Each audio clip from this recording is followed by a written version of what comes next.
What's up, bitches? I'm Mike, not the MikeAholic today. Today's video is going to be a little bit different. It's going to be a little bit longer because we're going to be talking about something that I actually think is really important, and maybe that's just how I open all my videos from now on. Just, hello there. Are you being good today? Yeah, welcome back. Today's video is going to be a little bit different. Today we're doing a reaction video, for all intents and purposes. We're going to be reacting to a video by a creator called Talk. A lot of respect for the dude.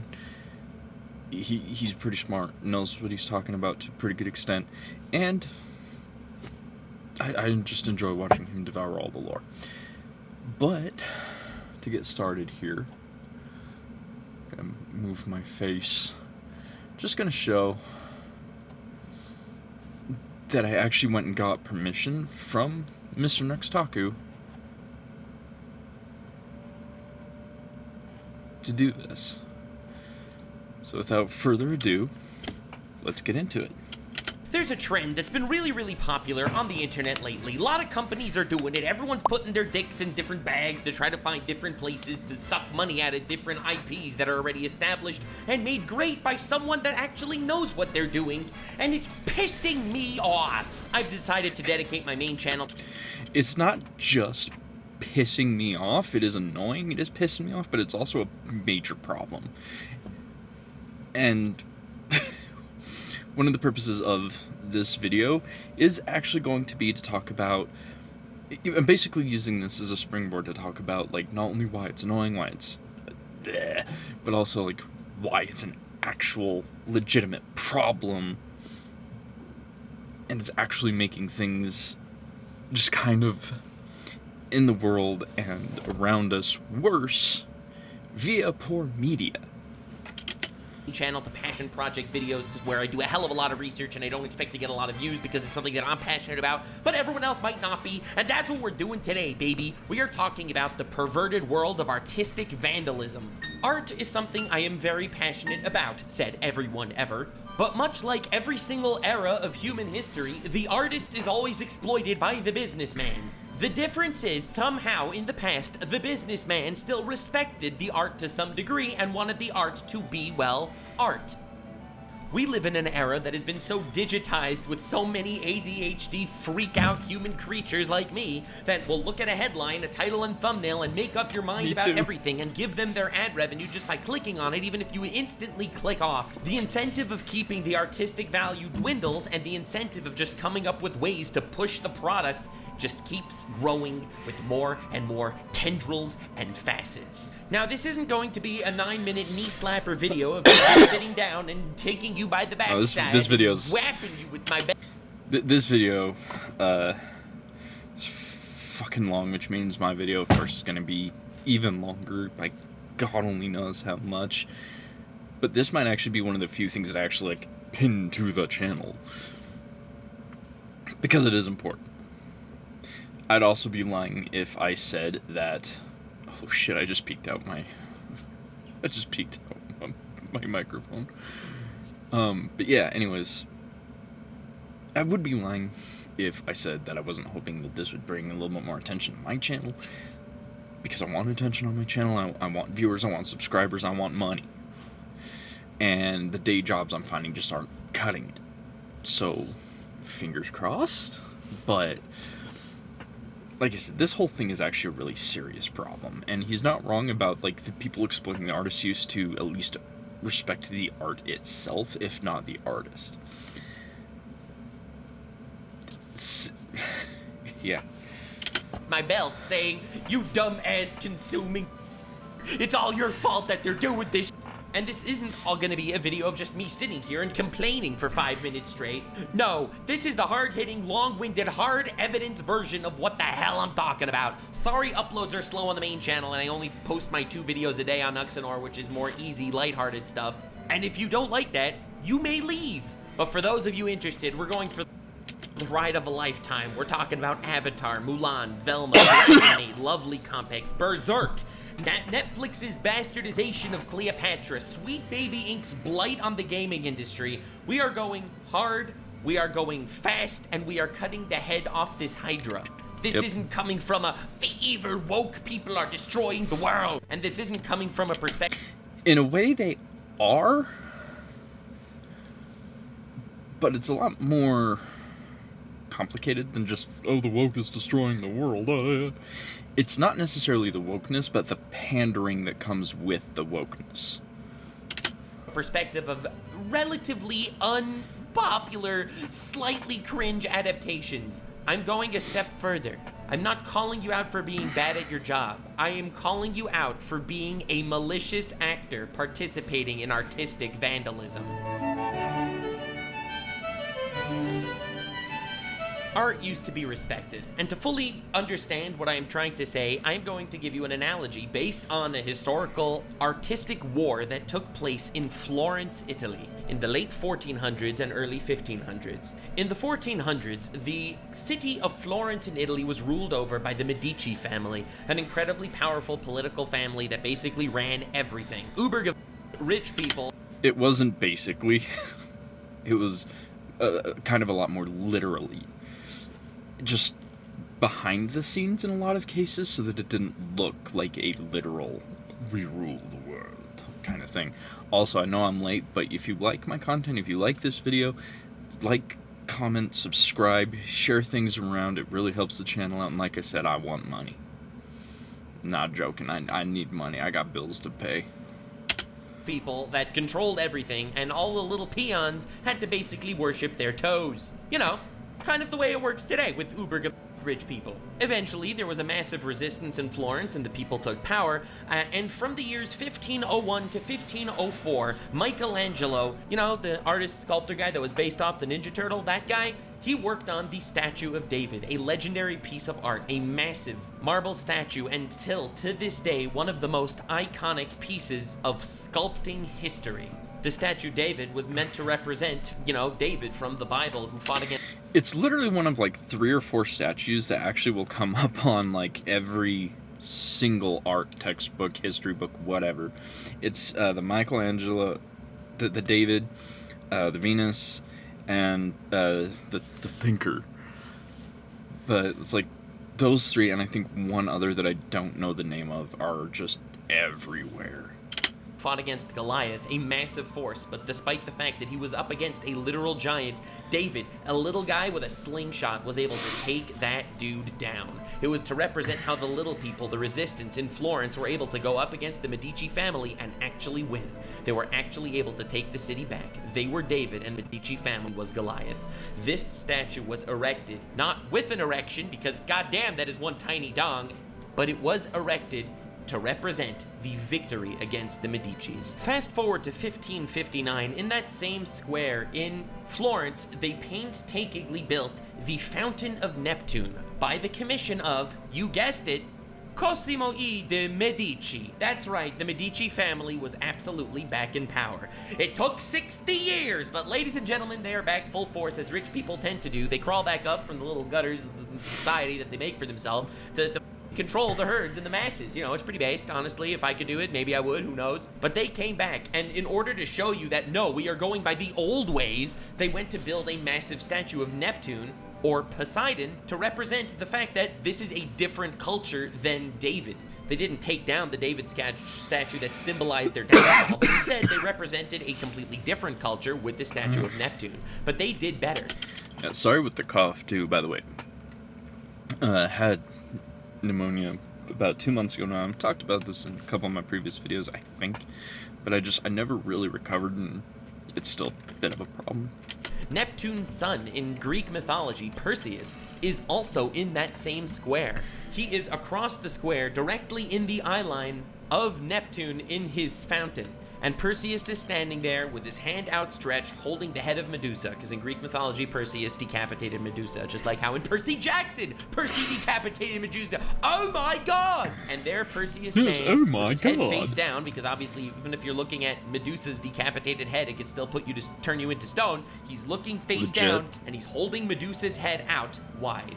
Iconically, though, that Medusa's head is exactly in the eye line of Michelangelo's statue of David.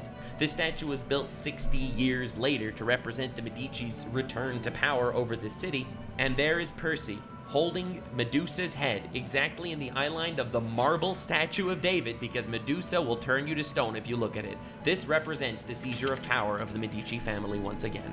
This is a way to The fun thing about that, though, is it's not just symbolizing the return of the Medici family's return to power.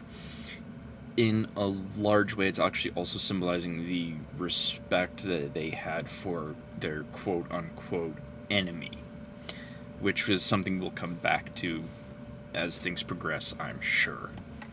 Metaphorically cripple everything that the Resistance meant by creating that statue of David. In the story, in that square, the Resistance lost. However, they did it with completely respecting the integrity and the work of art that is Michelangelo's statue of David. This is artistic warfare, but even these people that had political reasons to destroy their opponent's art had so much respect for the art of someone that they didn't necessarily agree with in any way, that were political rivals that probably killed each other through the ages. Again, not just their art.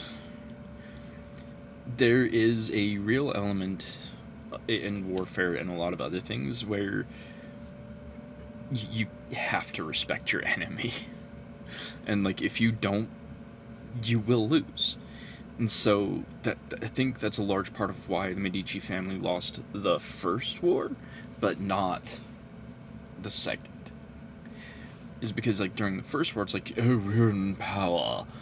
You cannot defeat us. Where the hell is my head? 2. You are a powerful combatant, a worthy adversary. And though you die today, your memory shall not be forgotten. Ages, when it came to a work of art, they would leave it untouched. It was a piece of the history of the world, and it spoke for its time period. It was an ideal that, yes, maybe 60 years out of date, and right now, the Resistance doesn't exist anymore, but it was still something that existed and mattered to that time. An existing piece of history, and respect to it was warranted. I say this as a precursor because even though you may not like or hold disdain for someone else's piece of art, if you are tasked to work with it, whether you are adapting a cartoon into a live action, or you are localizing the translation of an anime, or you are a game company that is trying to get brownie points by putting different pieces of agenda in video games to sell better to different groups, you are people that are supposedly loving the thing you are doing. You are working in this field to create something that people enjoy out of something else that people enjoy. That is your...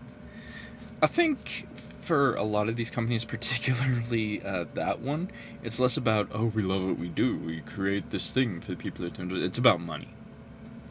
110%, it's about money. That is the bottom line. They don't give a fuck. Money is your job. And if the Medici family, a tyrannical government, had more self-restraint and respect for art than you do, well, then that is saying something very, very wrong about society. It's not only saying something very, very wrong about society, it's also a huge fucking problem. Society today.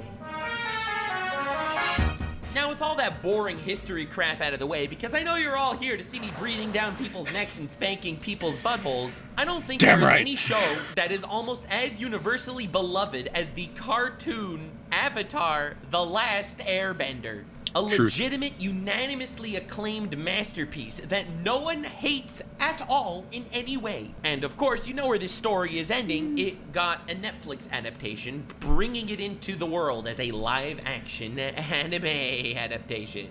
Jolly. Thankfully, they didn't give Sokka dialogue that made it sound like he was sucking on Skibbity Toilet Riz every single sentence or two, like they like to do in all these other adaptations. Unfortunately, however, I wish I they had the skill to edit like every this. Single character plotline, as well as the major Wish I had a themes machine for the powerful entire enough to series. edit like Now, this. everyone knew this was going to be bad when the actual original writers of the Avatar cartoon walked away and didn't want to have their input exist in the actual live action. That is a bad freaking sign. But even more than that, before it is the worst of all omens. If you have the original creators of something that was beloved by so many people. Like The Last Airbender, Avatar, The Last Airbender, the cartoon. The movie doesn't exist. We don't talk about that. We might talk about it a little bit here, now that I think about it, but we don't want to talk about that.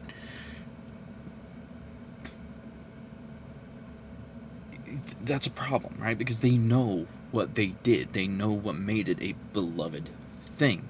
They knew what made it a success. Because it kept being successful. And when you have the original creators of something beloved stepping away, leaving because of creative differences with a new team, that just reeks of awfulness. Nothing good is coming from that. At all. I have this thing that if you're going to take something like Avatar: The Last Airbender, and you're going to adapt it, you don't change anything, you don't take anything away, you only add things to it. But even then you have to be careful and only add things that legitimately make it better. Like the intro scene of the Fire Nation invading that air temple added to it. But then everything that came after that only kind of took away. And we'll kind of talk about the things as they come up, too. So we'll get there. For actually releasing the very first episode of the Avatar, they sat down and they were like, Avatar was a little problematic back in its day. As a cartoon, there were a lot of problematic themes. For example, Sokka was sexist. Yes, you heard that correctly. Also, not a problem. Character development needs to happen, and this particular character development made a lot of sense, and it made a lot of things make sense later on. we really want to make it a lot better. We want to improve on it. So we're gonna make it a lot more Game of Thrones like. little the audience knew they were talking about season 8 of Game of Thrones. This was obviously the biggest red flag in the world. I know Matt Owens, the showrunner of the One Piece live action adaptation. He would never say something like that at all. You see, because he actually loved One Piece when he made that adaptation. You'd think that would be literally the bar on the floor for adapting. You know, to actually like the thing you're adapting. Actually, the bar on the floor, which I didn't even think was a bar, was actually, you know, watching or playing the source material, which could be said about the freaking Netflix people. At least they watched Avatar. The people doing the live-action Halo show never even played Halo. But getting back to Avatar for just a brief moment, a lot of people complain that... I think not just Halo, but I'm actually fairly certain the Witcher showrunners too, because... like, if you've ever really engaged with the media that you're adapting, and you really love it to the point where you want to adapt it, you really don't want to change it like that. But these people constantly, this is now my story, not yours. I'm going to make all the changes I want. It's a power play. It's a control move, 110%. Complain that the Netflix Avatar is a bad adaptation, and I've seen a wide variety of reasons as to why it's a bad adaptation. Some of the crowd likes to sit here and say that they're focusing on theatrics a lot more than they're actually focusing on plot, and while I do agree with that complaint, I think it's only the tip of the iceberg. They go in full detail to show badass fight scenes every single time you turn around, but unfortunately, the badass fight scenes have, like, no weight behind them. Whereas None. Uncle Iroh drinking hot leaf juice in Avatar, the cartoon, is incredible. As an example for this complaint, I think my favorite would be the fact that you got character moments flying out the window in order to make up for it with spectacle. Let me introduce you to a little man by the name of Zuko. Never do that. Zuko, this dude, scar on his face, handsome fella, that's rough a buddy hell of a sayer thing. extraordinaire, is, in my opinion, probably one of the best written fictional characters in history. This man's character arc should be the blueprint for character arcs going forward. He is a legend among legends, and I would be hard-pressed to find anyone that has a better written character arc over the course. Easily one of the best characters ever written. I can't say the best because there's just so many out there that I just haven't seen. But he had the best redemption arc he could possibly have had, with the most beautiful foreshadowing in the worst possible ways. Because And this is something that actually showed in season 3 when they hit the hanging air temple. I think it was I don't remember which one it was. I need to rewatch the show. It's been a while. But Zuko's moments always stand out. Zuko's moments are always very memorable because of how well they're written. And in season 3, after the Day of Black Sun invasion, where they find that air temple and Zuko finds the Avatar, and he's having that kind of flashback moment to just after he was exiled from the Fire Nation. He's sitting there talking to Uncle Iroh like, I must find the Avatar to regain my honor. He's not wrong, but it's not in the way that he thinks.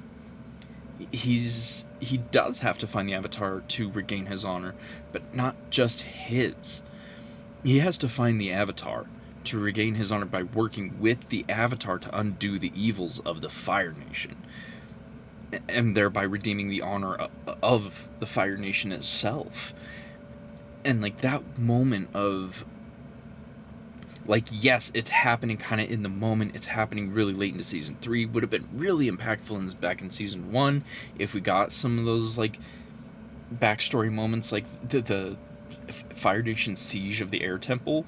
If they'd have done something like that with that moment with Zuko in the air temple, I must find the Avatar to regain my honor, and foreshadow like that earlier on, would have been beautiful. And it was still great character foreshadowing even when we saw it, because even though it was kind of, again, happening more in the moment, it was still really early on in the character's story. And it's like, it could have been a little bit more impactful had it been done earlier, but it's still beautiful, amazing foreshadowing. For the course of 3 seasons than my man Zuko. It is meticulously crafted how in Avatar Season 1 of the cartoon, he's fighting to impress his father. He is fighting for his honor. He must do things because it is what his duty demands of him. And the way he evolves into Season 2 of being someone uncertain, and into Season 3, someone that actually has to remake himself. Literal beautiful character writing. It's fantastic. Mwah. I could give you an hour-long video just on this one man alone. But I think one of the most iconic... If I really wanted to dig into it, easily 4-hour video on Zuko alone, because again, the levels of foreshadowing, the levels of depth, and just everything they gave his character was so great, and adding Iroh along with him was just iconic scenes to define exactly who he was as a person in the very beginning of the Avatar show was the way he got banished from the Fire Nation. He has been tasked on retrieving the Avatar, and until he does that, he is banished from his homeland by his own father. Now, in the Avatar cartoon, the way this went down was, he pulled some shit, his dad got pissed at him, said he would have to do an Agni Kai, which is a basically mano-a-mano fire duel, because he disrespected a general. Now, this is pretty basic stuff, and you'd think Zuko would need to go up against the general that he disrespected. Except for it even says in the show that it wasn't the general that you disrespected. It was me, your father. Who is Mark Hamill, who's the Joker, and he even sounds like it, and it makes him a really intimidating villain, but that's a whole other thing. But... oh shit, I just lost my thought. Disrespected. The big shocker is he actually had to go up against his father, Fire Lord Ozai. Basically, the main giga threat of the series. This dude right here, the main antagonist. He keeps saying basically... and I'm here to say, you keep using that word. I don't think it means what you think it means. He is the Voldemort, the Hitler of Avatar. And when Zuko realizes that the person he's going to be going up against in this fire duel is his actual father, he decides, I'm not going to fight you, you're my father. I love you, I respect you, I won't fight you. And his father, completely disappointed by the fact that Zuko wasn't willing to fight him, branded him as a traitor and sent him... literally branded. By the way, that's kind of spoilers if you haven't seen. It's an 18-year-old show, I think, at this point. Just go watch the show. His father literally burns that mark over his eye. Into the cold, harsh outside. Banished him from his homeland. It's an incredibly powerful and iconic moment in Avatar, I think, and it also defines exactly who Zuko really is. He acts all tough and acts like, he must do shit for honor and... which, again... really early, amazing foreshadowing for this character. And like, what his arc might be. Because, yeah, it's like this moment of like, hey, yeah, no, let's care about our people so they have a reason to care about us. Don't kill people. And even Iroh says, like, of course he was right, but it wasn't his place to speak out. Even though, as the prince, it actually really should have been. But that's, I guess, maybe a cultural thing that I'm missing. Honor and duty, but in actuality, his own value of honor and duty is so much more than the honor and duty that he keeps saying and spouting that he needs to do. This defines who he is at the very beginning of the story, and I think this is the building block that he builds on literally throughout the entire shit. The Avatar live action, because they want to replace emotions with theatrics, decided, you know what?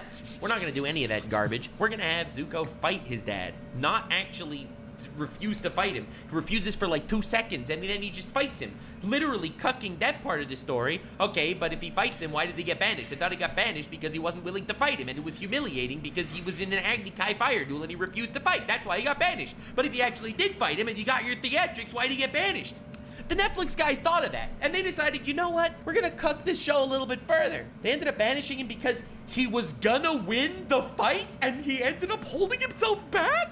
So you're telling me 13-year-old schnook Zuko was gonna win the fight against Avatar Voldemort in the prologue? But no! They ended up kicking him out anyway. And they were like, oh, you... Yeah, not in a million years.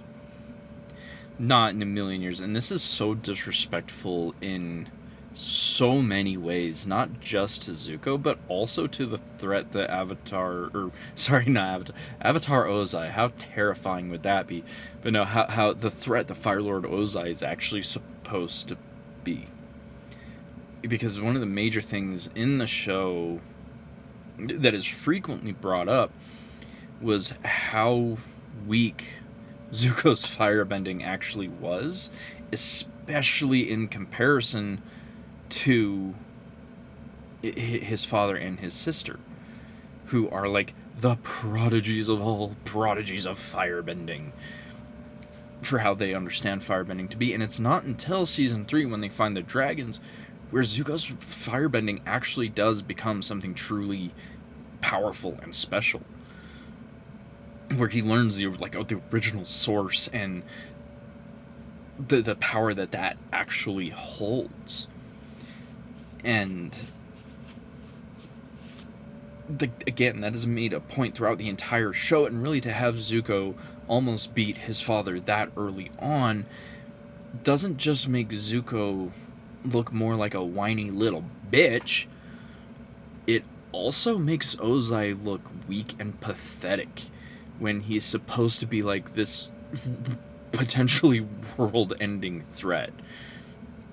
And it really does a lot of damage to the arc of the show, because if Ozai really almost lost to a teenager, Aang should have no problem this even without being the Avatar. Like, he should just be able to airbend his way to victory within minutes.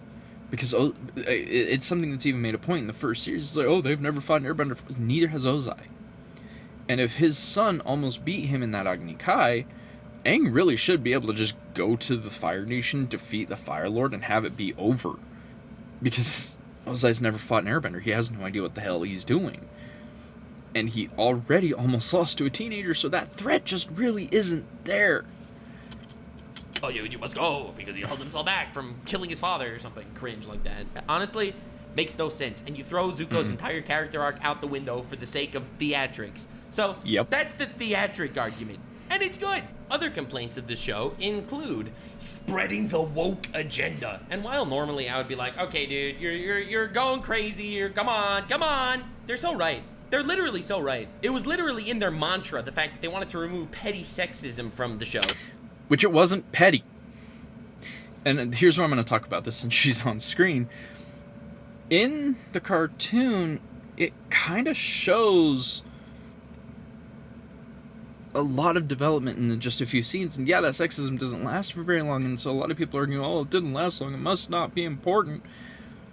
Except that they forget that, like, Sokka, even just for a moment, being willing to abandon that admittedly horrible ideal in favor of, you know what, I was wrong, please teach me. That was that moment where you could kind of see, like, oh, he actually might not be as bad as I thought he was. And that's a seed that their romance can and should grow from. Instead of just, oh, you're hot, I like you. Like, there's no actual basis for a relationship there. It's all physical, and that never really works. Because for a happy, healthy, long-lasting relationship, you really need to have a reasonable level of matching core values, which Sokka displayed in the cartoon. A willingness to change, a willingness to better himself and become more than the sum of his parts. Along those same lines is, and this is another one that really hurts the show in a lot more ways than people think it does, is that in Season 1, Sokka outright tells Aang, you can't fight the Fire Nation with fun. By Season 3, it's almost all he does exclusively is fight the Fire Nation with fun.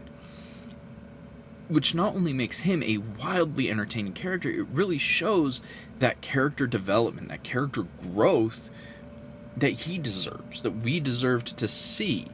Stop telling me about my updates. And so it's like, by getting rid of Sokka's sexism, which, as small of a detail as it seems like, because it didn't last very long, it's sexist, it's bad. It actually removes a lot of character development and beautiful moments from the show.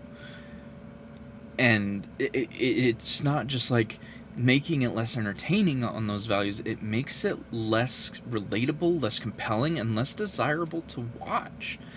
But by removing those elements, you're also kind of giving this element of like, oh, people don't have these, people should never have these flaws, when in reality these flaws exist. And honestly, one of the most amazing, beautiful things that, again, exemplifies in Sokka is people, not that people don't have character flaws, but that people are able to overcome those character flaws in shows, in real life. It's a major deal, and one of the problems that arises from this is the belief that in real life that people aren't able to overcome these character flaws, and that if they have these character flaws, they're just there. And it causes problems for so many people, and it removes those opportunities for growth. Because if you're willing to work with people and help them grow, if you're willing to help them see the problems in themselves and recognize them as problems, there's at least potential that they might choose to look at that and say, okay, you know what? You're right. That is something I don't like about myself. How do I get better? How do I change? And if you just remove those character flaws and say that, oh, people just should never ever have these, people can't overcome this, you're not just villainizing, you are making villains. Because there is no opportunity for change at that point.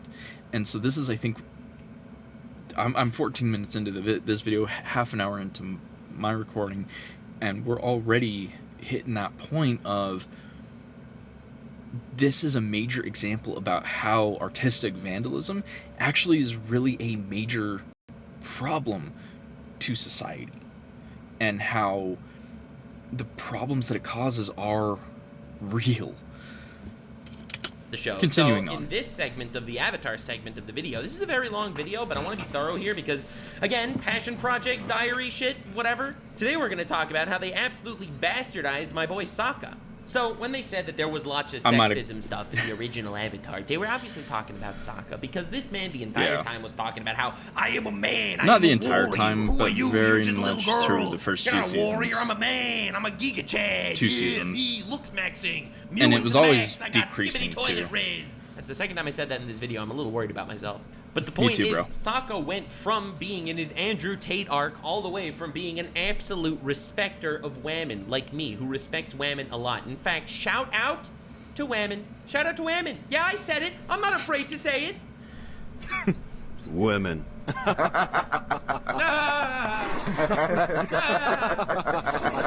Sokka's character arc throughout the entire Avatar was also absolutely brilliant. He went from a man that was confident in being a man. The man needs to be the warrior. And he ended up learning that supplies 90% of the overpowered cast are females. You got freaking Katara, the most overpowered waterbender in the story. You got freaking Toph, the most overpowered earthbender in the story. You got Azula, the most overpowered firebender in the story. Believe it or not, of every nation that wasn't literally genocided, the most powerful character in that group is the freaking famine. That was a mix between female and whammon. I was losing it a little bit there. And he goes through this realization that, yeah, duh, whammon can be warriors. And yeah, duh, warrior doesn't equal just being a Giga Chad on the battlefield. He was the strategist.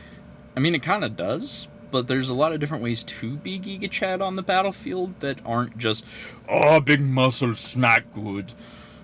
It's actually one of the reasons that Paladin is really fun to play in D&D is because you get to actually see a lot of these different roles. You get to see the role of the Giga Chad healer. You get to see the role of the Giga Chad strategist. You get to see the role of the Giga Chad I smack good. And, like, if you do that right, it's actually really cool. And you don't have to be just the lawful, stupid, blah, blah, blah that so many people do. But that's a whole different conversation. Strategist. He was the guy that was manipulative in his tactics. He was someone that worked so hard to gain the trust of his colleagues to the point that Toph followed him into the air. A blind woman who could sense people through the ground. Not just that, right? Not just that. As big as that is, this is actually a guy who was able to, at this point, go from, okay, Toph's willing to trust me to take her into the air and keep her safe, which is huge, but also somebody who went from being like one of Zuko's #1 enemies to they kind of trusted each other almost like brothers. Not terribly long after Zuko joined the gang. Because, I mean, really, the fact that Sokka trusted Zuko to come with him and actively help rescue who he originally thought would be his father, but also Suki, and the fact that, and this is probably the biggest one, but the fact that Suki trusted Sokka so much that she was willing to trust Zuko on Sokka's word alone speaks volumes, because Suki is a warrior. She knows battle. She knows don't fucking trust people because it will get you killed. This enemy turned friend? No. She was right. Her instincts, 110% right. In any other case. But the fact that Sokka's word alone got her to trust him at very least to the point where she was even willing to allow Zuko to become part of the actual breakout plan is huge. And I wish more people understood that, because oh my god, how does Sokka go from being this like woman-hating, woman-bashing bastard to someone that a female warrior is willing to just take the word of that their #1 enemy has become a friend? If you don't see how big that actually is, get glasses, please. To the ground, followed him into the air, and jumped off of a blimp. He is someone that was actually able to be the leader of his group. He was a warrior because he knew how to command people. He saved the freaking world, man. And that was without powers and without generic being powerful. I think that the original Avatar cartoon did the whole trope of powerful whammon so freaking well. It's just ironically tragic that Netflix felt like they somehow needed to outdo that.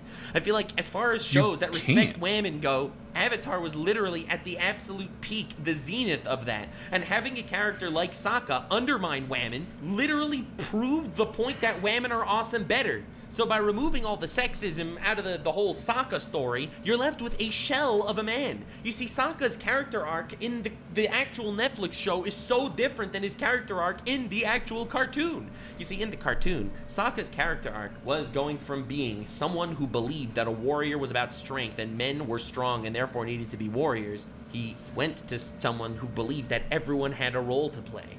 Women could be warriors on the battlefield, and men could be warriors in their mind, strategic leaders, and people with great senses of humor, because at least the Avatar cartoon understands that women aren't actually funny. Like, they're pretty basic. That was a joke! That was a joke! That was a joke! But the point is, that's such powerful character development and such a... No, like, really, though, the women in Avatar actually have so many good, funny moments, and it really treated everyone as an equal, which is something that's just rare in media. And it's a great show. Good message. Ironically enough, Sokka goes through an entire character development from point A to point Z in the Netflix show within season 1 alone, which is already a red flag. Double red flag! The character arc is absolute shit, and the lesson is also absolute shit. Sokka was never sexist. He never looked down at women at all in the actual story. Which is true. Which, in the show, they really did kind of do that whole Suki and Sokka thing because, oh my god, you're hot, I like you. Or at least that's how it very much came across, which hurts their whole storyline. Whole story. He never believed that men needed to be warriors in the Netflix show because culture, am I right? Sokka was a character in the Netflix show that wanted to be a warrior and believed that warrior was strength. And you know what? He was proven right. Warrior is all about being strong. So when he came up with all of these mechanical engineer things, well, that wasn't being a warrior because that's pussy shit. Sokka had compassion. Being a good warrior on the battlefield especially is all about being strong, but there's, like I said, a whole bunch of different ways that you can do that. The invention of new war machines essentially is strength. It's just a different kind. And that's not a bad thing. We need that. Like, if we didn't have wartime development, technology wouldn't be anywhere near the level that it is today. Like, and a lot of it originated during World War I, rapidly advanced through World War II, and just like exponentially exploded during the Cold War to the point where we now have an unstoppable snowball of technological progress, which is terrifying. Passion and love and all that stuff, and compassion and love and shit. Pussy. No, compassion and love. Chad shit. Like, really, like, compassion and love is what brought us to no one left behind. We don't leave our brother behind. He's coming back with us even if he comes back as a corpse. That's what we need. That is good shit. Pussy shit. Sokka's character arc in the Netflix show was realizing that he wasn't cut out to be a warrior, which is ironic because you'd think true, that and I hate it. That's literally the opposite of what his character arc was in Avatar the cartoon. But they did that. And in fact, to keep harping on this agenda pushing business instead of actually worrying about rounding out your characters, the Katara arc is the absolute opposite.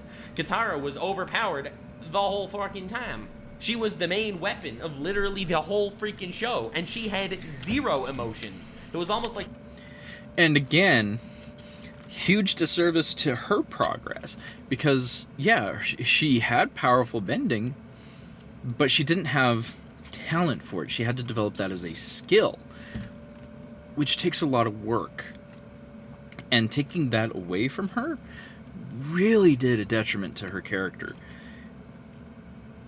I've never been, like, a super big fan of Katara in the first place. She's just not my style of character that I enjoy.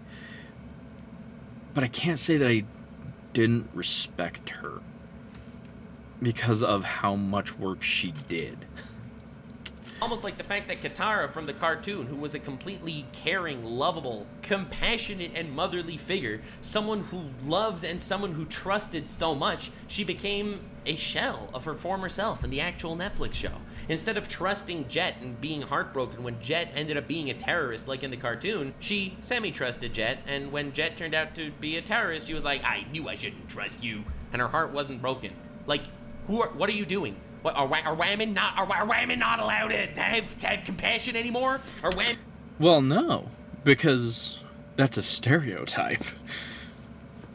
But the problem with that, too, is that treating that as a removable stereotype also removes a lot of the humanity from these female characters, because that isn't a female-specific trait. I will grant that in media it has traditionally been one that is treated more like a female-specific trait, and that's not a great thing. But this is one of those areas where I was talking about only add, don't take away, right? Like, they took away Sokka's sexism and removed a major point for his and Suki's relationship to grow off. In fact, like, the base level point for his and Suki's relationship to grow off. That's a bad thing, right? Now they're taking away Sokka's motherly, caring attitudes towards the rest of the team, and it's hurting her character, because she now no longer has those character building moments, right? And those character building moments really are what made Avatar a great show. Because, like, even Iroh, who's like the pinnacle of love and wisdom, has moments of growth. And it's really cool to see. On top of, like, the spectacle of the cartoon was already there. You don't need to replace these character moments with spectacle, especially when you have longer episodes. Like, what are you doing? Fix the shit, please. Are women not allowed to be tricked or something? At the very end of the first season of the Netflix Avatar, when she goes up to the waterbending master, and the waterbending master... Other thing I was gonna say, before I forget, is that instead of removing the loving, motherly tenderness element to Katara, what they could have done instead, that I think would have actually been a lot better, made the story more engaging, more interesting, is slowly having Sokka or Aang take on fatherly characteristics of love and protectiveness and caring and tenderness. Because that, it does a much better job of showing that, okay, this isn't just a female trait, this is actually just a human trait, but instead they take that away from Katara and just make her this female rage beast that, well, not rage beast, but you know, her drives are entirely different, and it feels wrong. Bending Master says that I will not teach you because you are a woman. You know, like, kind of like he does in the cartoon. The major difference is, in the cartoon, he ends up seeing the Netflix that Katara has and realizing that Katara's grandma was actually his betrothed. And he ends up realizing the error in his ways and says, you know what, I can help, I'm going to teach you waterbending. And Katara actually managed to get a master. She proved him wrong. She was a girl boss in the original Avatar cartoon, and that was dope. In the Netflix cartoon, again, for the sake of, what, agenda? They decided to completely artistically butcher this entire sequence. So Katara doesn't end up learning from this waterbending master guy. Instead, she decides to go to all the women of the water tribe, the healer ladies, and was like, women of the water tribe, for far too long have we been suppressed. Rise up, females. And the women healers with zero combat experience end up on the front lines. You did not help these women. Then ironically, towards the end of that sequence, she goes up against Zuko, like she does kind of in the cartoon. And she ends up being OP. She freezes Zuko, it's all dope, and Zuko's like, wow, you finally found yourself a master, didn't you? And Katara says the worst words you could ever hear in a modern movie. Katara says, I'm my own master. I don't need no man. And it was like, oh, just put a bullet in my head right now. Holy shit. Literally. I don't care about the I don't need no man part, except for that kind of removes one of the bases that her and Aang's relationship is built off of later. But just that whole I'm my own master thing, like, no, you're not. You did not develop your own unique style of waterbending. You're doing the same thing as everybody else, just without having to actually learn it for some reason. like, this is a martial art. This is not something that you really can effectively teach yourself. And an actually great movie to point this out to, I'm trying to remember, is The Forbidden Kingdom with Jet Li, Jackie Chan. There's a scene where Jackie's character is talking to the main character about, you know all these things. How can you learn more when your cup is full? Probably shouldn't do the accent, but whatever. But yeah, he tells them, like, you how can you learn all of these things? You already know so much. How can you learn more when your cup is already full? And to me, this is, okay, empty the cup a bit. Like, make some room, like, acknowledge, like, okay, I know these things, but I don't know how to do them, right? Like, make some, don't throw the cup out, because that was obviously bad. Don't throw away what you have learned from watching the Kung Fu movies and your own bending that you've been doing. But acknowledge that you don't know how exactly to do all these things, and allow room for somebody to come in and teach you, because the honest to God truth is, this is not something that you can teach yourself to be a master of just out of the blue if you're not developing your own style of doing it and your own methods of making it work, which she did not do. Like I said, looking at the way she moves, looking at the things she does, it's the exact same shit as what all the other waterbenders are doing. She just doesn't realize it, and somehow she mastered it without practicing or any knowledge base at all, and it's frustrating. Literally butchering every single character arc. That's aside from everyone hating on Aang, alright? I didn't want to go down the Aang rabbit hole, because that was obvious. Aang in the cartoon was like this, you know, literal child who, like, did things that took him off course, and also had moments of realizations that were incredibly epic, whereas the Netflix Aang was just uber serious the entire time. Like, well, and again, this is something I was thinking when I was actually originally watching the show. If you actually watch the cartoon and pay attention to what's going on, there is actually a significant amount of the plot that is driven by Aang just trying to be a kid and have fun. Like, he does kind of acknowledge, like, okay, I have to be the Avatar, I have to do these things, this is essential. But he finds a way of being a kid and doing it his way. And that was, like, one of the major, even ending plot points of the show. Don't take that away from people, man. Like, I could go down this rabbit hole for every single character of the Netflix show, but that's not really the point here. The point here was made very, very clear, talking about the entire main cast of the Avatar story. This is artistic vandalism. Avatar the cartoon was an actual piece of art. It was beautiful. Every single character arc was written meticulously with reasons why they were written the way they were. If you just start poking and prodding, plucking out pieces of different characters who worked in on different the Clone moments, Wars. you're going to end up with a different show. And if you need to keep I have a up with suspicion he's glue going to and talk about hasty Star Wars at duct some taping point. in order to keep the scenes alive and the pieces in order, you're going to end up with a completely different story. The Netflix Avatar is a shell of its former self. I understand they wanted to adapt it for an adult. A shell of its former self, because they had like 3 or 4 different plot lines in the same episode, and they resolved it just completely differently from how they originally did in the cartoon, and it changes how things will progress from there, and that hurts the integrity of what you're doing.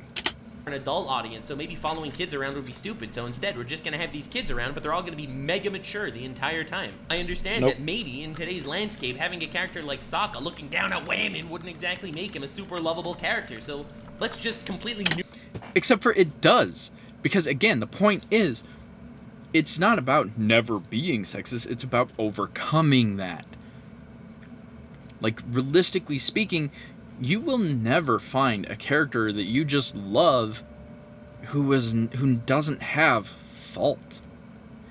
You don't just fall in love with flawless characters. It just doesn't happen like that. Sokka overcoming those faults is a huge part of what made him a lovable character in the first place. completely neuter his character traits and just make him realize, I'm not a warrior because I have a big heart. Maybe at the end of the day, having Katara's master end up just teaching her because he realized she was right, would be cringe somehow, and it would be more based and inspiring for her to just realize all that shit herself. And the big kicker is, Aang never practiced any other bending throughout the entire first season. Do Also you know true. why the different Avatar seasons in the cartoon are called Book 1, Water, Book 2, Earth, and Book 3, Fire? Because Avatar, the master of all 4 elements, learns a different bending technique and bending style in each season. Each one is a different focus. But in Book 1, Water, of the Netflix show, believe it or not, Aang never waterbended. Again, this is not a long-winded rant, pasty I think he review did once about at the very Netflix end when they did the Avatar giant adaptation. spirit this fish is a thing. small But I also don't microcosm know of the much greater disease that we are about to be if that's discussing. being counted. I or wanted not. to discuss it in this much detail with the different characters and stuff to explain to you why I really feel like it is artistic vandalism. It's taking characters that have personalities and tropes and character traits, and it's butchering them. It's butchering them for whatever reason that reason might be. Either it's for accessibility, or for it's a different medium, or perhaps it's even to push some sort of agenda. Ultimately, it is meaningless. Ultimately, you are cutting the penis off the statue of David because it would be too vulgar for modern audiences. And that is a crime. It's not that it's too vulgar. This is actually something that some of the creators have kind of said in a more wordy, difficult to understand way. But they basically said that they don't actually think that the audience is smart enough to understand the nuanced details of the original story. Now, I'm not going to be covering every bad adaptation Which to me ever is more created offensive. by man, or we will never leave here. I am only going to be covering various different adaptations in different fields and in different time periods in order to properly realize and recognize the fundamental flaws in this entire situation. Before getting into the obvious harm, in my opinion, obvious, of artistic vandalism, first I need to make you acknowledge the fact that artistic vandalism exists, and it is happening, and it's a disease. And what better way to do that than through Disney's absolute abominations? And the best way to do that is to go back in time to 1998 when Mulan was released. Mulan is one of the greatest movies of all time. It is easily in my top 5 animated movies ever made, Great. and it is an honest-to-God classic. It's something everyone should watch and everyone would appreciate. It's something that can combine everyone's appreciation for a medium, whether you are a woke or an anti-woke. I don't know what any of these words mean anymore, but I am using them, goddammit. Now, this isn't going to be a whole-ass Mulan review, just like I'm not going to do a whole-ass Little Mermaid review in a few minutes when I finish with this segment, but I really need to hammer home a couple of ideas that the original Mulan was definitely trying to get across, and exactly how Disney bastardized those ideas in the 2020 Mulan remake, the same way they did that with the freaking Little Mermaid or original to remake absolute massacre. But I'm not talking about bad adaptations. I hope you recognize that from the Avatar segment. This is not talking about someone who had a duty and messed up with that duty. While I do think that's grounds for going crazy, that is absolutely not the purpose of this video. I'm talking about the malicious vandalism of a piece of art, and I think that's much more important and pervasive for today's society. The first scene in the original Mulan was Mulan needed to feed chickens. She was told to feed chickens. She's an obedient girl. She respects and loves her father and family, and she therefore will feed the chickens. But she is an innovative little bastard. And what's she gonna do? Well, she's gonna tie a freaking bone to a dog to have the dog chase the bone and have a torn sack of flour at the back of the dog and chicken feed, and the dog will run around and all the chickens will end up getting fed with their innovative bullshit, and it'll annoy the dad, and the dad's gonna try to be praying there in his little temple, but goddamn, there's a freaking dog chasing a bone with the chicken feed everywhere. Now there's chickens everywhere. It's a catastrophe. Now, this does such a good job at establishing what Mulan's character is as a little girl. She's obedient and respectful. You know, she's doing her chores, feeding the chickens. All right, that's pretty good. She is innovative as shit, right? She came up with this whole dog shenanigan thing, which was pretty hilarious, and a way to save time and effort and come up with this really cool way to do things. And she's not overly that careful when it comes to cultural relevance and stuff. Like, for example, she disrespected the dad's prayer ceremony thing, whatever. She hammers down these 3 themes literally throughout the entirety of the story. At some point, there's this massive uprising. The Huns are coming. They're going to wipe out China. China's in jeopardy.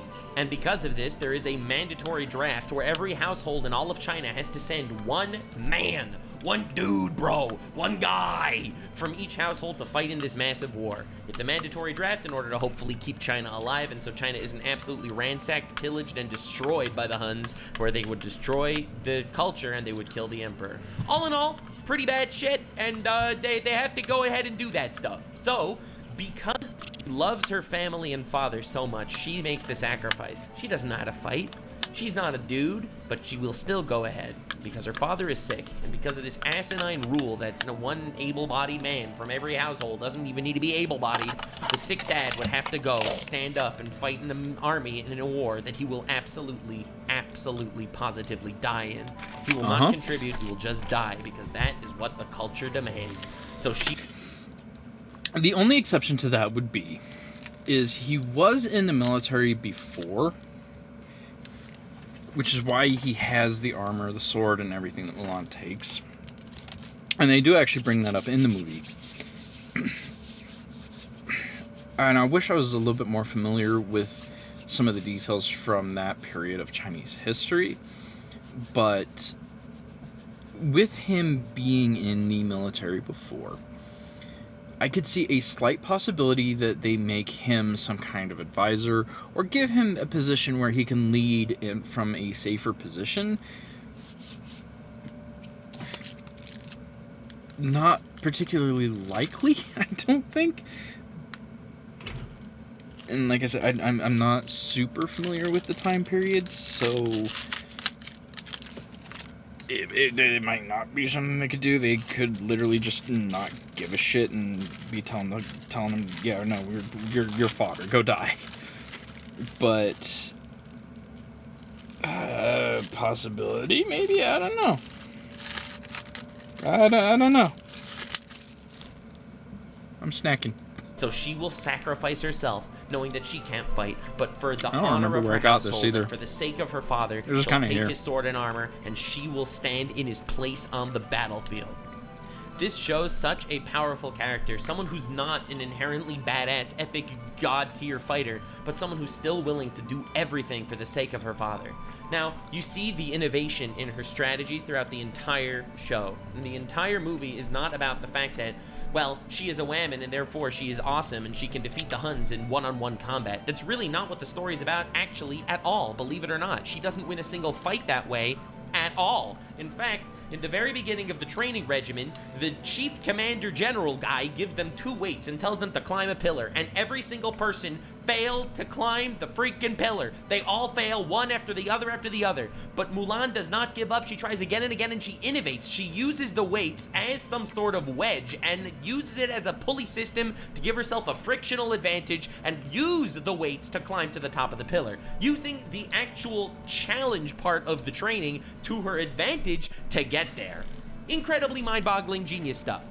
Later, when they fight the Huns, instead of using their one pathetic, puny little missile thing to shoot at the Huns, which realistically would do absolutely nothing, she decides to steal it and have the tenacity to shoot it at a mountain, causing an avalanche and wiping out the Hun forces. When the Emperor gets captured at the end of the movie by the Huns, instead of trying to get some sort of battering ram and blast the door down, she comes up with this other goofy, gimmicky strategy where she dresses up all the dudes as women instead of the women as dudes. Big twist. And they all woo the guards, and the guards are like, oh shit, they're such sexy women. And of course, they were not women at all, and they get absolutely obliterated. Listen, I'm not saying that this would work in modern day combat, but I'm also not saying it wouldn't work in modern day combat, goddammit. Exactly. The point of the show is, she is willing to throw away the cringe part. It was a couple things. She was willing to throw away the cringe parts, whatever, but also, kind of going back to my Katara point, is it was a lot of hard work. Being that creative, especially in combat, is a lot of hard work. And is a combination of like, okay, I'm going to put in the hard work to learn how to be a soldier, but I'm also going to do a lot to embrace who I am and how I can be effective. That's, again, a very human thing. And I am going to go forward from here, prefacing this with I have not watched any of the Disney live-action remakes. I am going to be relying on what he says for these, because I refuse to watch them. There's no good reason to watch them. they will never be better than the animated originals in any capacity. They will not be more inclusive, because the honest truth is, forced inclusivity is don't we'll get there. Parts of her day-to-day society. The idea that, well, sick man has to fight in the war. The idea that, well, she's a woman, therefore she's useless. And a lot of these concepts that, honestly, you saw she did contribute a hell of a lot, and she was able to throw away the parts of society that she didn't like, and she wasn't willing to be crushed down into some box where she was forced to become the person that she wasn't, going on dates from that matchmaker lady in the very beginning. And it's through her innovation and through her novelty and through her tenacity that she was able to make it through every situation unscathed. Well, maybe not super unscathed, but she made it through. The Emperor looks at her and says, "China's destroyed. You lied to everyone. You are in fact a woman. And you saved my life and China." And that is such a beautiful encapsulation of exactly what the story is. Throwing off the weight and what society expects you to be, and be yourself. You're right, she's not as physically strong as all the freaking soldiers out there. And you know what? That doesn't matter. But because of her innovation, she is able to not just make a mark, but save her country. Beautiful story. Literally the most progressive piece of media probably ever made in 1998. One of them, when it wasn't for trying sure. to shove shit down your throats. Enter modern day Mulan. Disney came back to shit out Mulan 2020, and from the very first scene of the movie to the very, very end, you see exactly what went wrong. They had a message to promote, and they built the story around the message. Now, as I've already established, Mulan, literally the most progressive piece of media of all time. But they came back, and they literally reanimated it, but the necromancer had a speech impediment and brought down some half-deluded zombie from the grave that literally is nothing but a shadow of its former self. The very first scene of the Mulan 2020 live-action remake is Mulan is a freaking douchebag. She's not doing her duties. She's not obedient or honorable at all. She's standing on a roof. She slips off the roof. She grabs a bamboo stick and freaking becomes a ninja. She flips down like a hidden leaf ninja in Naruto. Absolute god-tier fighter. And then when they start demanding people come to the mandatory draft because China is in danger, well, she is literally the strongest fighter in the entire country. So you can bet your booty she's gonna be there to prove herself. And when she's standing there among the ranks of her fellow military... Here's one of those things with the strong female character trope that really pisses me off, right? Strong female characters don't really start off as the most powerful beings in the universe, because nobody does. Those people who start off as the strongest beings in the universe are awful to watch. It's one of the reasons I don't actually like Superman. Like, I don't dislike Superman, but I don't like him either. He's kind of just boring to me, because there's no growth. He doesn't really have to get stronger to meet a challenge. He just has to stop holding myself back. Like, what the fuck is that? There's no real room for Superman to grow besides as a person and emotionally, which is fine. He has those moments, and those are my favorite Superman moments, but it really does make him a very dull, vanilla... I hate that saying. It's not vanilla, because you know what? Vanilla is delicious. It is. Vanilla is delicious. Superman is a flour-flavored cake. That's what it is. There's no vanilla, no chocolate, no flavors, no nothing. Just tastes like flour.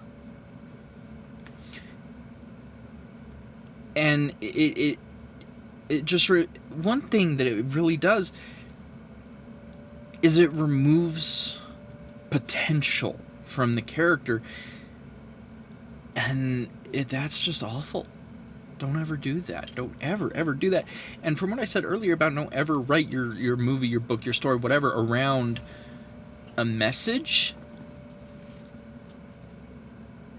isn't saying that it shouldn't have one, but don't ever make it the main thing, because ultimately people are not going to care about that message in media, especially if it's not presented in an entertaining fashion. Sorry, it just won't be, because here's an example, right? The fucking Grimm fairy tales. I actually have the collection over on my bookshelf. They were phenomenal, and they weren't... Looking at it today, you'd say that, oh, these aren't for kids. These are horrible stories. People die. Well, yes, but they die in very specific, meaningful ways. These aren't lullabies and soft tales to tell your children before they go to bed. These are cautionary tales. These are learn from the story so that you don't have to learn the hard way. Right? These stories have a message. And if they had just come right out with the message, people wouldn't be entertained. They wouldn't have cared. They would not still exist. And, like, yeah, the message in these fairy tales is a little more obvious because they were a little bit intended to be, and I'm not saying that's a great thing. I'm not saying it's a bad thing, but you know what? If you write a story and have there be a message instead of having the message be the story, it makes it so that people want to hear what you have to say. People will start caring about the message because they were entertained by the way that it was presented, and that is a huge deal. Because one of the biggest things is it's gonna get that point across a lot better. Another prime example, fucking the original Godzilla. Right? The original Godzilla was made in the 50s to say, look, this is the evil of nuclear. I think nuclear weapons specifically, because, like, I don't know how many nuclear power plants are actually in operation at the time. If somebody has that, Kyle Hill, get on the phone, please. But it was made to say, like, look, nuclear is evil. This is awful. Like, Godzilla wasn't just affected by the nuclear bombs that were dropped. He was devastating to the same extent, and they used that monster to show that message, and in a very entertaining fashion, to the point where Godzilla left, not in the movies, but like the Godzilla movies, left to Japan and became an almost worldwide cultural phenomenon. Like, the fact that Godzilla originally was so entertaining and had a message to talk about allowed it to leave Japan to come to America. If it had not been entertaining, I would not even know what Godzilla is. And it is one of, if not my favorite franchise, because giant nuclear lizard. And, like, Godzilla, as stupid as it seems sometimes, because, oh, just monster versus monster, each of those monsters has a different thing, except for Mechagodzilla. But, like, King Caesar was a protector of, I don't remember what, Rodan was, like, a protector of the mountains. Mechagodzilla, technically a protector of the city, but man-made and evil. And if I remember right, Godzilla versus Kong got it right, where he was made off of something from King Ghidorah, who was an invader from space, which turned Godzilla into just the protector of Earth. Which he kind of always was, right? Like, even in the original, people, oh, Godzilla's the bad guy, he's destroying Tokyo, he's killing people, blah, blah, blah.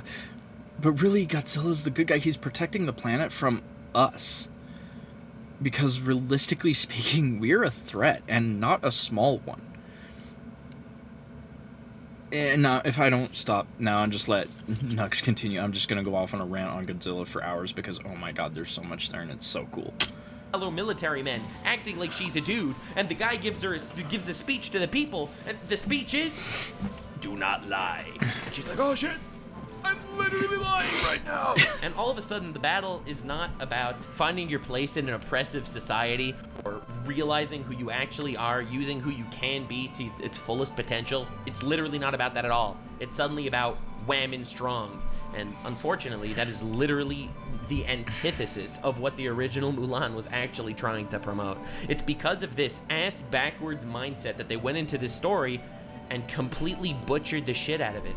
Not a single character thread was actually thought through from one moment to the other. Mulan, who was an absolutely brilliant, innovative fighter in the original Mulan, became a just random, strong soldier lady in the new one. She didn't do a single innovative thing in the entire Disney remake movie. They absolutely cucked her, and in turn, literally made Whammon look worse than the original did, despite the fact that their entire message was Whammon strong, correct, which Whammon from what shouldn't fight, those clips Whammon's he's fat showing strong, is correct. and that guy's stupid because he don't think Whammon's strong. And don't think The Little Mermaid is free from literally the exact same criticism. The Whammon strong thing is so prevalent in modern day Disney that they completely need to destroy and rewrite history to make it look like old Disney movies kind of followed this mentality. Now, Whammon are strong. That's a true thing. And the beauty of The Little Mermaid is Ariel was strong. Maybe she wasn't strong that she personally solved every problem that ever happened in the history of time. But again, it's not necessarily even in the original she just was strong, but she became strong. I cannot stress how big of a point that actually is. she was strong-willed. I don't think there is a better story about an expression of identity than the original Little Mermaid. Ironic as it sounds, it is the most freaking based, soul-searching, identity-finding piece of media you could think of. Whammon Mermaid Lady is born as a fish person, however identifies as a land person, and manages to fulfill her dream. Like, holy crap, Lois, this is literally freaking amazing! She's translandic. It's almost like when you're not trying to shove an identity down someone's throats and you're just trying to create a brilliant piece of art, suddenly it ends up becoming a progressive piece of media that actually inspires millions of people across the world. For real. Instead of Disney remake of Little Mermaid, where, shocker, that doesn't come across at all. Let me give you a couple of story beats for original Little Mermaid and why this is so powerful when it comes to a quest to find your identity. Ariel's mom was killed by humans, and therefore Ariel's dad, super anti-human, mega anti-human racist guy, because, bro, they killed his wife. They literally killed his wife. He was a very mad dude. So anytime he would even hear the topic of humans, he was like, nuh-uh, sir, don't want any of that. Ariel, of course, was very intrigued by humanity and wanted to try to live on the surface and all that, and she ended up rebelling against her father and finding a path for herself, etc., etc. At some point, Prince Guy of the humans was dying and it was rough, and she saved his life. Epic Whammon moment, she saved his life, she's so based and red-pilled, and she's goddamn the most progressive Whammon alive.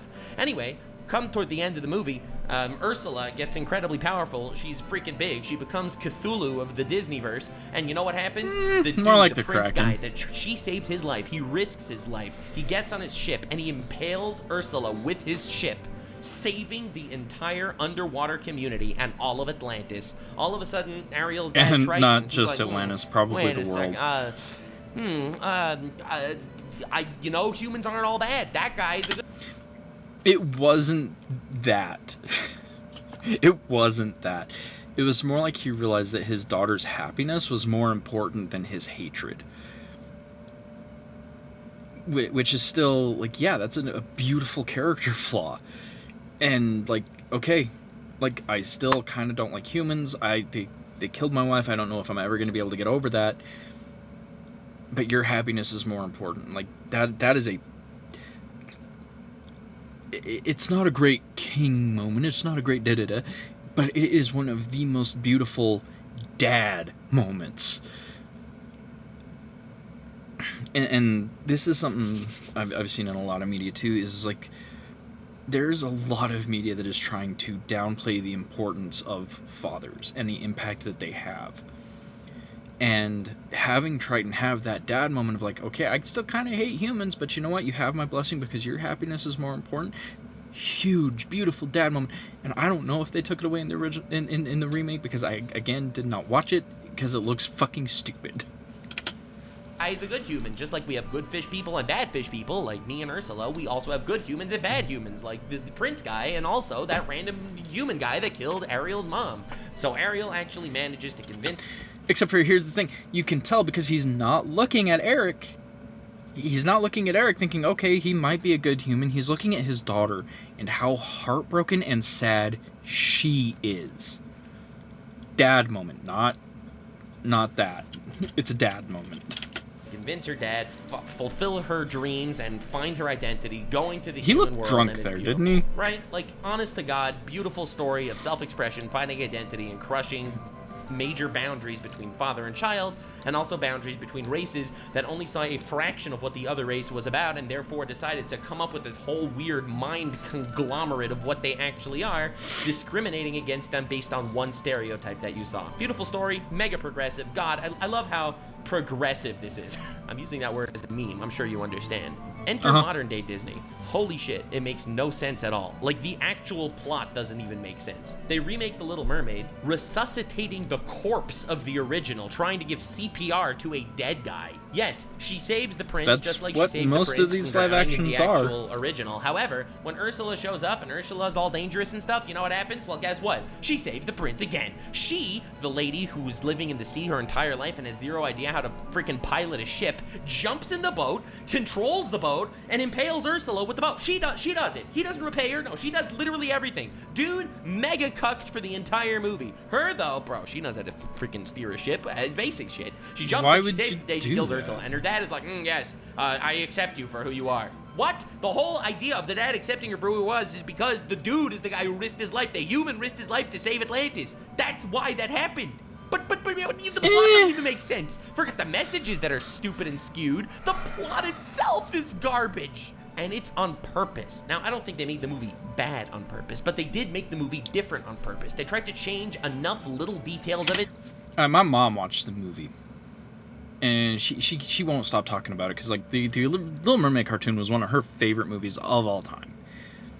And one of the things she was talking about was how Melissa McCarthy playing Ursula, like, even she apparently has come out saying that she was a little disappointed in what they did with the song, because in the cartoon she has this whole bit about body language, and I'm like, it makes sense, because you know what, she's actually just making a point of like, okay, well, here's a way you might be able to find and communicate. Use your body, not even necessarily like in a sexual way like she might have been presenting, but like, hey, body language is important. Body language is a there was a thing. I'm actually gonna look this up, and I'm gonna show it here. How much of human communication is non-verbal? There we go. Okay, so according to most experts, nonverbal communication can make up to 70 to 93% of all communication. And of course they go into like the exact percentages can vary a little bit, blah blah blah, but like that's still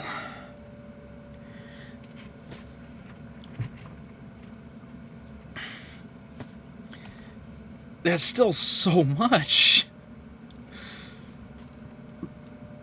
Let's actually check this out. What is the 73855 rule? Because it actually talks about that a little up here.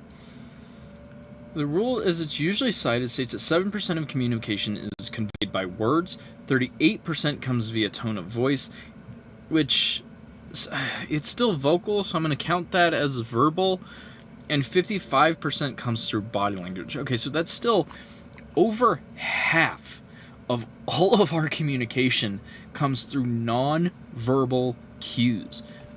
Body language is literally a part in the song where Ursula's just saying like, hey, find another way to communicate that's not using your voice. That's over half of the way that we communicate. But for some reason they removed that part of the song because I guess they felt like it was over sexual. You know, actually, you know what? While I'm here on Google, why did they remove I can type body language from Ursula's song? Oh, here we go. Here's an article. The new Little Mermaid removes Ursula's iconic body language verse, and fans are pressed. Has the live-action version of Little Mermaid just removed Ursula's body language line? It looks like. Ahead of the release of the highly anticipated film, composer Alan Menken explained that the lyrics to two original songs, Kiss the Girl and Poor Unfortunate Souls, in the new film had been revised in order to better emphasize content. There are some lyric changes in Kiss the Girl because people have gotten very sensitive about the idea that Prince Eric would in any way force himself on Ariel. What? We have some revisions in Poor Unfortunate Souls regarding lines that might make young girls feel that they shouldn't speak out of turn, even though Ursula is clearly manipulating Ariel to give up her voice. Now that the official soundtrack has been released, fans have clocked that one of Ursula's most iconic lines does not feature on Melissa McCarthy's killer version of the songs, and they have a lot of feelings about it. Wow, look at that. Yeah, they made her look good, didn't they? As Megan previously explained, Melissa McCarthy's new version of Poor Unfortunate Souls revises a whole section of the original track. In fact, it completely removes it altogether. In the original version, when Ariel begins to question what she'll do on land without her voice, Ursula interrupts and begins to explain that she'll be able to use her looks and body to do the talking. She then delivers the iconic line, "You'll have your looks, your pretty face, and don't underestimate the importance of body language." In the next verse, Ursula manipulates Ariel into believing that men on land prefer women to be seen and not heard, saying the men up there don't like a lot of blabber, they think a girl who gossips is a bore, yet on land it's much preferred for ladies not to say a word, and after all do what is idle blabber for? Yeah, I know the song. Come on, they're not that impressed with conversation. True gentlemen avoid it when they can, but they dote and they swoon and they fawn. On a lady who's withdrawn, it's she who holds her tongue who gets a man. None of those original lyrics appear to feature in the new version of the song on the soundtrack, and fans have already taken to social media, with many expressing their disappointment at losing their favorite part of the Disney classic bop. Yeah, because it was great. Wow, they really did cut the lines about men not liking girls who talk a lot in body language when YouTubers are. It's a darn shame, but Melissa is really killing it here. I wish we could have kept the song the same, but this is really great for what it is.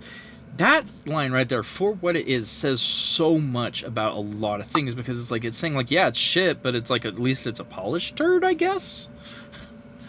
On Twitter, another person wrote, "Some of the hardest lyrics ever written, and they just completely omitted the entire verse. Quite literally the best part of the entire song that crystallizes Ursula's worldview and at the same time shows how she's tricking Ariel." Come on. Yeah, no, yeah. Some of the hardest... Yep, there's that one.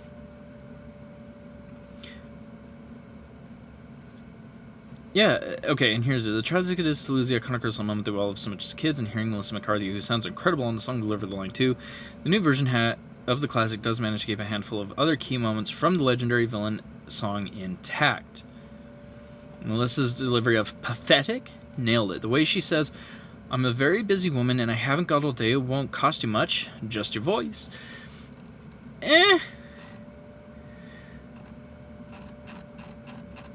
They're not wrong when they're saying that it does show and crystallize Ursula's worldview.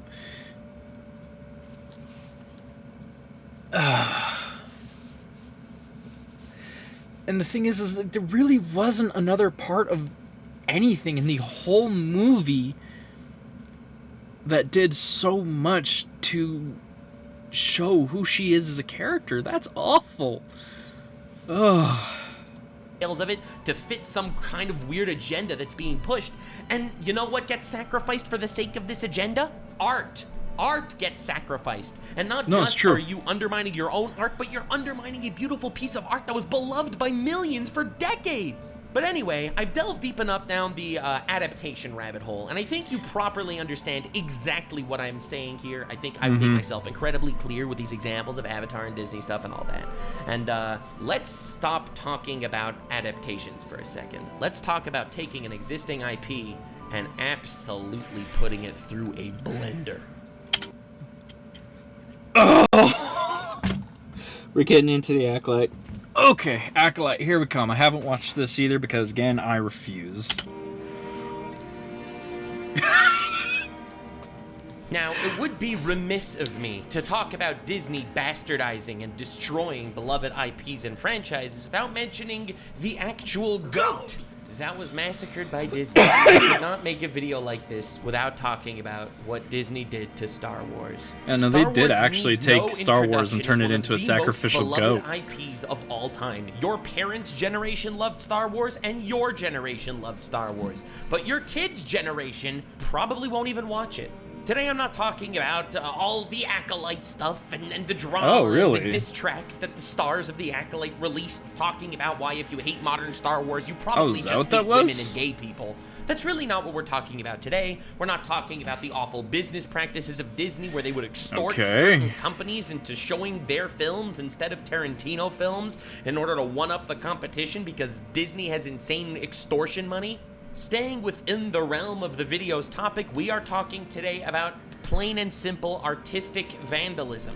And while I could be making a full hour to 2 hour long video on the downfall of Star Wars, which might be on the back burner right now for a separate day, staying within the topic, Disney...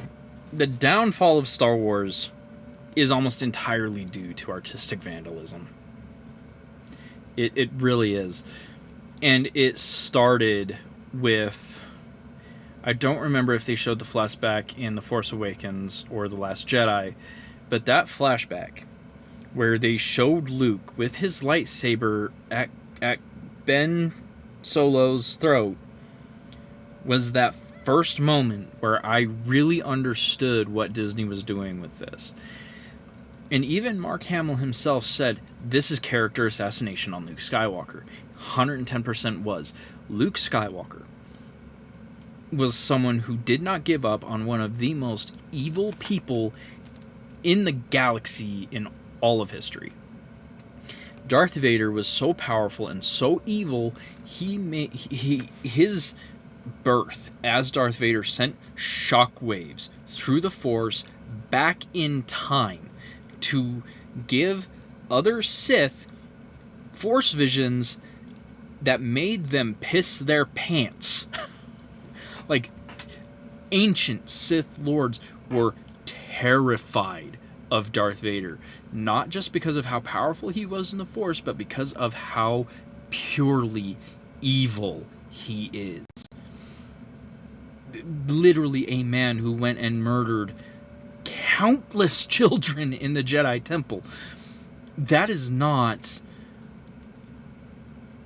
And just because the scene's short and there's a few kids up at the top of the Grand Master's Tower, like, and in the council chambers, like, no, dude, do you understand how big that temple is? The Jedi Temple is one of very few structures remaining on Coruscant that actually goes down to the core of the planet, and it is inhabited entirely from top to bottom by Jedi. And a lot of those Jedi are younglings and Padawan learners.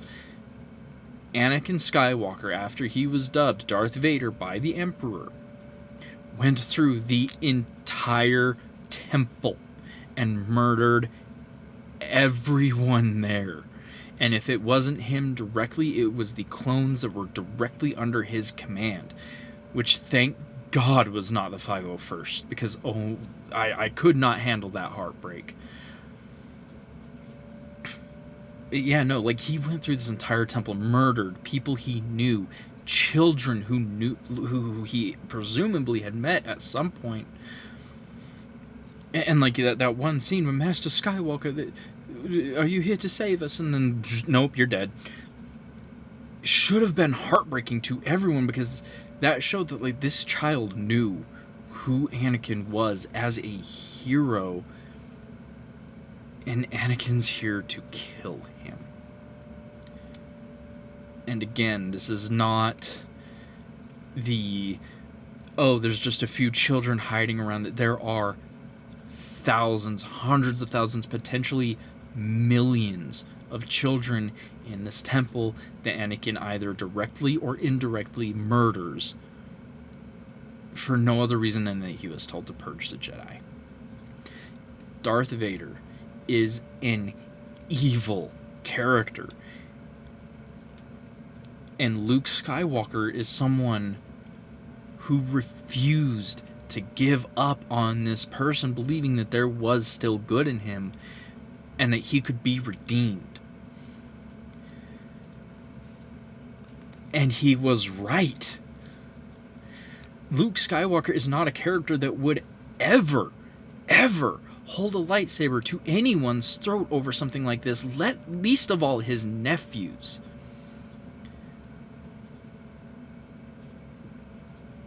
Because if Darth Vader can be redeemed, so can they. If anything, he'd have had a sit-down talk like, hey, I had this forced premonition about this and this. I wanted to talk to you about it. Let me help you through this. If you want to explore the dark side, hey, guess what? I've done that before. I can help. Because you can explore the dark side and not be evil. It's admittedly fairly rare in any of the stories, including Legends, but it has happened. There was one, the Sith, who did know evil. Darth Vectivus. This dude right here. We're going to go over this a little bit here, right? Darth Vectivus, in the life he enjoyed prior to becoming a Sith, was a male human who served as the director of Jonix Mine 811b asteroid mining colony in the, I'm not going to read that star system, near the planet Bimiel. A shrewd and principled businessman, he shut down the operation when the reservoir of dark side energy over which the colony was situated began to negatively influence his employees. Because of his own force sensitivity, he began to study and experiment with the mysterious anomaly himself, where he developed a force technique which involved the creation of dark side empowered phantoms. He eventually did away with the entire mining operation and left the habitat for a time in search of the Sith. His quest was ultimately fruitful, and upon completion of his apprenticeship, ascended to mastery as Darth Vectivus, Dark Lord of the Sith. He participated in the Banite Sith under the rule of two, under the rule of two, a master and an apprentice. Though a proponent of the dark side, Darth Vectivus' self-discipline and pre-existing code of ethics allowed him to remain fair and balanced without succumbing to the lure of power which plagued many Sith Lords who preceded him. He eventually returned to the mine and maintained a plentiful existence in the company of friends and loved ones alike. Vectivus passed into physical death centuries prior to 40 ADY, but his spirit retained its power and lingered in Jonix's labyrinthine mines underneath the home where in life he had once resided, and was also there when his ghost met then Dark Lady of the Sith, Lumia, who had then since taken up residence in his home. Lumia later raised a phantom of Lord Vectivus that encountered a young female Jedi Knight named Nalani Din in the asteroid mines. Vectivus had a conversation with Din, during which he attempted to convince her to slay him in order to save the lives of countless others. Din declined the offer, which prompted the Dark Lord to transform into the likeness of former Galactic Emperor Palpatine and enticed Din to strike down the visage of a known villain. Vectivus rebuked her when she again refused him and declared that she lacked the ability to sacrifice a life other than her own for the sake of many. He then illuminated the exit, mocked Din's purported weakness, and allowed her to escape while he disappeared into the Force. So there's obviously a lot more going on here, but this is a person of the dark side who did no evil in his lifetime. And so, like, with Luke having at one point studied and partaken in the dark side and been able to come back himself, I honestly believe would have absolutely been like, hey, I can, let's help you through this. I want you to understand. I want you to be able to explore who you are, what drives you, all of those things. But know that I love you and that I'm here for you. That is Luke Skywalker. The character assassination that they did to him in that trilogy, to any real Star Wars canon, is amount to blasphemy of the highest order, and should not stand.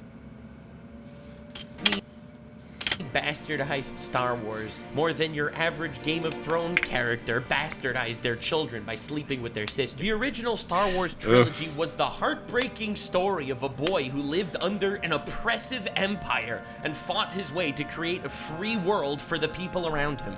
The prequel era of Star Wars was a glorious tale of how freedom dies, showing you this glorious, spanning democracy that's lasted for 1,000 years, and due to the evil machinations of one of the greatest written villains of all time, Jar Jar Binks, democracy died to a speech given by Darth Sidious telling the world that this is the first galactic empire to thunderous applause as they applaud a sycophant who gained power and destroyed a democracy. To this day, Order 66 is one of the most heartbreaking moments in cinema history, and the fall of Anakin to the dark side will be remembered to everyone. That scene, that's what I was talking says, about. "You were the chosen one. You were my brother, Anakin. I loved you." And my heart breaks.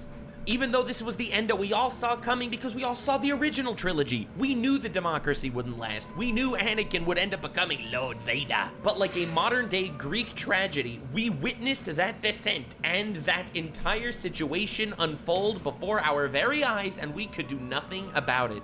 The Clone Wars TV show was a brilliant way to evolve the entire story and get you to that point where you recognize the tragedy of Order 66, not just from the perspective of the Jedi that are killed, but also from the clones who have their very freedom stripped from them, which ultimately is the overarching theme of the actual Star Wars trilogy and the Star Wars prequel trilogy. How freedom dies, and it's to thunderous applause. Iconic characters, amazing fight scenes, everything that a modern blockbuster hit needs to be. And then Disney realized they could get their grubby little Mickey Mouse hands on it, and they could put their dick in the entire mouth, the gaping hole of the Death Star. Now, as you probably know if you're watching this video, because my channel is pretty shadow banned these days, and you're probably only watching this because you came here from my second channel, I've been doing lore dives into a lot of different facets of the internet recently. I've specifically focused on Star Wars and Warhammer and like a lot of other gritty sci-fi type shiz, and learning about the lore of— No, it's true. He is our dear Lord Nuxalor, who will devour all lore.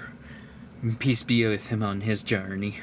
Star Wars has been an eye-opening experience. As a kid, I watched the original trilogy and I watched the prequel trilogy. I've watched a couple episodes of the Clone Wars here and there, and that's about it. And I still really liked Star Wars. But now after understanding the greater lore, the 1,000 novels written about the Star Wars franchise, that's right, 1,400-page books about the various eras of Star Wars history, the Old Republic, the High Republic, the freaking Star Wars Legends timeline. Did you know in the very first of the prequel films where Ki-Adi-Mundi, you know, dickhead Jedi guy, the guy who's not making fun of the guy, his head just literally looks like a big penis, that he's goes kind and of tells everyone, but the Sith, we haven't seen a Sith in 1,000 years. Did you know why? Because 1,000 years ago there was a massive war between the Jedi and the Sith, and the Sith, under the rule of Darth Bane, the most goated of the goats, this dude established the rule of two. There was an entire race of Sith. There was an army of Sith. There was a massive The race of the Sith were dying out long before then. There were still a handful of them by this point, but the entire race of the Sith was actually annihilated by the Sith Order. If I remember right, double check me. cataclysmic war that spanned hundreds of novels worth of material. Eventually, when the Sith were at the very brink of defeat, Darth Bane made this whole rule of two shtick, and that's why, to this day, only two there are, a master and an apprentice. There's so much content that could be done there, or if you go even further back to Valkorion, the Sith Emperor, or Darth Revan. Valkorion was not a Sith Emperor, he was the Emperor of the Eternal Empire. So, the Sith Empire was ruled by a Sith Emperor. And this is actually one of the reasons why the Sith had to team up with the Jedi to take down the Eternal Empires, because the Eternal Empire was so powerful that they threatened everything in the galaxy.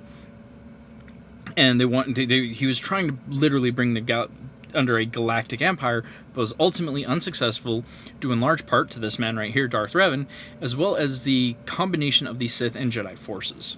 Revan, or Darth... But he was a Sith, he just was not a Sith Emperor. Nihilus. Every single one of these characters equally or more iconic than the most iconic Sith Lords you could think of within the current Disney canon of Star Wars. Did you know that Darth Revan was a Jedi who single-handedly started an entire war against Mandalore, then became a Sith, then became a Jedi?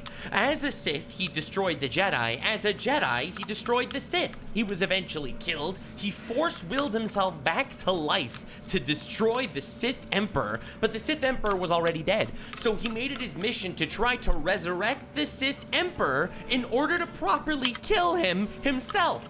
This was so terrifying, the Jedi and the Sith had to team up to stop Darth Revan from resurrecting Valkorion, the Sith Emperor. This is like one of the craziest storylines of all time, and Disney would never ever touch it. They would rather somehow Palpatine returned. Yeah. Which, Palpatine's spirit was around in Legends canon as well, but it was very different, and I think a lot better written, because it was just oh, somehow he's back as no. It was like his Sith spirit was still around, guiding people, torturing people, blah, blah, blah, blah, blah, until I think he almost came back, but ultimately wasn't able to. Again, it's been a while. I'm not 100% sure. If somebody knows more, please say so in the comments. Please, for the love of God, educate me. I am not as serious about devouring as all lore as our dear Lord Nook's lore. But it is actually something I'm really interested in. I love a good story, and I want more details about this one, because especially the Legends story that was so well written, is one of my absolute favorites of all time. And fuck Disney for taking that away. They deserve to burn in hell for what they've done. Now, you're probably thinking, yeah, but they want to, do something with the established characters like Luke Skywalker and all those other lovely characters that they completely bastardized in their sequel trilogy. Yeah, never mind that as Grand Master of the Jedi Order, he fought Abeloth, which would have been a phenomenal thing to have on video. But, Rey and the character assassination of Luke Skywalker, way better, right? Trilogy that didn't exist as far as I care. Well, ironically, in the Legends timeline, there actually is an entire sequel era to the actual trilogy of Star Wars 2. Luke Skywalker and his children and different enemies. His children, Leia and Han Solo's children, more Jedi that he's found throughout the galaxy. It was a huge thing, and it was brilliant, and I loved it, but no. And foes that they had to fight throughout the years, introducing Lovecraftian entities into the Star Wars universe like Abeloth. And believe it or not, in the Legends timeline of Star Wars, they actually did not absolutely cuck Luke Skywalker. He was still an absolute badass character. The hero of so many people's childhoods, the hero of so many people's timelines, that they got to witness him start off as this little guy on some sand planet, which I hate because sand is coarse, rough, and gets everywhere. But this dude still took down an empire, an oppressive empire. He is an absolute mad lad. Well, now, we have two things we can do with this character. Well, option one, we can give him an entire Legends timeline of him still being an awesome and show you how his family is pretty epic and great and stuff, and give him new trials. Not to mention his wife, Mara Jade, they met because she was trying to kill him. She was an assassin sent by Palpatine's Sith spirit to kill Luke Skywalker, and was unsuccessful. And she just, in being unsuccessful, was wow, he's a good fighter. He's pretty hot. And he's powerful in the Force. Babies, please. Trials and tribulations and different generations. I will say, I do like Luke with a beard, though. Clean-shaven Luke looks a bit like a weenie. I like Beardo Luke. That he has to raise. Just the look, not the writing. Needs to refound the Jedi Order. Pretty awesome, pretty badass stuff, honestly. That's pretty great. What's the second option, you're probably thinking? There can't possibly be a second option. Well, the second option is making him a hobo, drinking walrus titty milk on a random planet, and then die off screen in a pathetic way so you can follow other characters. Now, that is not how you treat a hero, Disney. Well, at least there's Han Solo, right? Nope. Han Solo got divorced, and he was all sad. He became a hobo, too. Bro, we got the Indiana Jones treatment. We'll hobify all of our favorite characters, and he'll die in a pathetic way that was incredibly epically foreshadowed that he would just die in a lame way. Yeah, the sequel trilogy of Star Wars, in my canon, not real. Doesn't exist. It never happened. Disney never bought Star Wars. But aside from disrespecting the very characters, and aside from doing away with a glorious franchise with a brilliant theming, as I've mentioned, about the death of freedom, you know what the major theme is of the new sequel trilogy? Well, I don't. There is no major overarching theme. It does not tap into the potential that Star Wars laid at all. The theme is, oh yeah, Whammon character, kinda awesome, ain't she? Bet you've never thought of a strong Whammon character in Star Wars before. I mean, Mara Jade, Ahsoka Tano. Who was the Female Jedi Grandmaster. Satil Shan. Grandmaster of the Jedi Order, female. Super powerful, well-written character. Strong female character, super well-written. Again, has character development through her entire arc. And instead of, like, putting her story to film or doing anything cool with her, no. We get the Acolyte. Aside from Luke's daughter. Fuck me. The Legends timeline. Oh, of Star and Wars. Luke's daughter. What are you doing, Disney? Now, ironically, despite all these incredibly powerful characters and interesting backstories and different lore eras of Star Wars that could have definitely been adapted in one way or another by people that actually had some sort of passion for the Star Wars series when they wrote this shit, Disney decided to do away with all of it and come up with their own stories. It's unbelievable. The audacity and disrespect. And their stories are just so bad. Piece of shit feels like when they just So stick their bad. dick in things and claim them as their own.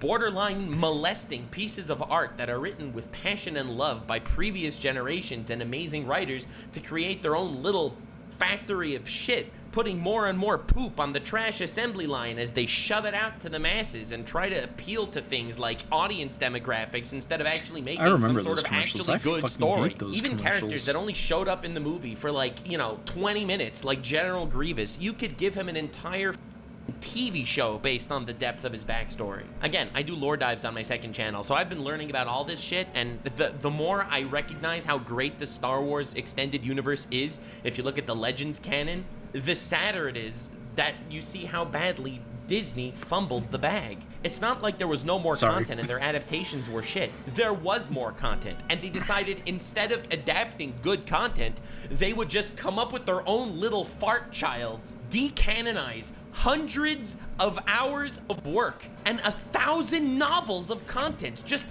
decanonized like Thanos snapped them out of existence, purely for the sake of creating a new canon where everything is shit now. This is like the Rick and Morty butt universe where they open a portal and they end up in a universe, but it's all butts everywhere. This is what Disney did to Star Wars. Now, to add insult to injury, aside from making just absolutely shit properties and terrible shows, instead of respecting, the actual artists that made Star Wars what it is, because for sake Disney didn't, Disney is also disrupting and disrespecting the little fragment of Star Wars canon that they kept as canon. The irony is, Disney came out here with the big red marker and crossed off 99% of the Star Wars canon, leaving only the movies as basically the canon and the Clone Wars TV show. And then they disrespect their own canon. The big rage these days on the interwebs is the Acolyte, this absolutely dumpster fire of a TV show that Disney likes telling everyone that insults the Acolyte. It's like, oh, you're only insulting this because you actually hate women and gay people. It's not because it's an absolute dumpster fire piece of shit content that no one could possibly enjoy. Editor, no, it's a poorly written pile of dung. Power of many, please. Please don't. The power of two. The power of many. Thank you, editor. I rest my case. That one scene alone will be immortalized to meme status of absolute dog shit content. Whoever put that together unironically thought they were making something good. Bro thought he was cooking with that one. Can we please, power of one, power of two, power of many of you, hit that like button and subscribe to this video right now. Thank you. But the tragic irony is, instead of even making a good show, which they didn't, they made a terrible show. I mean, what did we expect? Well, we expected them to at least respect the little fragment of Star Wars that they kept as canon, right? Remember how I mentioned to you earlier how I subtly implanted the foreshadowing in all of your minds of how Ki-Adi-Mundi, penis head general Jedi guy, not because he necessarily is a penis or anything. I'm just, his head is just a big cock. That guy, I especially made you focus on that guy when he said the Sith have been extinct for a millennia, which is a very long time. Yeah, I was dapping my boy up because in The Acolyte, which takes place 100 years before the original Star Wars prequels, yeah, there are Sith running around killing Jedi, like lots of them. You don't have any of these Master Yoda moments when Order 66 happened where he clutches his heart and drops his cane. Nope, none of that. Yoda's not even in the show. You know why? You know why Yoda's not in the show? They wanted Yoda in the show. They couldn't afford Yoda. Yoda was like, no, I don't want to be here, bro. And they were like, all right, whatever. We'll just have someone else. Be here. I do not want to be. Anywhere else would be preferable. I can't even make this shit up. Like, this is humiliating. Preferable. But yeah, anywhere the whole else Sith been would around be. for millennia. Well, Ki-Adi-Mundi, the guy who was supposed to have been born after the Acolyte starts, right? He was supposed to be 70 in the Star Wars prequel timeline, and this is 100 years before, so Ki-Adi-Mundi shouldn't be born yet, but Ki-Adi-Mundi is born and is around for some epic fan service, I guess. He's around, and he witnesses a Sith proclaim himself to be a Sith, and then he still, in the prequels, says, Sith hasn't been seen for millennia. and no matter how badly you write yourself into a box, you will never, ever, ever get the forgiveness of the people for doing something so god-awful, like introduce a Sith, break the little bit of canon you actually kept. I could go on forever. I told you, I've been doing lore dives on Star Wars specifically on the second channel to properly formulate my thoughts on this shit and educate myself before making a big-ass Star Wars video on why it's actually a glorious franchise that will forever be remembered as the disenfranchised death of a former beautiful nostalgia piece. But the ultimate irony of everything is what Disney did with the Star Wars franchise is exactly what Chancellor Palpatine did with the Republic. To just remind you for a moment, Chancellor Palpatine started a proxy war where he ran the government and controlled the clones on one side, and he was also Darth Sidious, the Lord of the Sith, that controlled all the droids on the other side. The Clone Wars was a war that was operated on two fronts by this man. This giant puppet master controlled both sides of a massive war to destabilize the entire galaxy to then absolutely take over. That is exactly what Disney has been doing with Star Wars. I have a new theory. This is my headcanon. Mickey Mouse is Palpatine. No, just straight up. So, I think what he's saying is exactly right, in more ways than he might realize. I think Legends is still canon, but you know how history is written by the victors? Disney won. And they're rewriting that history. Doesn't mean it's not real, doesn't mean it's not there. They're just trying to rewrite it, to hide it, to say that, oh, no. Our stuff is canon. What we say goes because we won. I think we need someone to come in and fight back. I think we need a new rebel force. I'm willing to lead that rebel force. Fuck it, Disney, I'm calling you out. I'll make you a bet. I bet I could take some random ass bullshit character, or even just write my own, make a show, and have it be so much better than anything you've put out in the last 10 years that it just blows people's minds again. And here's the thing, if I win that bet, you sell the rights to all Star Wars to me for $1. For $1. That's right. $1.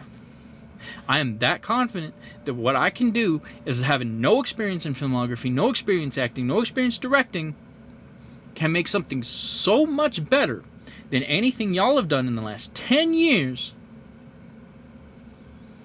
I'll stake my life on it. Fuck it. If I lose, I'll be your indentured servant. I don't care. Because I'm not going to lose. I know I'm not going to lose. I will put my email in the description of this video so that y'all can reach out. Because I know I won't lose that bet. And here's the deal, too. I'll be inclusive. I'll have people of every race in that movie. I will have people of every sexuality in that movie. And I will do a bit of pandering myself, even though I disagree with it, because I know that I can even do that better than y'all. So here you go. I'm putting my email in the description of this video, Disney. Actually, you know what? I might not do that. Reach out through a comment, DM me or something, and then I'll get you my email address. Because I'm serious about this. No experience, I can do better than you. If I win that bet, you sell me Star Wars, all of it, Lucasfilm, everything, for $1. If I win, you get an indentured servant. Just feed me, house me, that's it. I won't ask for any entertainment, won't ask for stuff. I won't even ask to see my family. That is what I'm willing to bet, that I'm better than you. That I can do Star Wars better than anything you've done in the last 10, 15 years. I am that confident in this. For the last 10 years. They are slowly but surely stripping away everything that you thought you loved about Star Wars, destroying it piece by piece, meticulously, from the canon to the established canon to everything else in between. They've already corrupted your favorite characters, and they've corrupted the major themes of the Star Wars series, from Luke to Han Solo to any political framework. It's because, like I said, they're just the victors trying to rewrite history. Legends is still canon. Legends is still canon. They're just trying to undo that in the minds of the people so that the people worship them like gods when they don't deserve it. Framework at all. Disney is Russia. All, because there was none of that in their new trilogy. Disney is piece by piece dismantling everything in a massive proxy war where it pulls the strings on all sides, destroying every part of it and destabilizing the entire galaxy, only for it to proclaim itself as a galactic empire, to sit upon its throne of corpses and proclaim itself as the new king of Star Wars. What I declare to be canon is canon, and whether you like the show or not, I am going to paint you as a misogynist, homophobe, instead of actually recognizing your critiques in any way. Disney has locked themselves in an echo chamber where they can only win in their own eyes, where if you love them, then you're on the right side of history, and if you hate them, well, then you're a filthy rebel. Ultimately, Star Wars doesn't know how right it was, telling a story of how freedom of expression dies. Now, I know ultimately it's all a power grab, it's all a money move. Disney thinks, oh shit, Star Wars is a big IP, we can make money out of it. But in my mind, this is just another tragic case of the modern era of artistic vandalism. Didn't watch this one either. I recognize that my refuse. second channel, where I do I like refuse. random deep dive reacting to everything on the planet that ever happened, consuming all lore, is going to end up becoming a massive funnel and an excuse for me to actually deep dive into things that I don't want to dive into in order to break them down for you over here. And honestly, I don't think I'm okay with that. We're doing the Velma dive, boys! Scooby-Doo is a very beloved IP that has existed for a very, very long time. In fact, it's so good and such a possibly easy formulaic system, there's no possible way to mess that up, right? I'm obviously teeing up. No, not right, dude. Not right. Velma exists. Velma, a freaking prequel to Scooby-Doo. How the gang got to know each other. Wait, that was supposed to be a prequel? That's a prequel?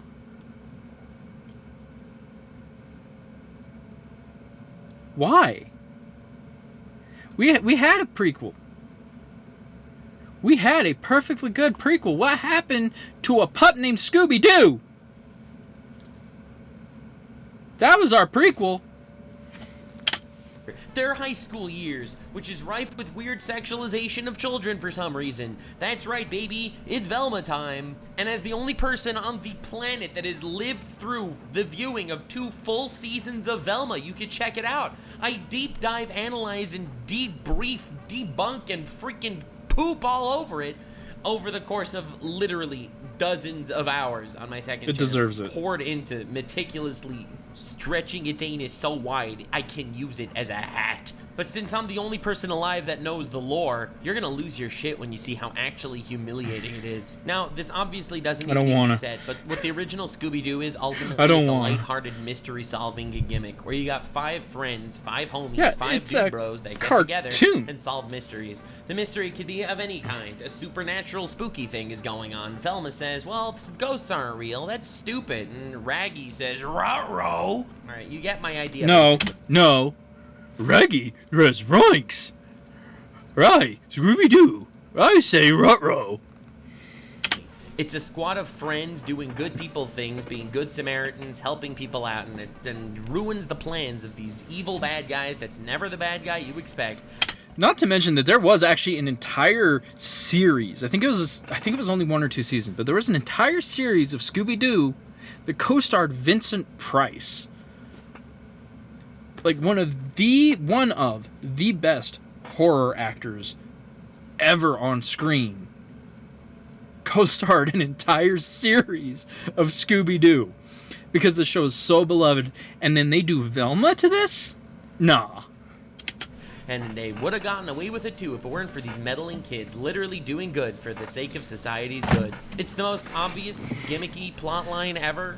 It's not necessarily brilliant in any way, but the writing is just fun, and it's beautiful kids content because ultimately it gets you to think critically and not judge a book by its cover. Every single episode of the original Scooby-Doo series will always have that one guy that always looks like he's the villain right off the bat. Something mystical and mysterious happens. Some people think it's a ghost. Some people think there must be a logical explanation for this. There happens to be this one incredibly creepy fellow that everyone's like, well, that guy's really freaking creepy. He's probably the ghost. And then eventually, through traps and gimmicks and figuring out lots of problem solving and clues, putting deductive reasoning together with using Shaggy. Scooby-Doo is actually the first series to ever realize that it's always the nice guy. Like, legitimately. It's 90% of the time, it's not the creepy-looking dude. It's not the mean-looking dude. It's that dude who looked nice and friendly at the beginning. Human bait. They do end up managing to catch the guy, unmask him, prove who it is, prove why they did what they did, come up with the motivations because of all their crime-solving shenanigans, and also proving why the guy that was actually mean in the very beginning, well, he was just misunderstood. This is the gimmicky formula for 90% of Scooby-Doo episodes, and honestly... And every single one of them is fucking great. It's a formula because it worked. Now, you'll have your deviations from the theme. There are some actual masterpieces in the Scooby-Doo franchise. I think a great example of that is the Call of the Mummy Scooby-Doo thing in Egypt, which was great and managed to throw the entire gimmick on its head because the people... It was alright.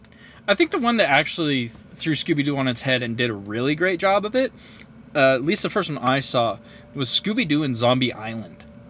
It was released when I was a kid, and it was the first time I remember actually seeing something legitimately supernatural happen in Scooby-Doo. Plus, it was also the introduction of the Hex Girls and my addiction to goth chicks. That's a whole other story. But no, like, legitimately, the Hex Girls were beautiful, gorgeous, loved it, and yeah, I've had a problem with goth girls ever since then. But that got me looking at like other Scooby-Doo movies and things that came before, and another one that really did it well was Scooby-Doo and the Ghoul School. It was like an all ghouls girl school. Like it had like all the like Monster High, like those dolls. It had them, but like the originals before Monster High was ever conceived of. It's such a great movie, and I think probably one of the earlier examples of there actually being supernatural, paranormal things going on in Scooby-Doo. And I think it actually might have served as one of like a set of events to explain why Shaggy and Scooby are actually afraid of the supernaturals, because they're actually the only two in the entire Scooby gang that have actually witnessed real paranormal events. And then the Scooby-Doo live-action movies happen, and those are some of the only live-action adaptations that I actually enjoy and just, like, actually appreciate. Mostly because of the acting and the story writing and how it still kind of followed that trope, but still allowed for the actual supernatural to be involved. And plus, the first one had Mr. Bean, and that's just fun. And, I mean, realistically speaking, Matthew Lillard is one of my favorite actors on the planet because he's just so phenomenally entertaining. And Matthew Lillard as Shaggy will never be beat, except for maybe by Casey Kasem in the original, but I'm pretty sure he's dead, unfortunately. The people that were dressed up as the ghosts were actually Velma and archaeologists trying to protect it from, like, the outsiders. There's always a wholesome message, there's always a wholesome moral, and there's always crime-solving, butt-kinking friendship. And it's beautiful. Yep. And then Mindy Kaling happened. Mindy Kaling shows up and is like, yo... I honestly can't say I've seen a single thing of hers or even anything she's been in that I actually enjoy. She's just kind of one of those people who's just bad at what she does. I am writing Velma. It'll be a prequel to the actual Scooby-Doo IP that is beloved by Billy Jillians, and we are killing every part of it. First things first, we will diversify the entire cast. Fred is going to be a white guy, but not any white guy. An incredibly rich, crybaby white guy that is constantly talking about how his penis is small and everything was handed to him in his entire life, and nothing he actually does comes from himself, but it is purely because he is a nepo baby coming from a rich family. Enter Daphne, the Asian kid, whose parents are lesbian cops, and she is also a ninja. Wait.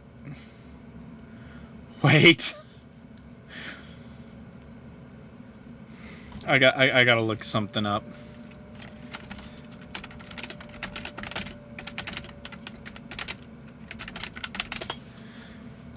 Greek.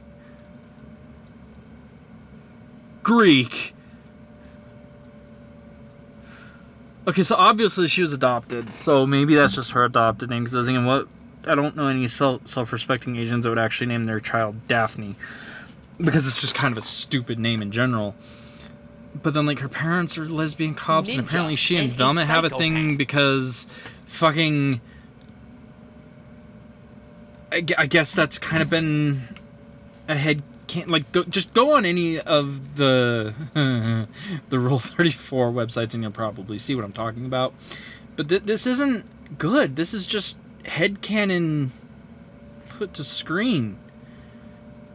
That's a bad thing. Like, you have to be good at writing to make this work, and it doesn't. This is awful. Path. Enter Velma, an Indian girl who is possibly the most unlikable character on the face of the planet, constantly talking about how she hates the patriarchy and society and rich people and religion and anything. Basically anything that... Okay, but here's the thing. And this is why this does not work for this character or as a prequel. Fred essentially was the Sokka of Scooby-Doo. He was somebody who the entire gang was willing to put... They were willing to put their lives in his hands because of how much they trusted him. Like, when he was making these traps, when he was unmasking the villains, when he was doing these things, the gang trusted him with their lives.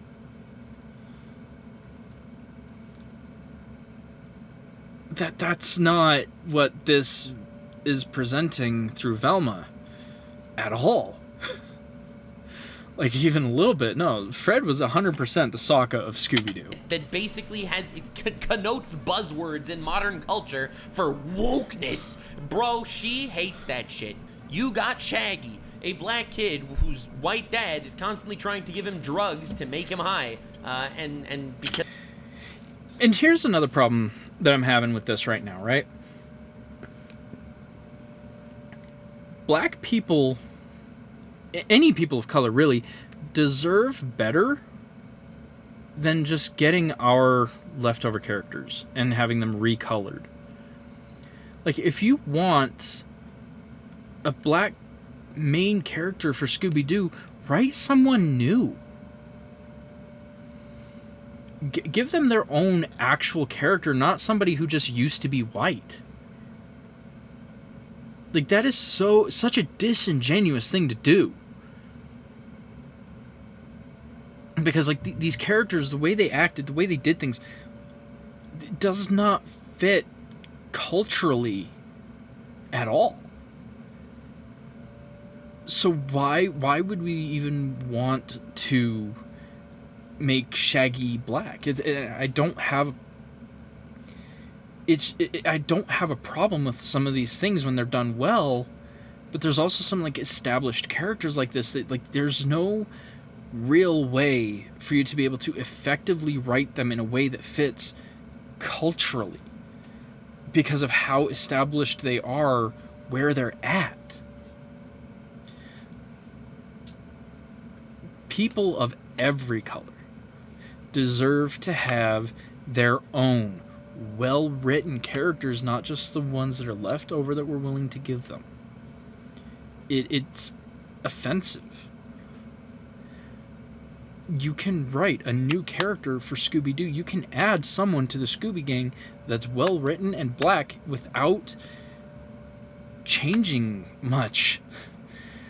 Like, you could write it out so that Fred leaves the group for some personal reason. Like, you know, maybe that romance with Daphne fell apart and Fred was just heartbroken and couldn't stand being around her because it hurt too much, and so he had to leave. Come in, well-written, colored character. Like, that's not a hard thing to do. So what are we doing with all this? It's just color washing to be inclusive without actually thinking about culture and cultural sensitivity to an appropriate level. And even with that being said, I come from a background and a culture is meant to be shared. Like, yeah, you got to do it respectfully, and I think when you do it disrespectfully, it becomes cultural appropriation, which is bad. But, like, just sharing in other people's culture is not a bad thing.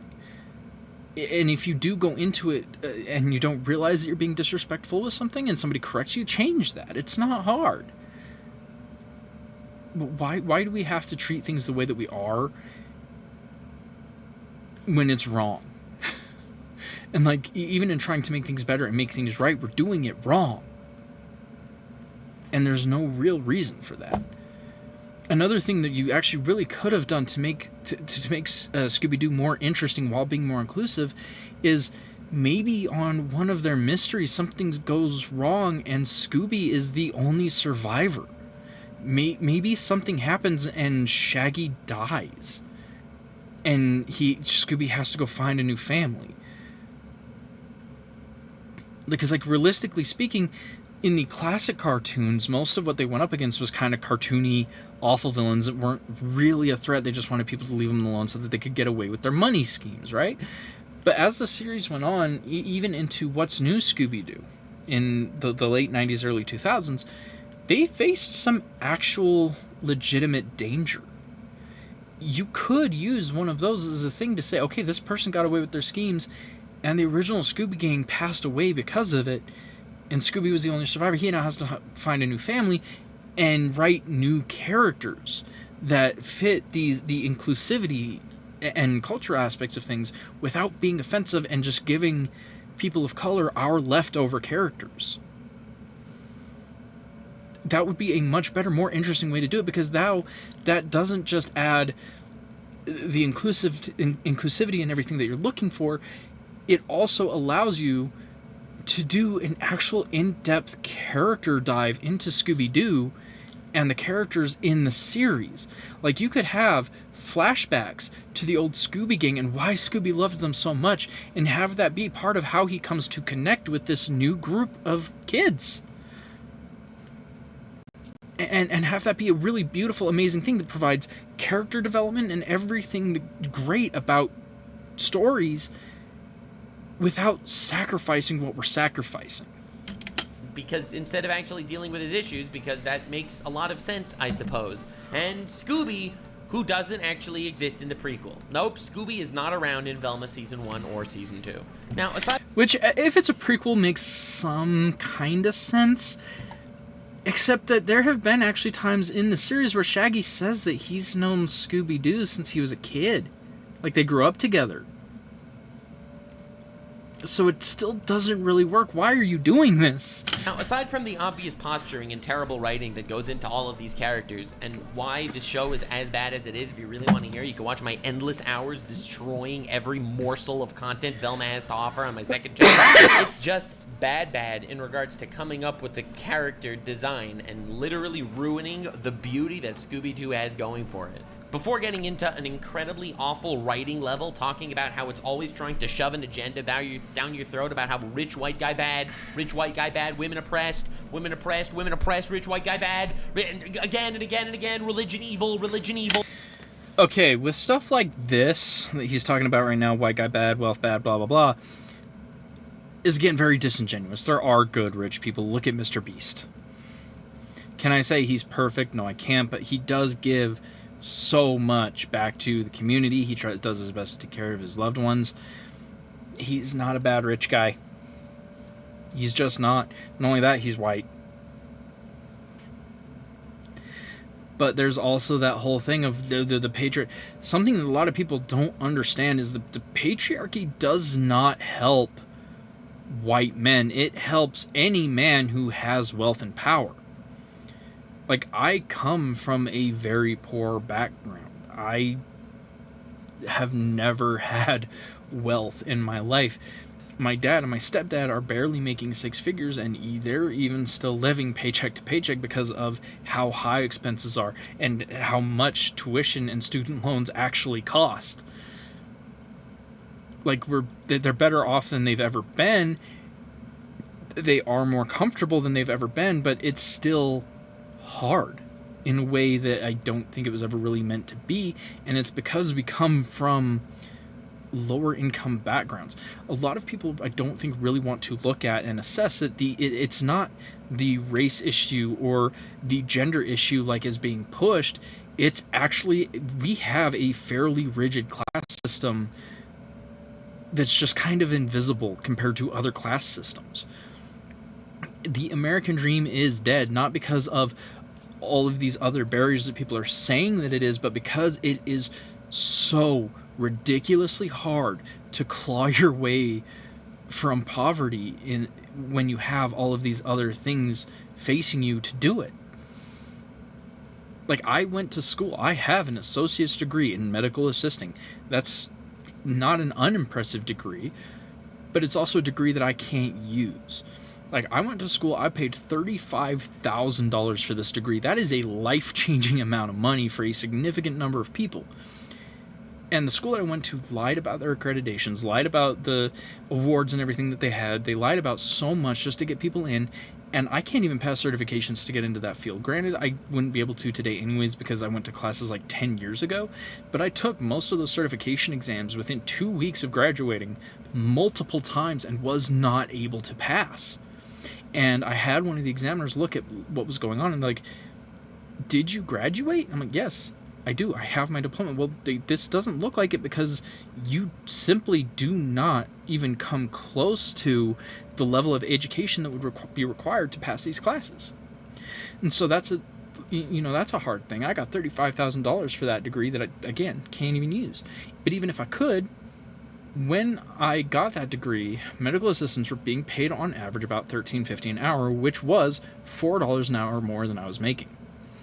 Right now, I am making just under 17 officially. I get shift differentials that make it so my minimum is actually kind of 17.10, and I can't. Like, right now, I am living at home, paying $300 a month rent. I have like a $300 car payment, which isn't that bad. I pay insurance, phone bill, all that. And I've got medical debt. I've got all of these things that make it so that there are times where I legitimately have to choose between, do I eat this week or do I pay my bills? And I'm looking at, granted, I'm very proud of the fact that I was able to put off my first bankruptcy until I was in my 30s. I'm 31 right now. To me, coming from the background I did, where I saw my parents take out, I think, 2 or 3 bankruptcies before they were in their 30s that I know of, that's a huge deal. To me, that is a huge accomplishment. But I also understand how for some people it might not be. But it kind of shows us, like, it used to be that, okay, you get an education, you get 6 figures a year, you're not living comfortably, blah, blah, blah, right? It's not that right now, and that's a problem. But that's a whole other thing. But kind of tying it back into the original point, like, Velma and a lot of these shows that are pushing this patriarchy bad, men bad, blah, blah, blah, blah, blah, aren't looking at the real issues. They're looking at the issues that are being pushed by people behind the scenes. And I do get a little conspiracy theory with this one because I do honestly believe that it is people in wealth or in positions of wealth and power pushing these agendas to keep the people who are not in these positions from bringing back the guillotine, which I think we need.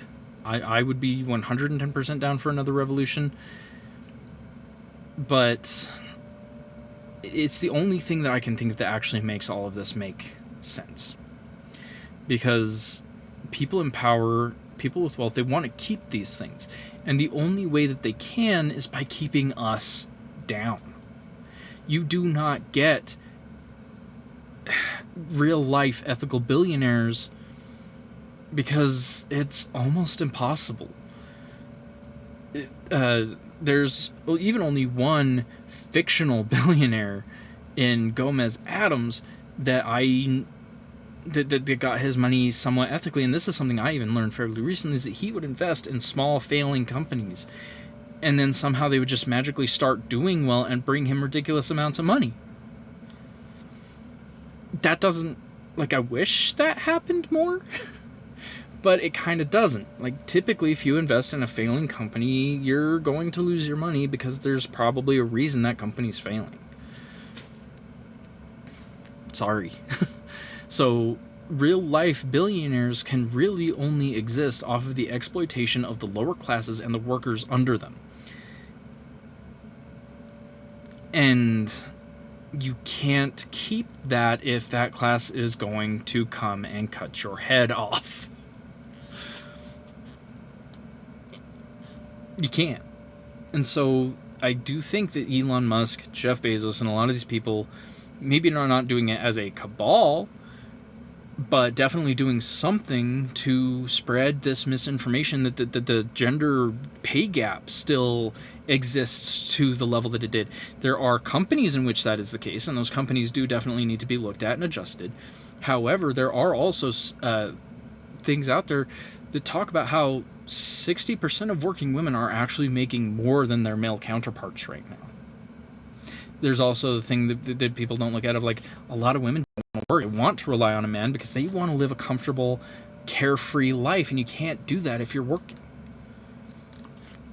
And again, I'm not saying, like, this is every woman ever. There are plenty of working women.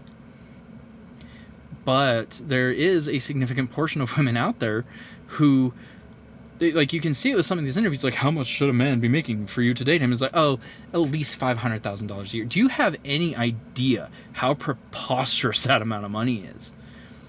$500,000 every year is insane. The average American, the average income for an American right now is somewhere around $80,000 a year. Average individual income in the U.S. Alright, so as of Q4 2023, the average annual salary in the United States was actually just under $60,000, of $59,384 per year. This is only a 5.4% increase from 2022. Now, they talk about individual income can vary depending on other factors, including industry, skill set, location, occupation, gender, age, and race. Gender and race, right now in particular, are actually lower functioning factors because of things like affirmative action.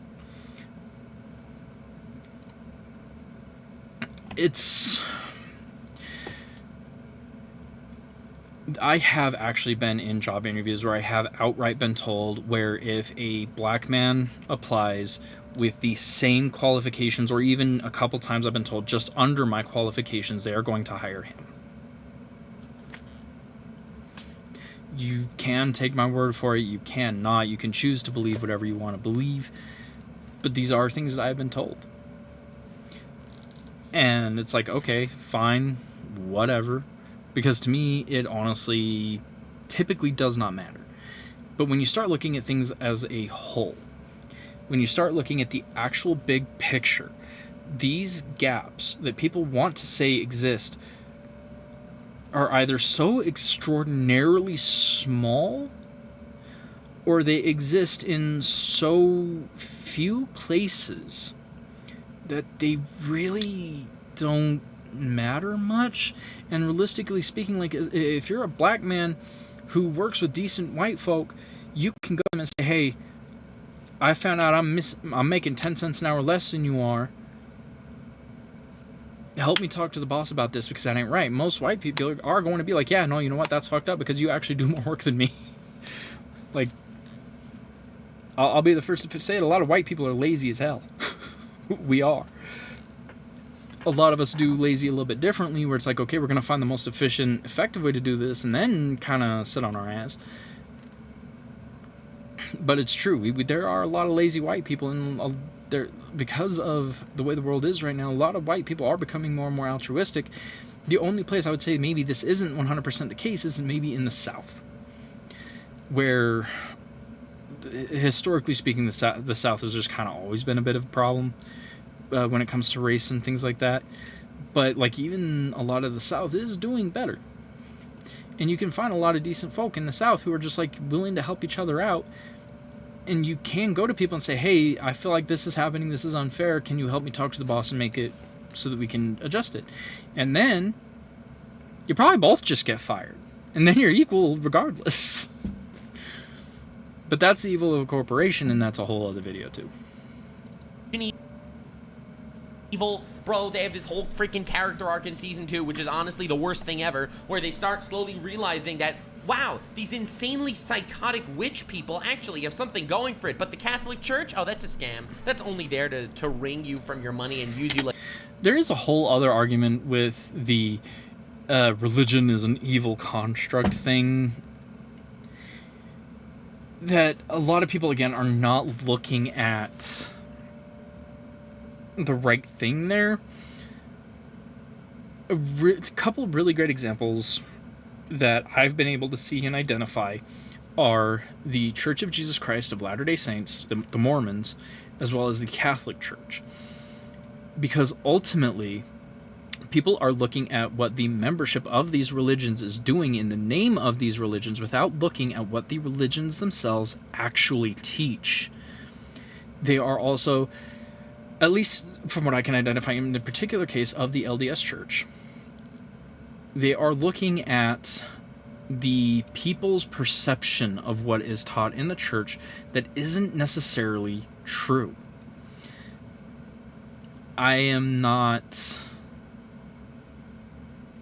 going to get into a whole lot of super big details, but there are a lot of things that the church teaches that make sense with the way that I've recently come to find out that the church says, okay, teach it this way for this reason, makes a lot of sense.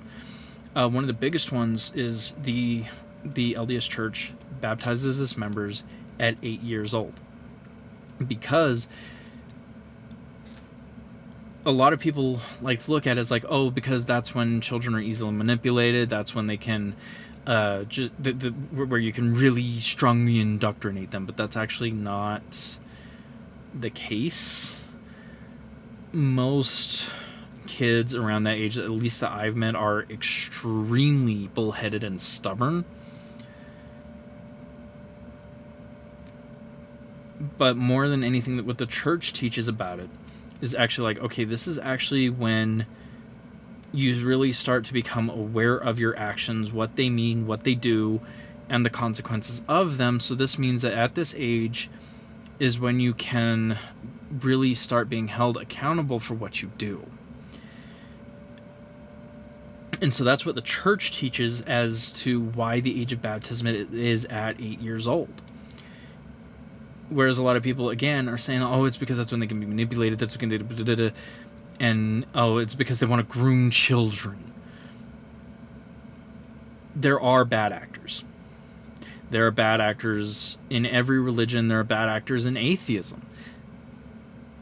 It doesn't matter. Humans are flawed. There are bad actors no matter where you go. I can't deny that fact.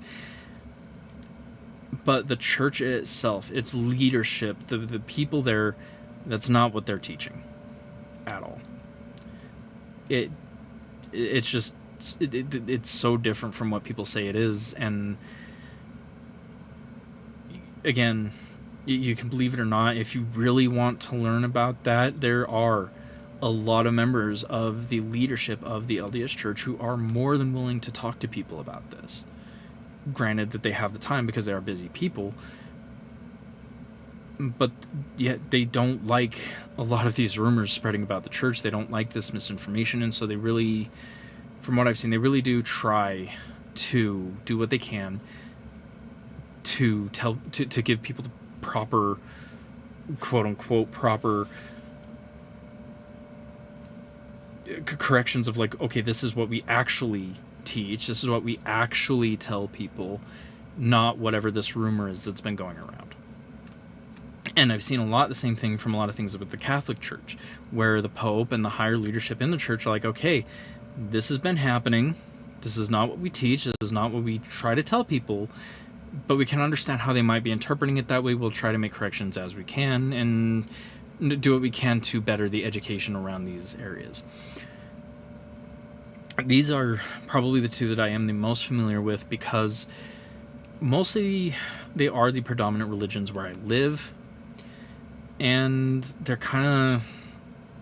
are two of the most talked about religions outside of Islam in the world right now. So it kind of made a lot of sense for me to educate myself on their whole thing, basically. But yeah, like the religions themselves are not the problem. It's really more the people that are, and their flawed interpretations and the actions on those flawed interpretations that are. Use you like a cum rag. Yeah, religion is all fake. Witchcraft, that's real and based. Like, it's constantly contradicting itself with its messaging. Instead of bringing people together closely and not judging a book by its cover, everything is the absolute obvious caricature and stereotype of what they are supposed to be. And here comes the real mind-blowing part. There is zero actual crime solving in the story. Which is awful. Like, really, that was the whole point of Scooby-Doo, solving these crimes. But also, back to the actual artistic vandalism side of things, when you cut things down to be the most basic of basic without any nuance, you are a problem. Because everything is nuanced, everything is complicated. Nothing in life is actually that simple. Baking is a great simple example of this, and even that's not as simple as I wish it was, because like to get into this I have to talk to you about like, oh, all those flours and all the butters and blah blah blah. But like, when you're baking, any baker knows this, if you get the wrong amounts of anything, it can just destroy whatever you're trying to make. And so like, if you simplify like, oh, I'm just going to do sugar and egg and butter, you're not going to get a fluffy cookie. You're kind of just going to get a puddle of crap. Okay, so what if I take out the sugar and just do flour? You're going to have an awful tasting biscuit. And when I say biscuit, I mean the American biscuit, where it's like an actual, like, it's almost like hardtack if you don't have the sugar. Because the way the sugar melts and interacts with the other ingredients is a large part of what makes it gooey and soft. And so it's like, you need all of these different ingredients interacting in the right amounts to make the cookie delicious. You can't just strip it down to its basic, like you can do an egg, but you're not going to have a cookie. It's an egg. It's an egg, and an unseasoned egg at that. You can't like, and who eats just flour? I mean, people do, but like you don't eat just flour on its own. And so boiling, especially a visual media like a cartoon, down to its most basic elements, it's a flavorless, awful cookie. Like, and like particularly in instances like this, it's kind of just like you're trying to feed us flour. Both Velma Season 1 and Season 2 has one villain. The villain is a serial killer going out there. In Season 1, the serial killer went after hot girls, cutting their heads open and stealing their brains. And in Season 2, the serial killer was somebody that was going after rich white guys and cutting their penises off. Like, you can't even make this shit up. Like, honestly, it's humiliating. Now, you know how... Why? Because like, even in the original cartoon, we were always kind of given motive for what happened. Like, kind Uncle Ben, why would you be the monster? Well, because this mine belonged to my dad, but it's being foreclosed on, and I'm trying to mine out the money to save the mine. Like, it wasn't like that. It wasn't always an altruistic thing or anything like that, but there was always a reason. And we were always given that reason. Like, everything was always explained.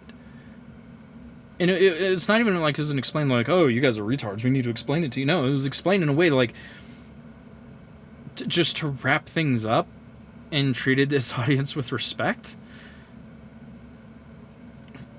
Why isn't Velma doing at least that much with what it is doing? Like, come on. You know how these crimes are solved? Well, you might be surprised, but it's not through any actual investigative work. Velma likes to put on the hat of a detective the entire show, constantly posturing how she is going to solve the mystery, but literally all the mysteries just get solved themselves. The moment any form of mystery is introduced in the story, it is instantly solved within a half second of that scene taking place, and not due to any due diligence on Velma's actual part. Season 2 was so bad in this regard that they had absolutely no idea who the serial killer was, and then the serial killer kidnaps Velma and unmasks herself in front of them.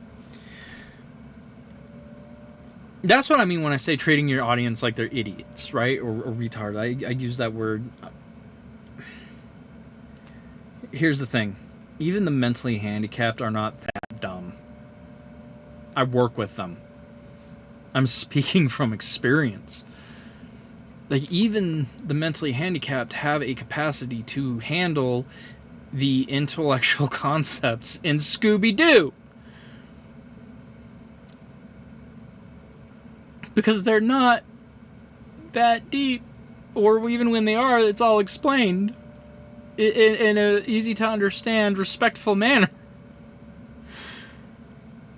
When I say that word, I am talking about either somebody who knows better than to do the stupid thing and does it anyways, or in the context of saying, like, treating your audience like retard, it's like you're treating us like we don't have the mental capacity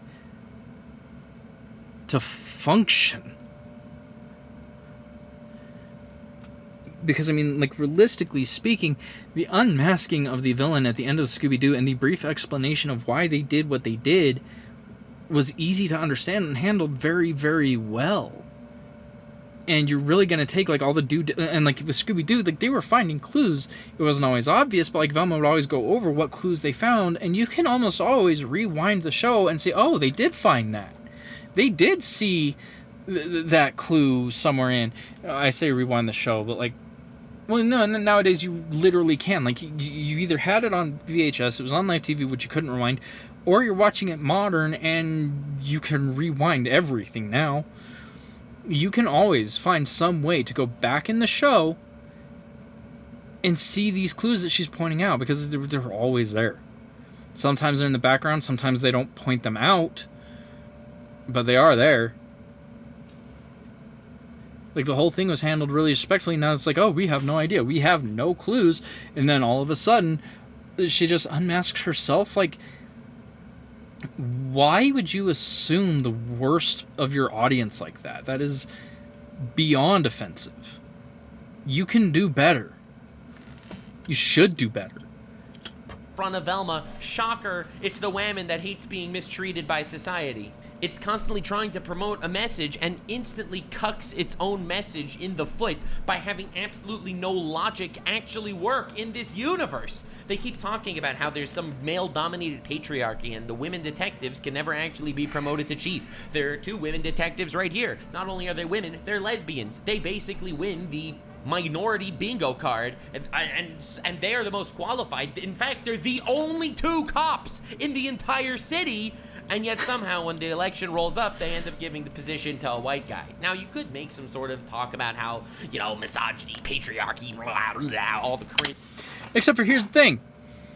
Here's the thing, and you cannot make that argument because it's a show. If there's something like this were to happen in real life, I could see that argument, but that's not how that works. Sometimes, in some places, if there is an equally qualified woman and an equally qualified man, they will give that position to a man, and that's fucked up. Those places need to be looked at, but that's not how things work. I have lost so many promotions to women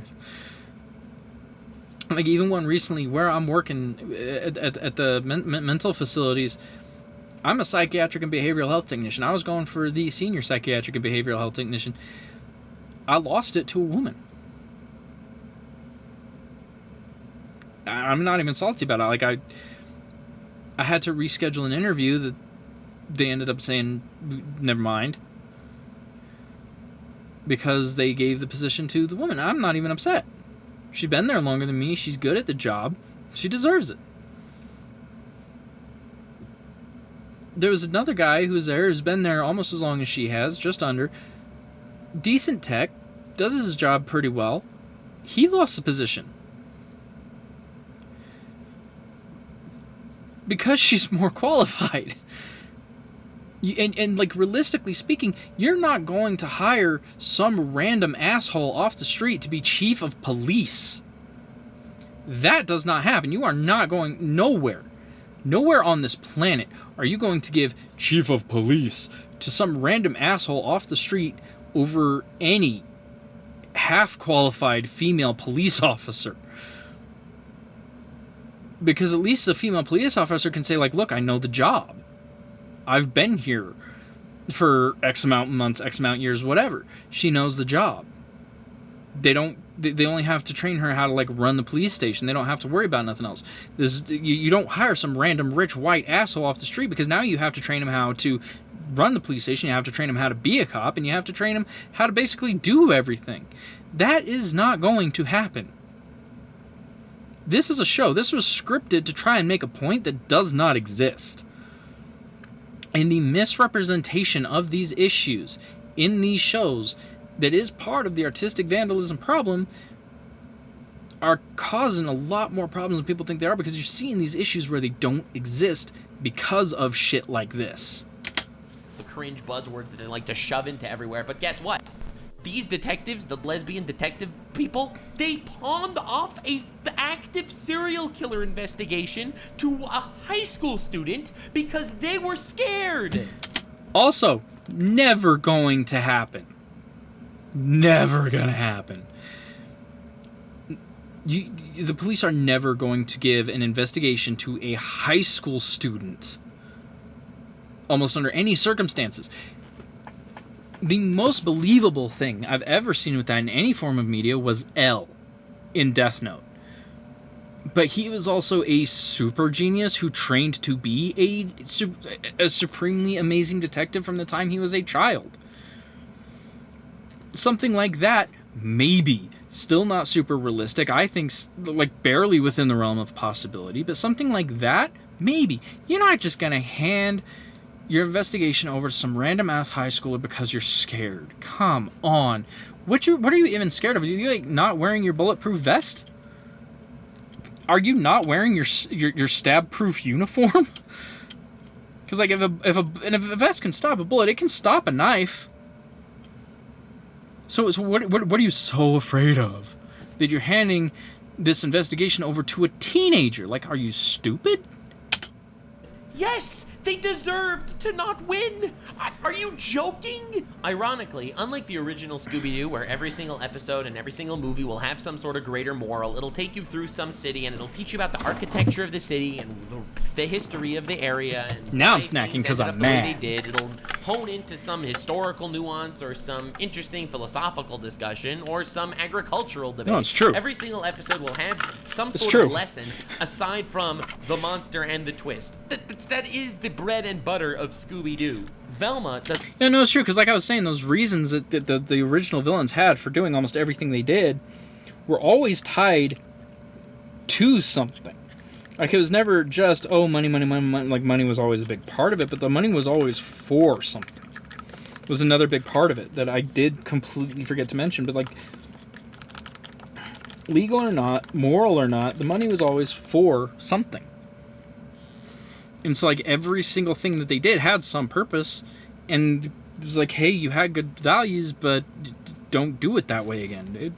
Does such an awful job promoting every single message that it has, they will accidentally make the only likable character in the entire franchise Fred. Yeah, the rich white nepo baby with the small penis. Imagine doing such a hard time trying to shove every form of diversity and beautiful writing of women and different cultures down your throats to such an insane, disgusting, obviously grotesque extent that the only likable character is the rich white guy. Velma will treat her girlfriend like absolute garbage, and the show will make backwards somersault brain farts to make you feel like, oh, how sad it is that society is stacked against her and she is deserving of love. Then Daphne will literally cheat on her girlfriend and go through a more backstep flip-flops trying to come up with how sad it is that Asian women in society are targeted and deserving of love. What? The show created a situation just... What? What? The fuck you talk about? What the hell are you talking about? Like, do you not look at what's actually going on in society? Asian women, from everything I've seen, are some of the most well-respected, loved people in society. The only thing they really get made fun of for is like, oh, you can't drive. And I mean, like, really, if that's your point of making fun of, that's weak as hell, bro. Like, what the hell? And, like, especially when you're looking at, like, beauty standards and, like, women who are actively sought after by every demographic, it's Asian women. What are you doing?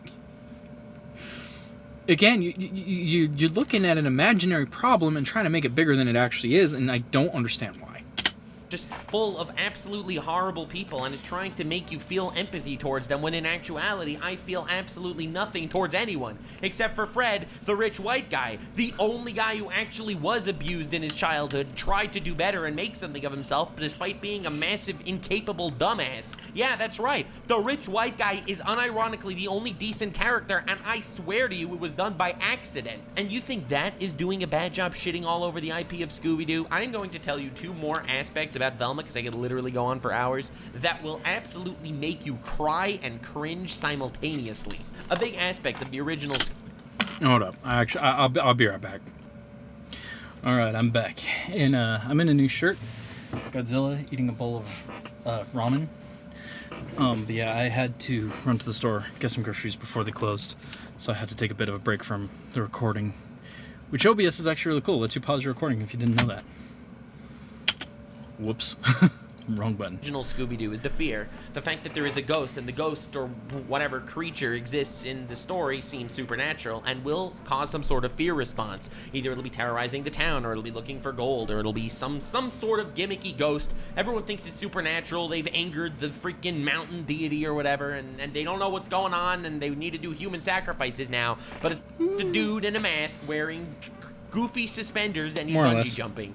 And that'll be the formula of every single episode, where there's the fear factor and trauma that these characters are implementing on the town that they are terrorizing, as well as on Shaggy and Scooby. Usually just a building, actually. First, and they're cowards. And the second thing that they're going to do is they're going to give a completely logical explanation as to why exactly what was going on the entire time. Why the human wore the mask, and aside from rare instances where it actually is supernatural activity, in the most part, it is going to actually have a perfectly feasible, logical explanation to this. These are two incredible components of the original Scooby-Doo IP, and these are the two components that Velma decided to really ass-blast the worst. First, the fear reaction.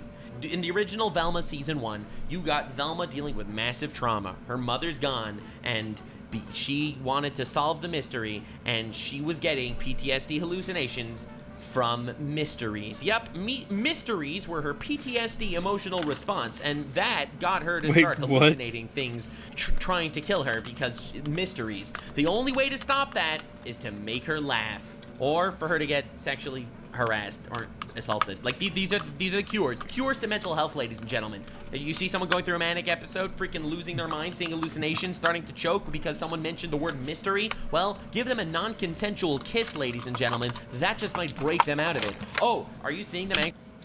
Don't do that. Do not do that. Again, I work with the mentally ill and the mentally handicapped.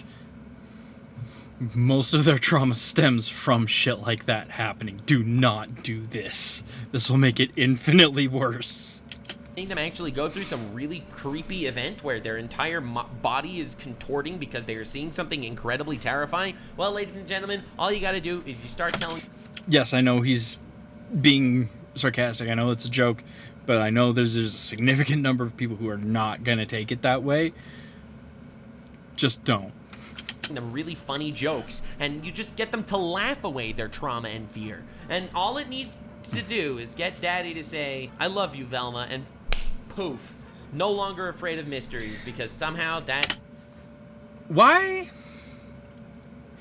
Why are we showing an underaged Indian girl in her panties?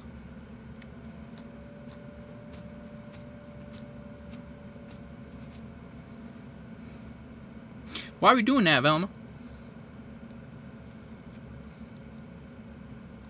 Do we You getting a little Dr. Disrespectful there? You trying to tell the world what age group you're attracted to here, Miss Ryder lady? That definitely correlates in her mind to her mother's disappearance and mysteries. Yeah, humiliating, right? But it gets worse. At the end of season 1 of Velma, Shaggy ends up murdering Fred's mom. I know, the show is stupid. Kills Fred's mom, and obviously, he freaks out. And guess what? There's the whole gimmick of how in Scooby-Doo, Shaggy eats a lot. You know, he eats a crazy amount of food, and the actual Scooby-Doo will put like a whole freaking sandwich the size of the Eiffel Tower in his mouth, and he'll just run it off in 3 seconds. Well, let's play up that trope. You see, he has so much PTSD because, he murdered Fred's mom, which is the thing that happens for some reason in Velma, and he gets PTSD attacks. Now, good thing Velma's cured from her PTSD, because that's a thing that just happens easily once you get your dad's love. Well, Freddy over here is not happy, and Shaggy, well, they call him Norville, and he is getting PTSD attacks. And they are creepy, ethereal, ghost-looking figures of Fred's mom attacking him. And the only way to cure it is to take a bite of food. He gets this crazy PTSD situation because he murdered somebody, quickly grabs a sandwich and eats it, and the illusion is gone. No problem. Hallucination solved. Psychology's... What? What are we doing? In the original, that was literally just something they did for comedic effect. Now you're trying to tie it to trauma? Like, what's wrong with dude just loving food? Like, we villainizing being a foodie now? We trying to say socially that being a foodie is wrong? Why? Why? Here, look, if you're a foodie, be a foodie. I'm a foodie. I fucking love food. I wish I had more money to do good food. But, like, that's a legit personality trait. Why can't Shaggy and Scooby just be foodies and enjoy food for the sake of enjoying food? Like, that's all it was. It don't need to be more than that. Psychology 0, Velma 1. Now, aside from being just an absolutely downright travesty in depicting mental health, this is supposed to be some sort of progressive show, literally shitting all over mental health. The second aspect, For real, though. the whole logical explanation of this gimmick in the original Scooby-Doo, that gets absolutely trounced upon as well. Now, remember the Shaggy hallucinations of Fred's mom coming to him like she was some sort of contorted ghost that he murdered? What if I told you that after he cured his hallucinations, because that's a thing you can do apparently, you can just cure mental illnesses like poof in this show. It's pretty awesome. Guess what happens? I hate it. Hallucination I hate it. I stays hate it. I and hate it. gains I hate it. I sentience. hate it. And it's actually Fred's mom's ghost. Actually, feasibly, visibly, Fred's mom's ghost wandering around trying to possess people, and tries to possess Fred, and Fred basically gives her the middle finger, has this epic moment of growth, chucks her out of his body, and she goes to visible, tangible hell. Like, floor opens, creepy hands come out, pulls her literally into the depths of hell, because she... But see, I thought this show said religion bad, right? You can't have hell without heaven. Not how that works. At all. So what are we doing? You're gonna sit here attacking religion, oh, religion, bad religion, and then actual literal hell exists?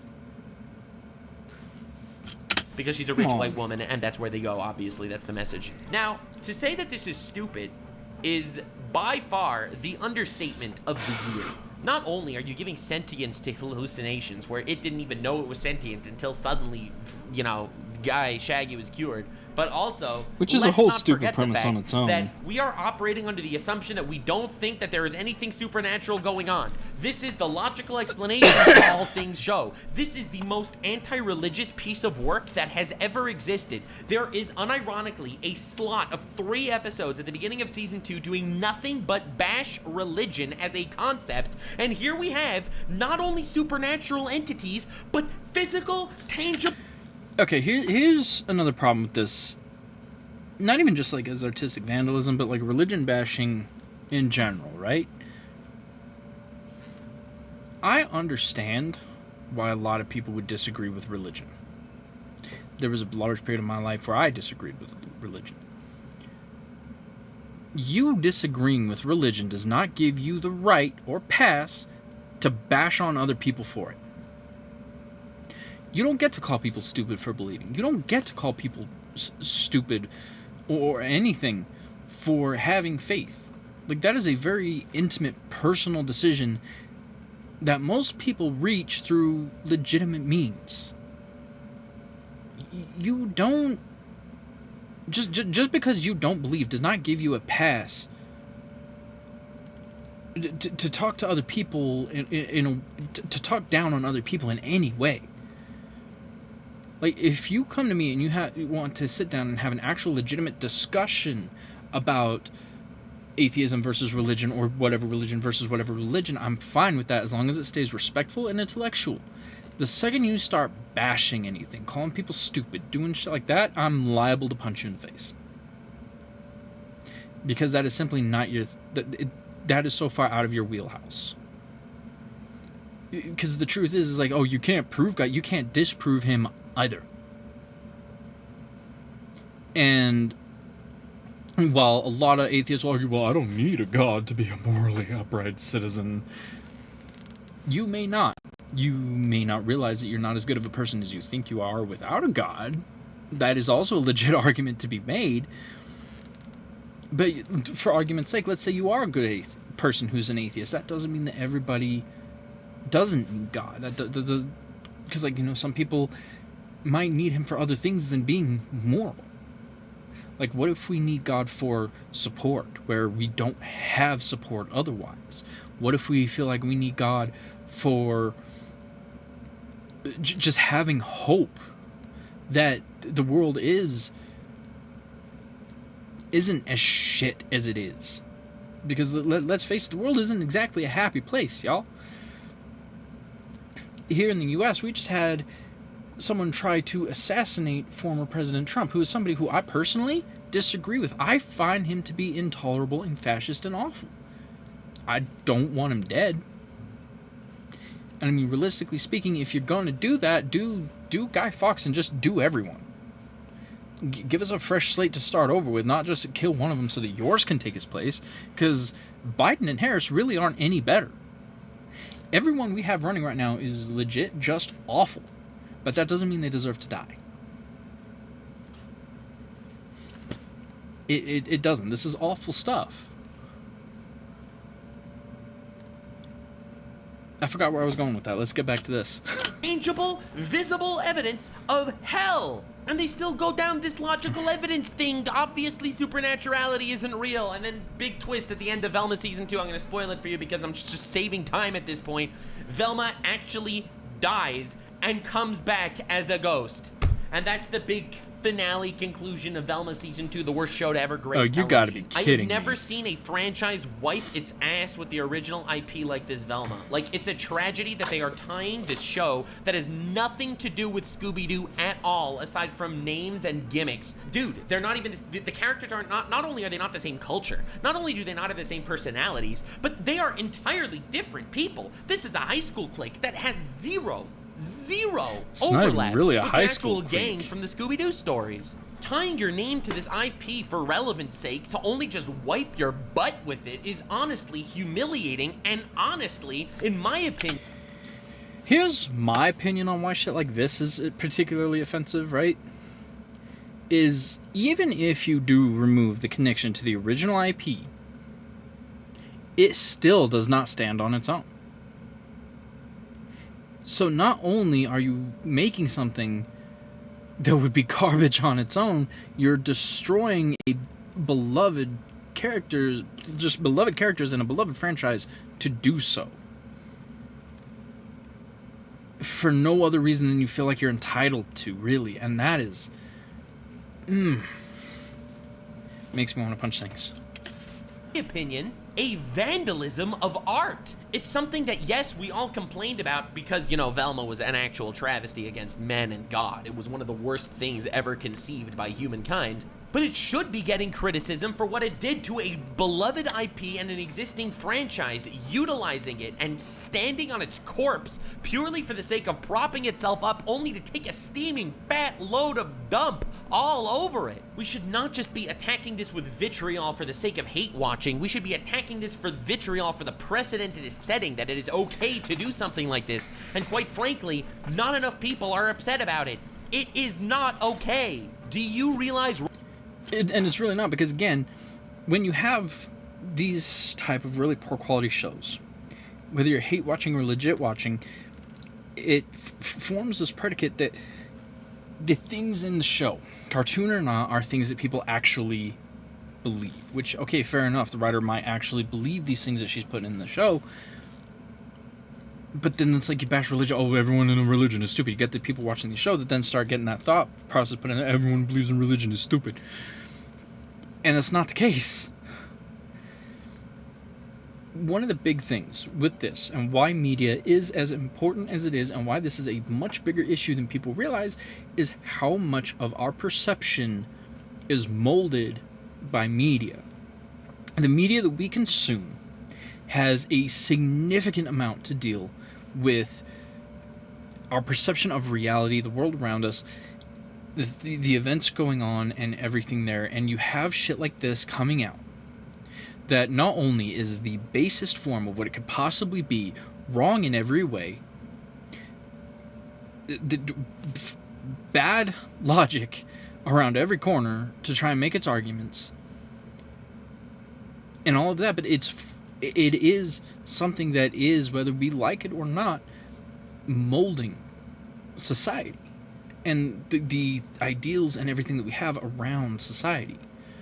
Because I can separate, okay, this is Velma, this is an artist who believes these things. Obviously not all of this is true, this is just what they believe, but then you have so many people out there who are going to see this and go, wow, she's just saying the same thing I have with religion, stupid. Maybe I should go out there and say it even more. Like, if I had friends who are religious, I got to dump them instead of, talking to them about it.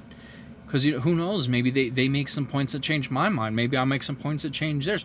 Whatever happens, you're removing that discourse. Because everything that's been coming out lately, literally everything, almost, has had such a massively polarizing effect on particularly people here in the United States. Because I honestly can't find a root cause as to why it's there, but you can't look at where society is at in the US and tell me that it is not polarized to an unacceptable extreme. We have politicians who should be working together to find a way to do the best for both parties and find compromise and a way to move forward. And instead, like I brought up a moment ago, we just had an assassination attempt on a former president. That is, yes, it's happened before. Presidents have been assassinated before, not saying that it should happen. And every time it has, at least to my level of education of what I've seen, it's been because people have been polarized to such an extreme that they honestly believe that the other side, what they're doing, cannot possibly be good for anyone. or it's.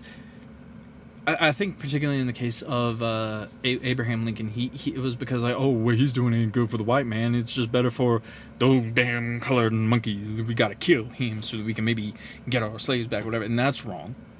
That was fucked up. But that's still an extremely polarized viewpoint. And at any time you hit either extreme of the political spectrum, or any spectrum, really, it causes problems. Particularly when it's happening on a large scale like it is. And when you have pieces of bad media and the artistic vandalism that contributes to this pushing into these ideals, it's only going to make things worse. Nothing is going to get better. You have a platform where you could have made something that actually said something, used that to depolarize the situation, or even partially, and maybe that thought process in people going like, you know, maybe we don't have to hate each other. Maybe we can work together. But instead, you're spewing hate for no other reason than you find it entertaining, and you, or honestly, I'm not even sure why the hell did you make Velma. What purpose did it serve to you? I have no idea. I wish I did, because then I'd have more arguments against it, because this is just awful. I hate everything I'm seeing right now. Realize right now that everything that you love, everything that you are nostalgic to, will eventually be reworked into Velma? Because that is the road we're going down. Well, we spent a solid hour on Western bullshittery and adaptations and contorting IP to fit some sort of disgusting ass backwards agenda that does nothing but shoot itself in the foot. So I think it's time to move on to the realm of anime, where this is exact same thing is going down, except this time it's not even with consent. Ooh. Localization is a word that sends shivers down my spine in the year of our Lord 2024. The idea that somehow you have this existing piece of media in Japan, but you want to appreciate it and respect and love this art in another country as well. Unfortunately, I don't speak Japanese, and I want to enjoy my weeaboo shit. Okay. Typically when I think of localization with stuff like this, I'm thinking translations. But that's actually not all of it. And one of the big ones that comes to mind for me in particular is actually Yu-Gi-Oh! Yeah, that Yu-Gi-Oh! Because it, in the original Japanese and everything, it's a lot darker and a lot more interesting. Like people die in Yu-Gi-Oh! And like you kind of understand that with the Shadow Realm, and that's kind of what the Shadow Realm is supposed to be. But they don't do a great job of portraying that because they try too hard to make it kid-friendly. And I'm like, kids aren't as stupid as people believe they are, and they certainly are not as naive. You can breach the concept of death in a child's show in an appropriate way, and just have that precursor thing of, okay, this is going to be what's in this episode. Make sure that you talk with your kid about it. Make sure they understand. Not hard to do.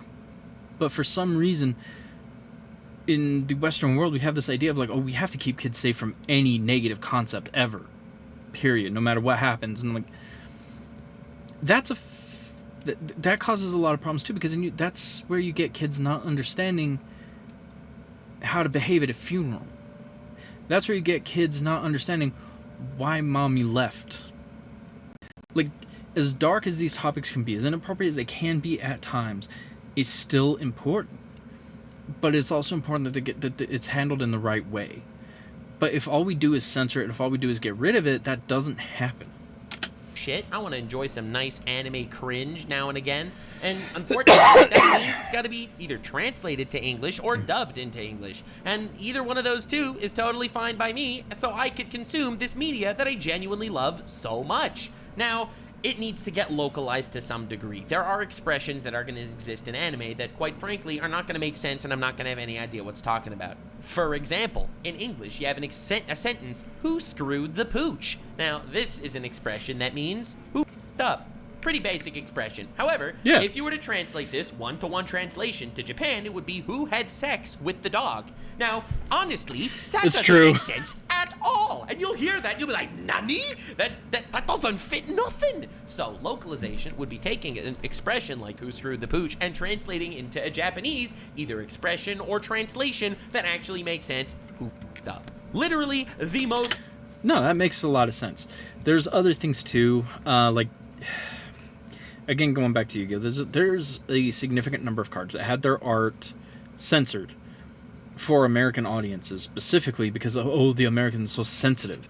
They can't handle a woman's cleavage. They can't handle some thigh. Because, like, a Harpy Lady did not have that blue undersuit under that leotard in the original. But she does in America. So there's a lot of stuff that goes into localization. And some of it's good, some of it's really bad. Most easy to understand concept in the history of time. This is what localization is supposed to be. Now, there are many problems when it comes to bad localization, and I am not going to mention every single bad localization in the history of anime ever, because then we would be watching That movie would take 300 years. the entire Crunchyroll collection together for this video, and none of us have time or patience for that. Needless to say, this video is not sponsored by Crunchyroll. Now, some would argue bad dubs are artistic vandalism, and in my opinion, that's not fair. They're trying their best, let's say. Yeah, a bad dub is not artistic vandalism. It's just incompetence. Because, like, and honestly, one of my biggest problems that I've seen with bad dubs is just bad localization. You're doing a direct translation, which doesn't work in English. There's a reason that the phrase broken English exists, and it's what happens most of the time when you do a one-to-one translation from pretty much any other language. Spanish, Japanese, Chinese, Korean, French. Like, I think the only one that you can even come close to a one-to-one translation and have it make some sense is German. And even that's not perfect. Like, in localizing and doing these translations, you have to realize what makes sense and what doesn't, and if it doesn't make sense, you need to find something that does, that still fits the translation. So you have really good dubs. Like, I'm gonna argue Bleach and Naruto are really good dubs, because in the original there's phrases that they use that don't make sense in English, so when they brought them over, like, okay, here's this phrase, okay, this is kind of synonymous, this will at least work, and it makes sense in context. Really good dub. There are other shows, particularly some earlier shows, where just the way they form the sentence does not make sense. Like, they use the Japanese syntax to construct what they're trying to say, but in English. And so you'll have a Japanese sentence structure, but with English words, and it's confusing as fuck. Plus, there really are some words in Japanese that simply do not translate into English. There are some words in Japanese that take entire phrases in English to communicate. And you have to be able to localize that. Otherwise, it's just bad. But again, not necessarily artistic vandalism, kind of just incompetence. Say, and unfortunately the dub doesn't come out as good or emotional or however you like it, like the sub, and unfortunately that's just, it is what it is. I don't think that's malicious vandalism. I think that falls more under the either incompetence or level of niche appreciation for the culture. We ain't talking about that today. Honestly, another massive thing that they like doing is whitewashing the actual culture out of Japanese cartoons and stuff in order for the sake of just giving it to modern audiences and giving it to your appreciative Western. Yeah, no, and that's another thing that happens, particularly with localizations to the U.S. Japan has a very different culture than we do. They have very different values. They function on a very basic level, different from how we do. And a lot of the localizations take that away to whitewash it, make it simpler, and it would be, I think, would fall more under artistic vandalism, because that is taking away from something great and beautiful and cultural to appease American viewers. And it also, another reason that that's a problem is because that can take that group of hardcore fans who love anime more than anything else in the world and give them the wrong fucking idea about what culture is like in Japan. They actually believe that some of these things that are getting removed or misconstrued in these bad adaptations as what things are actually like in Japan, and they end up going over and making assholes of themselves. And by doing that, they also kind of make the rest of us look bad. So again, that's another area where artistic vandalism really causes some major problems. Western viewers like the slop that you know they enjoy. Anytime anything remotely religious and Japan-y happens, well, we want to whitewash that shit out of that. We want to freaking blast that. We don't want it to see anything that doesn't suit our culture. And that, I think, is done purely for sales purposes. I forgot about that. Growing up, I watched some Pokemon, and I got so fucking confused when Brock referred to those things as donuts. I believe that's onigiri. I think.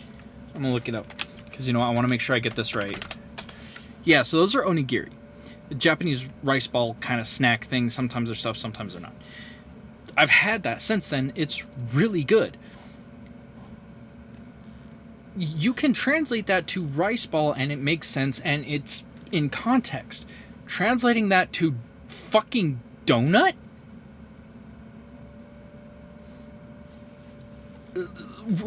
Why are you censoring that? Improper censorship is another form of artistic vandalism, I'm going to argue, because, again, you're causing intercultural miscommunications and problems that don't need to be there. Just for the sake of, oh, we can't have Japanese things in America. Which, when were you born? Pre-World War II? You had to have been an adult to pick up that sentiment from then. One of the greatest things about America originally was that it was a cultural melting pot from people all over the world. You could have Japanese things, Korean things, Chinese things. You could have Middle Eastern things. You could have European things. You could have Russian things. You could have Australian things. You literally, bits of culture from all over the world built us into what we are today. And now all of a sudden we're not allowing that? Like, why? Again, just why? And like, why would you want that? Because again, like, not only are you misrepresenting who we actually are and where we came from, but you're causing a lot of these people who are going to be watching this media anyway, trying to learn about this other culture and having no idea what the hell they're doing, and going over being really offensive, making the rest of us look bad. Because they're going to go, can I have a donut? And then they get a donut. That is not what I'm talking about. And then they spend like 2 or 3 hours arguing over what a donut is before they finally, before the Japanese salesperson finally visits. Oh, they're talking about onigiri. Oh, this is onigiri, not a donut. We'll give it to you, but it's not a donut. That's a donut. Purposes is not for some agenda. I think it's laziness, and to be honest, I think it is a travesty. I don't think it's acceptable in any way to start deculturing a piece of media without permission of the original artist just for the sake of... Yeah, that's another thing. Why change the money? Why change the money? Selling it easier to people and giving people slop because you don't think that that's how people would appreciate it more. First of all, how dare you? Second of all, you're not allowed to do this. This is illegal. Now, there are a lot of honorifics at the end of Japanese words. Chan, san, sama, stuff like that. Now, that does not necessarily translate well into an English dub. To remove that, I completely understand. That is a language thing. Now, to be fair, I think the fault of this definitely does fall on people like Crunchyroll that are hiring people with very low qualifications, paying them basically nothing in order to translate shit. I think that's a part of the problem. Personally, I am going to say that it's really more on the fault and started with fucking 4Kids. They brought over so many great anime and bastardized the hell out of them, to the point where they aren't really all that watchable. 4Kids is so much worse than Crunchyroll. always threatening that they're just going to get some sort of AI to translate stuff instead so that they don't even need these people that they're hiring. I'm not blaming translators as much as I'm blaming the lazy heavy-handedness of the industry itself, but again, my major qualm here is not even necessarily when it comes to this, and when it comes to malicious changing of media because you think the message is unhealthy.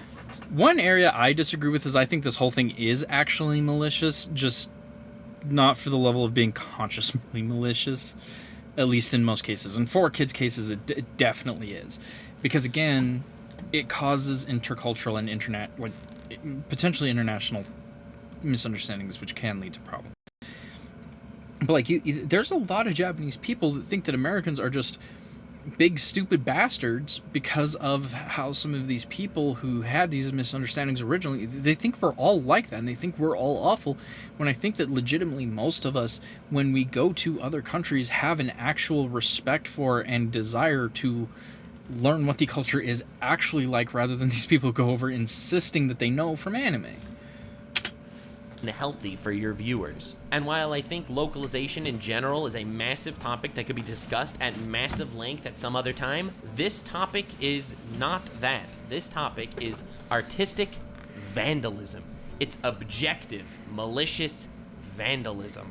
And holy shit, you are about to lose your mind. So I'm gonna go rapid fire right now. Looking forward okay? to I'm gonna it. give you a bunch of examples of obvious artistic vandalism, and then I'm going to deep dive into one specific case because I'm not here to watch every Crunchyroll anime with you ever.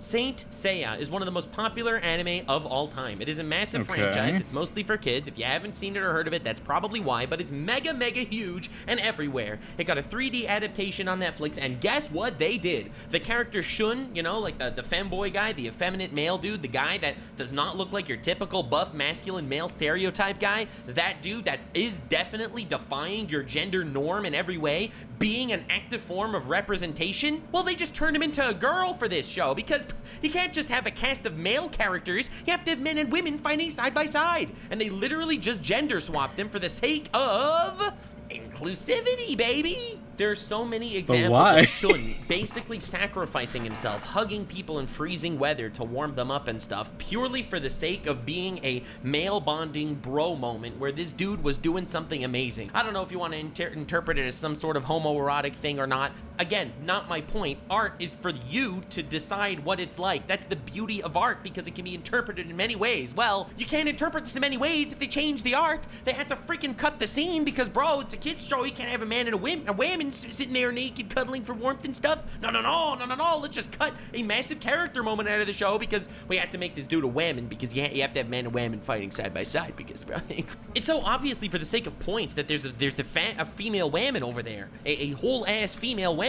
Like, why did you do that? It was for laziness and point gaining. It wasn't for any form of storytelling or anything. I can't think of anything else. It's honestly just could be performative and embarrassing. I'm Another getting thing that angry they like again. doing is they like inserting and shoehorning modern Zoomer lingo into their anime. My favorite thing is when Naruto looked at Sasuke and said, "That wasn't very skibbity toilet Ohio Riz of you," and then they proceeded to look smack each other for a solid 10 seconds before telling each other that they were a little bit Ohio sus might have a among little us. bit of Now, Riz, there but are it's all in billion one place in screenshots that my movie. editor put on screen literally right now to tell you exactly what I'm saying. I think the most obvious one is the Nagatoro one. There's this anime Nagatoro about this girl that's bullying this dude, and she says, "Well, that's sus." And honestly, you could just say, okay, they were trying to make it goofy and give it flavor because she's a high school girl. They made her say sus. Obviously, sus is not a word that they can say in Japan. Like, what are you doing? Yeah. But okay, we can live with it. And then you have the head-ass idiot translator on Twitter going onto Twitter to talk about how, oh yeah, I love doing this just to annoy people with my translations. Suddenly, people that are translating things feel like they have some sort of power.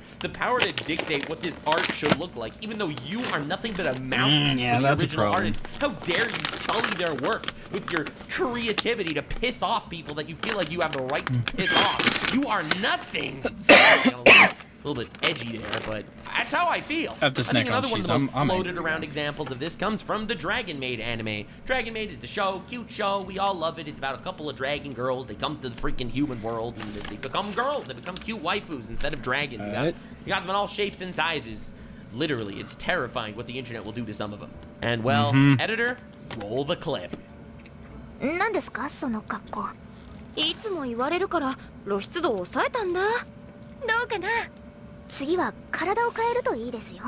え？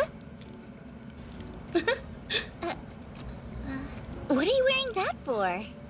Oh, those pesky patriarchal societal demands were getting on my nerves. So I changed clothes. Give it a week, they'll be begging you to change back. Huh?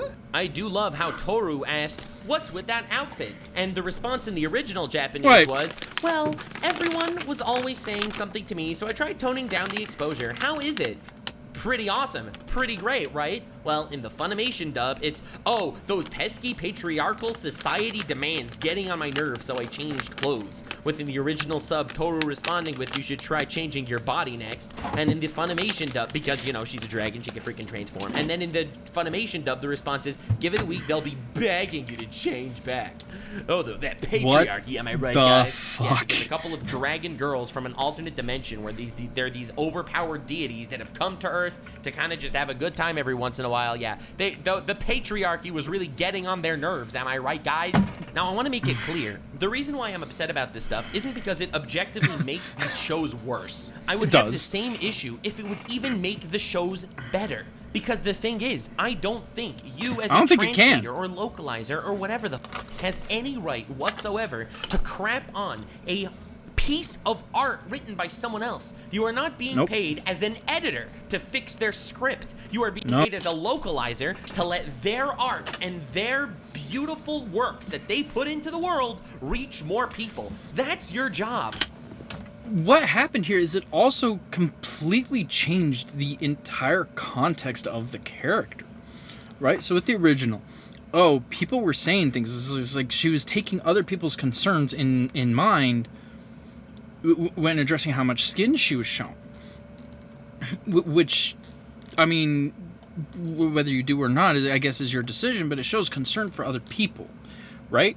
Changing that to, "Oh, the patriarchy was just getting on my nerves." It's just like, okay, fuck men. Why? I don't know. But fuck men. And it changes that whole context of what happened here. It completely changed the art for no legitimate reason other than you just wanted a moment to say fuck the patriarchy, and that's offensive as hell. You are not some gift from God that is here purely to divulge and spread your freaking ideology onto the masses, whether you are a good person or not. Every time localizers get confronted with this sort of thing, you have the most insane reaction from all of them. Watching Asmongold react to these morons backtrack and talk about why they actually are correct, and because white people are actually a blight on society, which is why they have the right to ruin this piece of art created by an Asian man for the sake of what? Spreading your agenda? How dare you? I'm kind of scared to ask this question now because I don't want to bring down the room. So this is directed at Jamie, but all of you can answer. Go, Jamie, go. I'm excited about it. Like, so Funimation has come under, let's call it, criticism for how they choose to adapt their scripts for like a couple unnecessary of shows. hate. Yeah, got it. Yeah. Jesus Christ. Oh, unnecessary hate. Got it. You unfairly. Thank you. So how would you like to respond to that kind of criticism? To the criticism, like, I have a vagina, deal with it. Seriously? Are you fucking kidding me? Why? So do half the other people on this fucking planet. You're not special. Why does that give you the right to change another artist's work to fit your narrative? Like, what the actual hell? Oh, I have a vagina, deal with it. Oh. Really? So yours is the only voice that matters. What about those women who do actually have some concern for people saying, "Oh, you're showing too much skin. You should maybe cover up a little bit." Like, what about the women who are concerned with that? Because the honest truth is like 90% of the time it's coming from other women, and instead of addressing maybe that issue, you just fuck the patriarchy. Really? Like, I'm a funny woman. We are all no, you ain't. talented, funny, powerful women. We are out Really? here. It's going to happen. Deal with it. I'm sorry you're not getting laid. It's not about you. Move on. That's my reaction. Why is it always about getting laid? Why do they always reduce it to people getting laid? I ain't getting laid, and I still care about... I care about this for completely different reasons. It has nothing to do with that. It has to do with, like, you're taking something that a person wrote with something specific in mind and ruining it because I have a vagina. Because I have a vagina. Like... This is pissing me off because this is perpetuating that whole thing of incorrect views about what's going on in the world. And, I mean, really reducing an entire gender's complaints about something to, oh, they're just not getting laid. Like, really? With everything I've got going on in my life right now, me not getting laid is the bottom of my list of concerns, if it's even on there at all. And like, even above that, like, I've done that before. It's kind of boring. There, I said it. Like, it just is. Like, sex for the sake of sex, there's other things I would rather do with my time. Like, I can make myself better and work on making myself a better person instead of just going out and getting laid. If it was about just getting laid, I could probably do that a lot easier and make my life a quote-unquote better. But again, that's not what it's about. And the fact that so many of these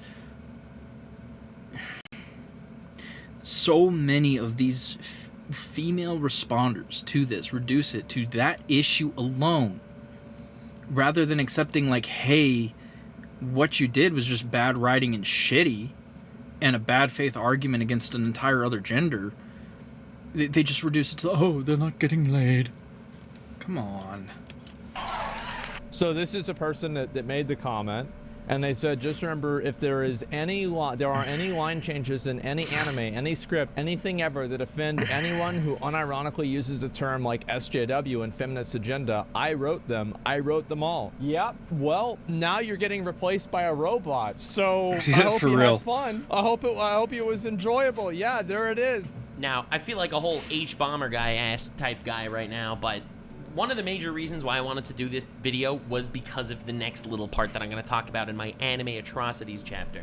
Lovely Complex and Jello Apocalypse. Jello Apocalypse is a YouTuber who has made a lot of videos over a very long time. He has a very respected career, and that's not there anymore, baby! Yeah, probably gonna get into some sort of drama here, but you know what? I'm gonna do this freaking topic justice. Lovely Complex is an anime that I watched a while back based on the recommendation of a friend of mine. It was one of his favorite anime. He recommended it to me. I watched it, and it was very cute. It's a story about a very tall girl and a dude who fall in love, and it's very wholesome. It's like, even though she's tall and she felt like she couldn't get a guy because she's super tall, and he's just some random douchey dude, they fell in love, and it was beautiful. It's a pretty wholesome story, all in all. I'm not going to lie and say I remember every single story beat that ever happened. It was not my ultimate cup of tea, but it was still pretty cute. And this got a dub. The dub was managed by Jello Apocalypse, the YouTuber who did the So This Is Basically series, where he basically made a series where he could sarcastically make fun of different pieces of media and stuff. And honestly, while I do love me some criticizing media, especially in a sarcastic setting,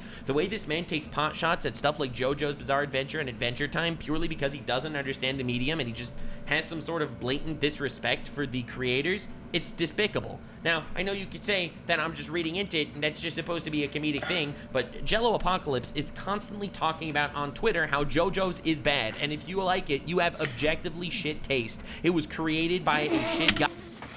What? Like, I'm not gonna sit here and say that everything in JoJo's is good. There's in part 3 specifically, there's a couple really bad parts. But the series as a whole is so good. Like, it's cheesy and it's stupid, but my god, is it a masterpiece of cheese. Like, that's just a bad take, bro. JoJo's is great. I mean, where else are you gonna find a character named fucking Robert E.O. Speedwagon and have basically the entire fucking community in agreement that he is the best waifu? Come on. There's a reason for that. This show's fucking great. Leave it alone. You really don't get JoJo's if you're saying shit like that. Good God. Shit guy, probably. To quote Jello Apocalypse's tweet, please stop making JoJo video essays. I'm so tired of seeing the psychology of ex-villain, you're welcome by the way, I think he's talking about me, and Iraqi secret reasoning recommended in my sidebar. JoJo is an oil slick. It's volatile and fun to look at, but if you assume it has depth and dive into it, you'll hurt your head. And no, it has depth. I'm not gonna lie to you and say it starts with much depth, but it has a lot of depth. Like, every single season, all of the characters go through pretty substantial character development. They grow as people. That alone is enough depth to dive into. But, like, not only that, but, like, it ends up being, you know, during the pre-events of Series 3, Stardust Crusaders, probably one of the most famous parts, where Jotaro Kujo, Joseph Joestar, and fucking Polnareff and the others, Kakyoin and Muhammad Avdol, not only are they going through character development and everything there, but like right before all of this starts, there's this whole thing with Dio where he starts getting into like, I want to remake the world. And that's why his stand is the world. And like, he has all of these followers that believe earnestly that he's trying to make the world a better place. Is it true? Is it not? I don't fucking know. But that's something that, as far as I'm aware, the manga's still exploring. The anime's only up through part 6.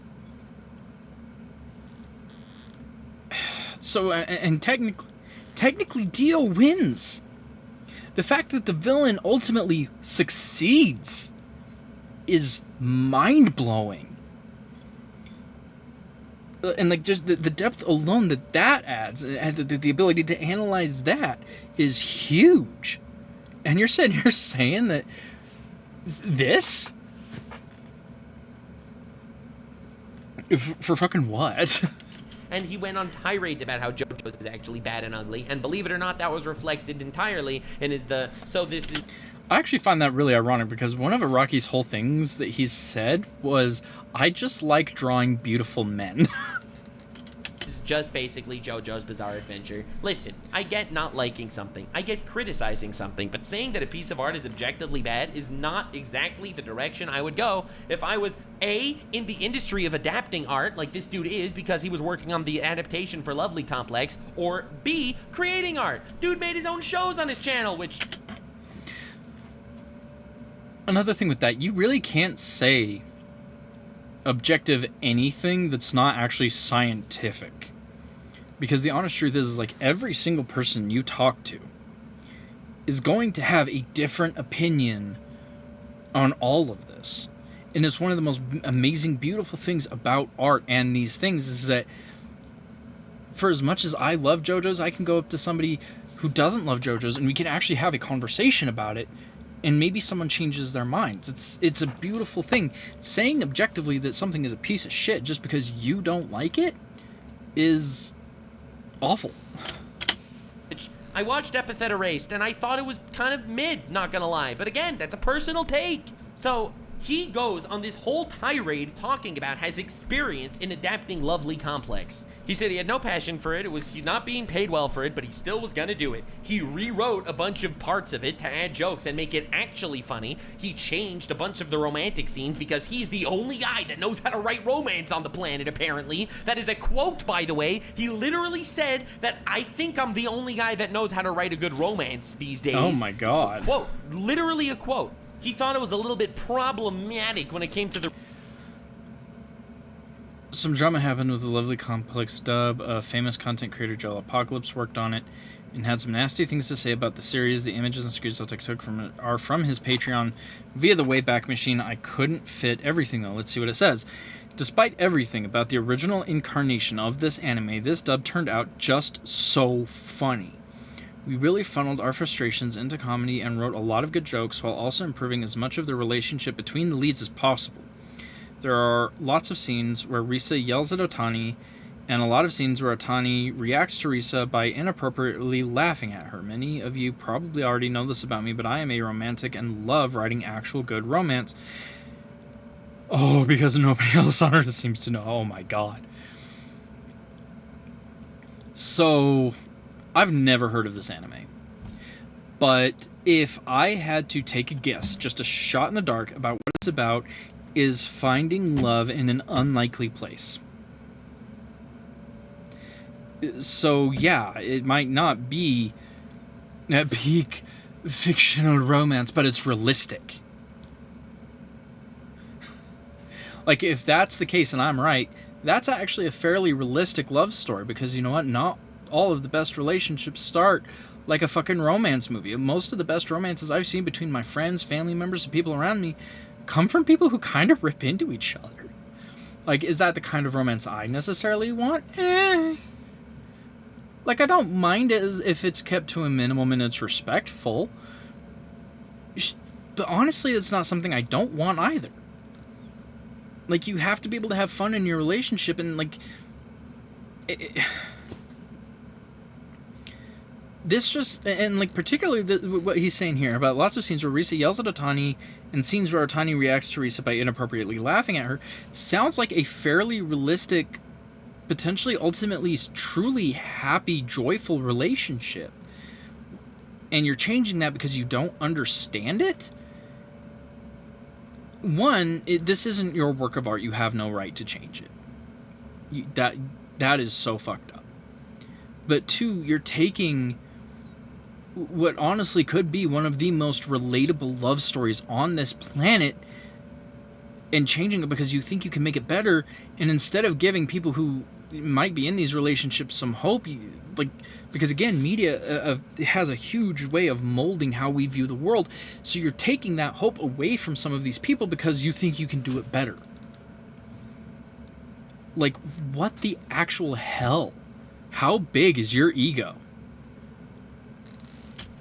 Came to the relationship of tall girl and douchey guy, he thought he treated her not nicely at certain points in the story, even though this is the literal tsundere story where they originally hate each other and they end up falling in love with each other. He still went out on a limb to talk about how, yup, it's a problematic relationship, and therefore I changed a lot of the dialogue and stuff to make them sound nice to each other the whole time because we need our protagonist to be... Okay, that's not problematic either, though. Because here's the thing. No relationship on this planet is going to be completely devoid of problems. Couples are going to argue. Couples are going to have disagreements. They're going to have moments where, you know what, they are a little mean to each other. It's going to happen.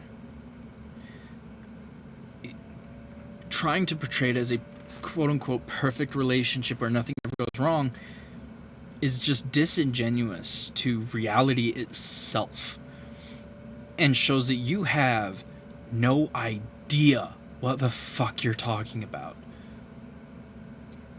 Because, like, realistically, the best romance isn't one where everything is just perfect all the time. The best romance stories I've ever found, the ones that I enjoy the most, are the ones where they argue, they fight, and everything, but the good times are worth the bad times. That is what we should be portraying more in media, because that is more realistic, and that's the kind of where we should be able to get people to be for their own relationship expectations. Holy shit, how can you not understand something like that? And, like, especially considering for Jello Apocalypse, I don't know a whole lot. I've only seen a couple of his videos of So Basically Whatever. But from everything I can gather, it seems like he's in a relationship. So how are you not understanding this? Is to be respectful. We can't have him be a bit of a douche.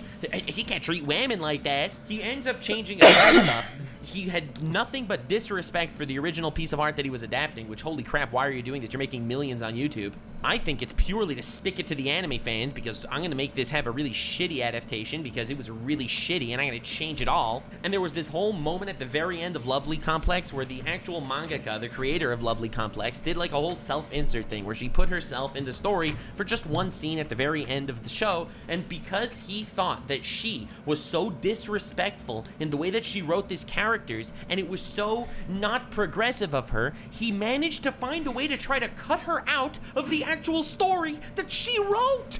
He went on this whole tirade talking about how she... What? Why? The creator, the writer, the person who actually did write this, whose piece of art it actually is, gave herself just a cute little insert at the end of her story, and because you felt like she was being disrespectful, you cut her out, when really you're the one being disrespectful? Come on. She sounds like she's just your average person that says, I hate drama on Twitter, but then goes ahead and starts a whole lot of drama. When she self-inserted her at the end as some fashion designer for just some one... I hate drama around me. I hate being involved in drama. I would be lying if I said I didn't enjoy watching drama. Off random scene at the very end of Lovely Complex saying that I'm gonna make you look good, and that was the one line that the mangaka self-insert character had, and Jello Apocalypse said, well, you failed at making her look good. Your writing is show. And because he thought that she was so disrespectful in the way that she wrote this character, maybe I'm pausing too much and I had to buffer. Not progressive of her, he managed to find a way to try to cut her out of the actual story that she wrote. He went on this whole tirade talking about how she sounds like she's just your average person that says, I hate drama on Twitter, but then goes ahead and starts a whole lot of drama. When she self-inserted her at the end as some fashion designer for just some one-off random scene at the very end of Lovely Complex, saying that I'm gonna make you look good, and that was the one line that the mangaka self-insert character had, and Jello Apocalypse said, well, you failed at making her look good. Your writing is trash.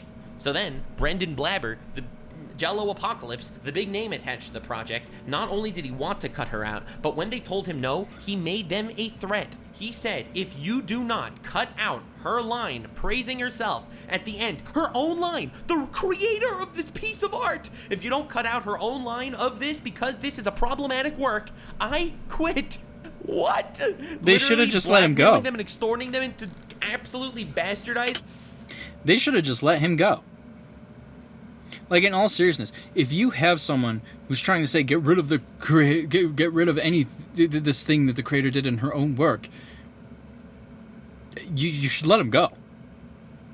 No questions, no comments, no buts, no ifs, no ands, no nothing. They need to go. That right there is one of the biggest red flags in a localizer that I could even imagine. Holy hell. You're not, this isn't even artistic vandalism, this is straight up artistic theft. Like, holy shit, you are trying literally to steal someone else's story and make it your own because you think you can do better. Just go write fanfic on the internet, you brainless raisin dick plebeian. Good God. Bastardizing a piece of art written by somebody else? Who the hell are you? Aside from the sheer disrespect, you're not getting the show you think you're getting. If you wouldn't pay attention to Twitter discourse, or you wouldn't be watching a video exactly like this one, you have no idea what you're actually watching. You could have just watched Lovely Complex. You could not have known at all that half...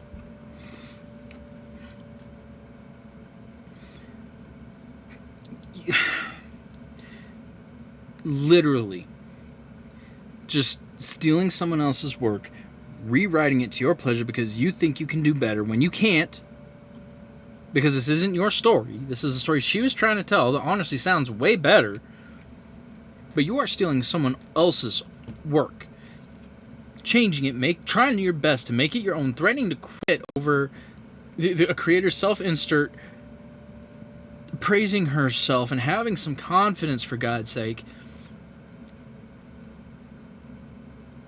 Because you are completely incapable of making anything real on your own. I'd be willing to bet. Because, I mean, obviously, So this is basically whatever. That's already basing off of other shit, right? I would be willing to bet I can go through your entire library and find nothing that has any amount of true originality in it at all. And I know that's saying a lot coming from a fucking reaction video. But my god, at least I have some commentary to add to this. Like, I got in contact with Nuxtaku, basically asking, hey, can I react to your video as a springboard for some of my own top talking points on this topic, because I don't have the time, talent, or ability right now to research and edit together a video of mine on my own and have it be able to release in a timely manner where this could be relevant. If I use yours as a springboard, if I talk, maybe I can get something out there. Maybe I can add my voice to the conversation in a meaningful and timely manner. He said go ahead and good luck. It's still a very different thing than being that abysmally talentless. Like, holy shit, dude. They should have fired you from that project the second you said that and just went to somebody else to start over and apologize to the original creator for, hey, there's going to be a delay in releasing the anime to a localized audience in America because the guy that we found originally is just a complete and total douchebag who has a raisin for a penis. Half of what you watched was completely the work of some random narcissistic YouTuber, instead of actually the piece of art that your friend recommended to you because it touched them in a very emotional way. They kill the evidence by publishing it because the vast majority of people that actually consume the piece of media will have absolutely no idea how bastardized it actually is. But the more and more this happens, and the more the actual anime industry, especially in the West, is going to have a stranglehold by people like these Crunchyroll humans that like changing things to fit some sort of agenda, the less Don't give them that credit. authentic stories you are going to be receiving from the rest of the world. There is so much beautiful art out there, and so much of it is just going to become completely tainted, changed, and warped for the sake of selling you something that does not exist. A lot of people feel like their message is the objectively correct message, and because it's the objectively correct message, it gives them some sort of moral, divine authority to f with and ruin the art created by talented people that have a message and a emotion that they want to share with the world, and makes it feel like you have some sort of divine right to choose what art gets consumed and how it affects the people that consume it. As a consumer, you have to recognize that everything you're getting is going through the hands of being tainted by millions of people and constantly trying to one-up each other with different moral high grounds and ethical platitudes that you're not going to be receiving the thing that you want to be receiving. It is a net L for the entire world, and it is the death of art as you know it. Art is something that can be... The death of un-American art, or not un-American, the death of non-American art. I can agree with that statement. There's a whole other problem with Americanized art as well, and art from America at this point, because art from America is, like he said earlier, it's bastardizing things like Star Wars and stuff like that. And so we really don't have anything good right now either, but it's not getting stolen and abused to this level quite yet. Created by anyone. I can create art, you can create art, and by doing that you are putting something into the world that could touch millions of people, especially with the internet that we can access any... Damn right. Remember that banana on the wall? Do you remember the fucking banana? It touched my special place millions of times. You have no idea how beautiful and widespread true art can actually be. But with the overly pasteurized, corporatized slot machine that is modern entertainment, that beautiful true art is gonna be lost, and suddenly the only true art you're gonna see nowadays is a meme on Twitter, because they ain't changing those. You can see these relatively mediocre YouTube videos like I make, and yeah, I think that I enjoy them. I'm sure some people like them. But the true big works of art that are... My dear Lord Nuxalor, who will consume, O Lord. I don't think you're mediocre. I just think you're controversial. Worked on by dozens and dozens of people could just be snuffed out because of a wild, disturbing, disingenuous, greedy company. Just for trying to promote some sort of agenda that you may or may not agree with, and they feel like they have the ethical high ground to not give a shit. And speaking of... Yeah, speaking of, it's not necessarily that I disagree with the agendas. Because the honest truth is that I, especially regarding the LGBTQ plus community, I really don't. But they are going about it in the wrong way. Because there is a small but vocal minority saying, you have to treat us as gay people. Whereas most members of the LGBT plus community that I have met and interacted with are, no, just treat us like people who happen to be gay. And there is a huge difference. So, like, realistically speaking, like when I was challenging Disney earlier, a huge thing is like, yes, there is a small vocal minority of lesbians who are like, yes, give me my lesbian force coven on the moon. But that's not most of them. Most of them just want actual representation where they have people in these stories, well-written, entertaining people doing their thing who just also happen to be gay. Because realistically speaking, that's how most people work. Like, being gay, being a member of that community is not it's a personality trait, not a personality. And by handling it the way that we do, where we have the coven of lesbian space witches that for no goddamn reason are more powerful than the Tooth Sith, who literally spent decades researching and experimenting with the Force, are able to make a Force baby, where Plagueis and Sidious struggled with that. Because female empowerment. You're listening to a vocal minority where you really could have, what you could and should have done is do something with, say, the Jedi Grandmaster I mentioned earlier. Have it be, you could write an untold story about her as in her younger days, struggling with emotions and finding and being able to abandon attachment. Like, maybe there were a couple people there. You know, maybe there was a guy and a girl, and she didn't know which one to choose. And, you know, maybe have a story about her actually finding herself as a background to her Jedi shit. Because so few people treat their sexuality as their personality. It's not who you are, it's a part of who you are. And reducing it to who these people are, it's not giving the representation that you think it is, for one. But it also again, boiling anything down to its most simple, basic roots takes away the entertainment value from it as well.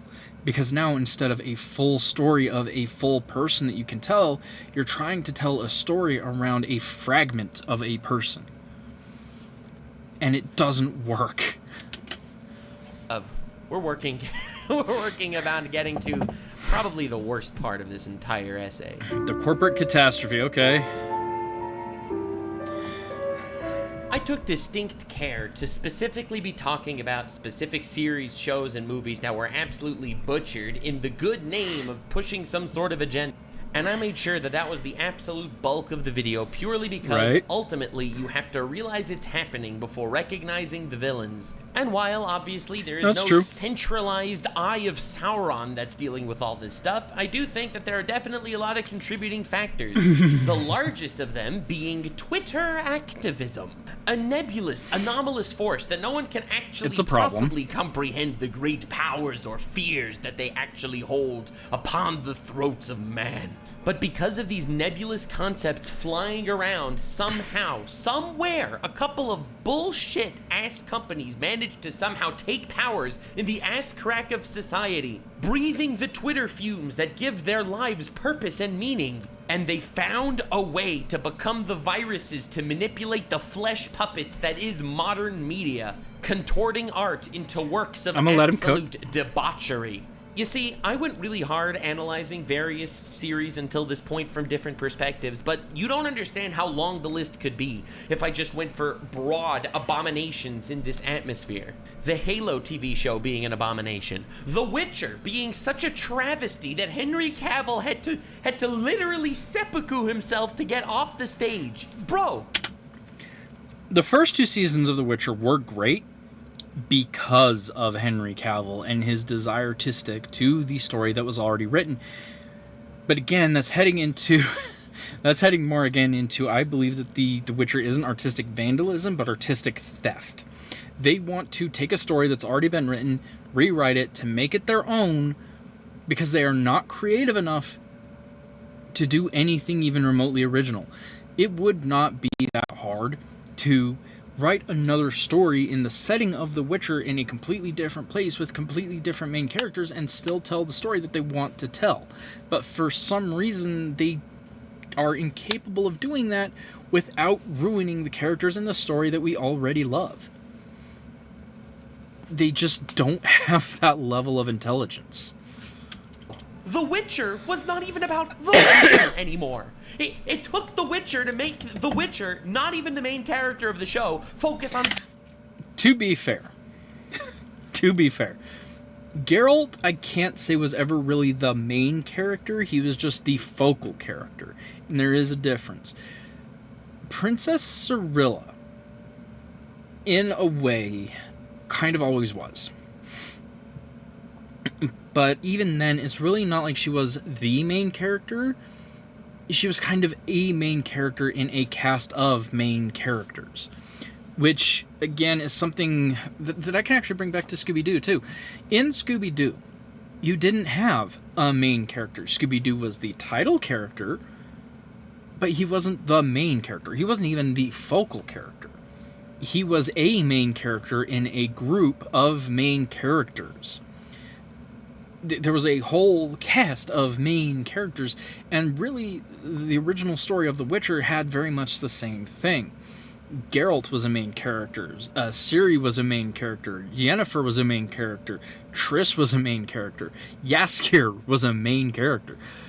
All of these people were main characters. They had a very central part to play in the goings-on and the plot of the story. Geralt just kind of happened to be the focal character because he was the most entertaining to watch, but even like reading the story, that there was a significant amount of it that revolved around Cirilla of Sintra. She kind of always was the main character in a way. But again, it was really more like she had a slightly higher pedestal than everyone else because she was a main character. She just happened to be also kind of the most important one of them.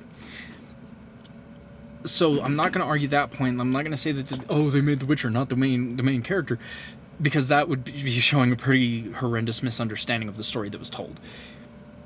I want to go back and read the books again because they are great. I haven't even read the whole series. I've only read maybe 2 or 3 of them, but they were so good, and it really did a great job of showing Geralt as a focal character with a cast of main characters, with Cirilla being the kind of the most important one of them, even at the admission of everyone else. They did stay true to it to that point, but a lot of that also is due to Henry Cavill, because he is such a fucking nerdy fanboy. It's why I fell in love with him. He's probably the one man on Earth I would actually go gay for, because like we would have a lot to talk about. We could spend our days talking about nerdy bullshit. If there is one man on this planet who I think I could actually listen to go on for hours and hours and hours about Warhammer lore, it's Henry. It just is. Like, he's so passionate about it, he knows what he's talking about, and he loves these things so much that he cares about how they're presented. And the showrunners even came out and said that they were not wanting to stick to the original story, that they were wanting to make it their own and do things with it. And Henry even came out and said, like, look, I don't like what they're doing with it. I don't want to be part of that because it's not The Witcher. It's not that story anymore. And it doesn't feel right. And thank God he has... Like, I'm not... You know what? I'm actually going to look this up because this is something that matters to me because I hope it's still... what was it? Amazon... Amazon Warhammer show. Was it canceled? Might be canceled. Showed Amazon might be shelved. This is from 2 months ago.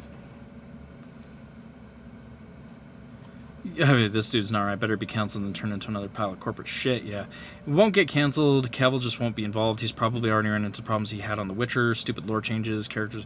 Ooh, I hope not. Because see, last I heard is that they were giving him creative control over that. Henry Cavill leaves Warhammer 40k show and starts... Hey guys, War with Amazon. There are huge new developments regarding Warhammer. Specifically, Amazon's Warhammer show where Henry Cavill is the producer and lead actor on. Recently, news have made the rounds that production on the show isn't going well because of creative differences between Henry and Amazon higher-ups. It has now allegedly come to a point where production has come to a full stop because Henry refuses to follow Amazon's guidelines and refuses to insert the things Amazon demands of him, cause he argues that that would go against the law and ruin the show, which is why he, as a huge fan, even threatened to rather leave the show than to make a bad one. And here comes the big bummer we are gonna talk about, cause insiders from the Amazon set are reporting that Henry is allegedly not allowed to leave the show even if he wants to. He's under contract with Amazon Studios and they want to keep him there no matter the cost. It's crazy. Okay, but if it's no matter the cost, just let him do what he wants to do. He's got to make it good. Also, sorry, Nerion, for that little clip there. Okay, maybe... What is this? Is this another... What is this? Why is it all videos? Did Amazon cancel Warhammer? As of December 22, Amazon Studios and Games signed an agreement to adapt Warhammer 40k into movie and TV series. This deal includes plans for Henry Cavill to star and executive produce the new cinematic universe.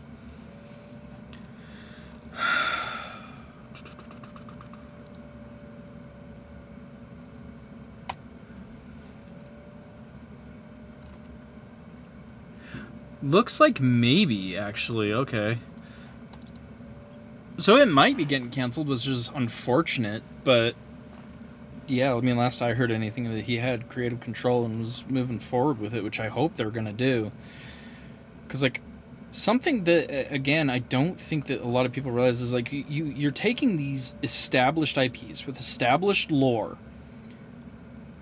and you're doing that because you want to take advantage of the built-in fan base, but you have to stick with what's established if you're wanting to stick with an established fan base. Because if you change anything, they're going to get pissed off. And you're going to lose your show, and which means you're going to lose your revenue. And it's one of the reasons why I don't think The Witcher Season 3 is actually going to happen. Last I heard, it actually was canceled. Liam Hemsworth, I think, was supposed to take over as Geralt, but honestly, if he's smart, he wouldn't. There is no following Henry for that. It just won't. You can't. Let's get back into this. It's on every other character in the universe that happens to not be a white guy instead of The Witcher, and surprise, everyone hated it. But the real villains are not the individuals that are bastardizing these art. No, those people are the mere flesh lights, the cum socks, the goddamn symptoms of the disease, but not the disease itself. They are the tumors that are created by a metastasized cancer. But the cancer, that's the outrage farming flesh balls that make believe they have some semblance of morals or ethics that they try to trounce down everyone that disagrees with them. We're talking about the corporate calamities, baby. The best known of them, Sweet Baby Inc. From Assassin's Creed Valhalla all the way to Suicide Squad, Sweet Baby Inc. has been a blight on the goddamn gaming industry. For those of you that are unfamiliar with their reign of terror, you will be surprised that they are just the ones that got exposed until now and got harassed in the public forum, that got humiliated and shamed the way they all should be humiliated and shamed. Sweet Baby Inc. is a diversity inclusion consulting company. You probably have no idea what that even means, to be honest. No, I don't. envy you if you don't. But what that is you basically have a game that wants to release, let's say it's Suicide Squad, for example. They want to release their game. They had people working on it, lots of time, lots of effort went into this new game, and it's gonna be great. But the thing is, Sweet Baby Inc. is sitting there twiddling their thumbs and saying, well, if you're not inclusive enough, well, we might have to try to cancel you on Twitter and get you harassed. You know all the harassment that happened when Hogwarts Legacy came out because they were somewhat associated with J.K. Rowling, who's not very beloved in the public's forum these days? Well, we're gonna do that to you. And I don't think you'll be able to withstand the backlash. So unless you want to make sure that you're not gonna get absolutely canceled and railed by us activists that are being active to promote something or other, you have no choice but to pay us a fee to consult you and talk about what shit you have to cut out of your game and what crap you have to add to it to create a homunculus that somehow the public may not cancel you and humiliate you for. And you know what? It freaking worked. 99% of these game companies or creators of any merit do not want to get canceled in public for something random. And if paying Sweet Baby Inc. a couple of dollars for them to basically protect you from the public backlash, well, we might as well do that. Because believe it or not, the top corpo juggernauts in any of these games, they don't give a shit about diversity and crap. They just want to sell games. And they feel like having a Sweet Baby Inc. checkmark might actually help them not get canceled by someone else, and therefore, maybe can help them sell more games. I feel like there is a silent, or maybe not even so silent, extortion. Yeah, that can't be legal, because, like, from my understanding was that they were an actual game company. I did not know that they were just a... This is an extortion company is what this is. Like, that cannot be legal. That is just extortionism. What the actual... How are they getting away with that? Extortion campaign done by a lot of these diversity, inclusion, lovey-dovey acceptance consulting companies that basically kind of force and heavy-hand different corporations into working with them, or they will come at you later for just not being a nice guy enough. And under the threat of this public scrutiny and shaming, they buckle. And Sweet Baby Inc. swoops in and ruins your game. The way Sweet Baby Inc. actually got exposed and harassed and blasted by the public is honestly one of the most hilarious Streisand effects of all time. There was someone on Steam who made basically a group called Sweet Baby Inc. Detected, where he would talk about all the games that actually used Sweet Baby Inc. when it came to creating their games and helping and consulting to diversify their cast or whatever. And surprise, literally all the big flops of the AAA industry of recent happened to work with Sweet Baby Inc.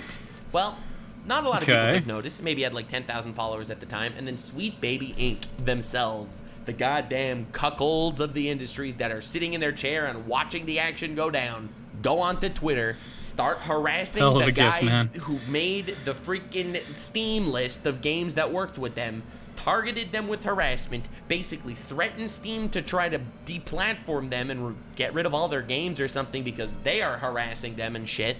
They spread all sorts of slanderous garbage about this. This is a massive drama, huge situation that happened over a long period of time, and they Streisand affected other people to know this was going on, look into this list, and currently that Sweet Baby Inc. detected list on Steam has 400,000 people on it that have all joined the Steam list and are now staunch Sweet Baby Inc. haters, as they should be, because this company frankly should not exist. It is not up to you to point fingers at different people's works of art and feel like you have the God-given right to fuck around with it. Intentions are pure or otherwise. Maybe I'm just a cynical bitch, but I think it's otherwise. After Sweet Baby Inc. finally got under the microscope, everybody talked about it. I talked about it on my second channel extensively. My boy Mudahar covered it a lot. My other boy Asmongold covered it a lot. This became a huge, massive, shit-disturbing talking point where they kept exposing themselves again and again and again with all these old interviews of them popping up talking about how,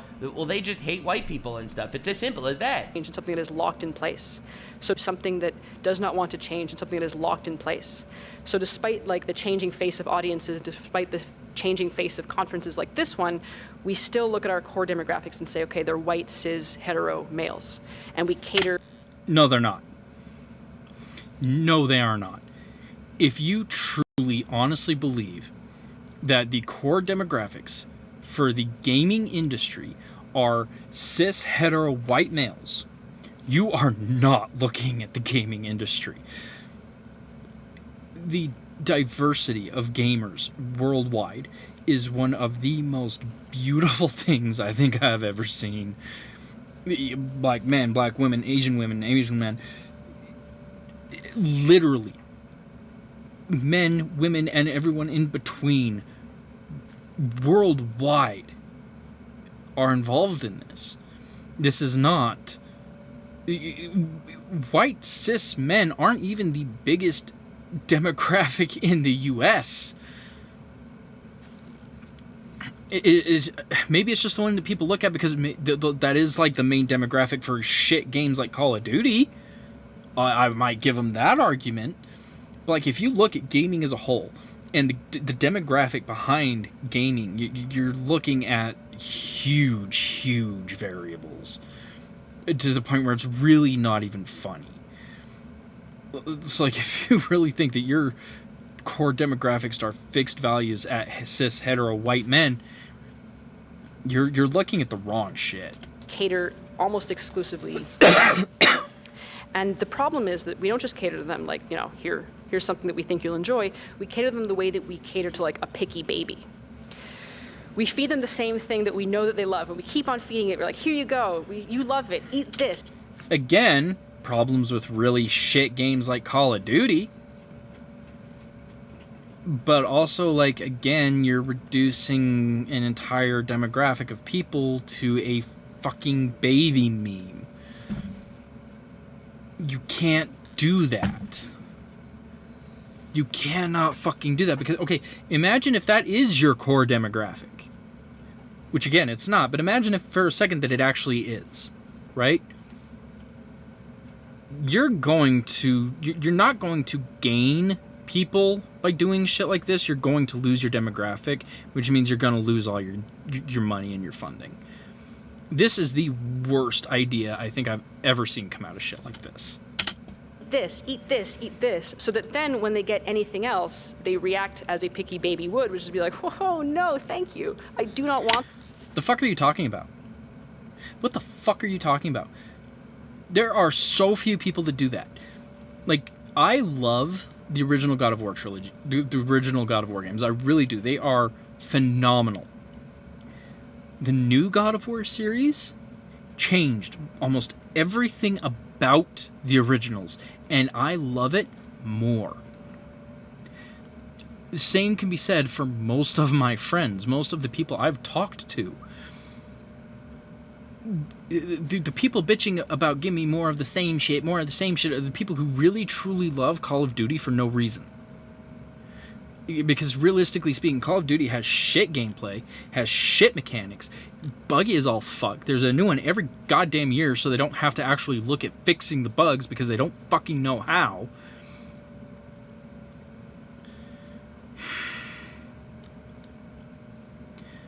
This lady has such...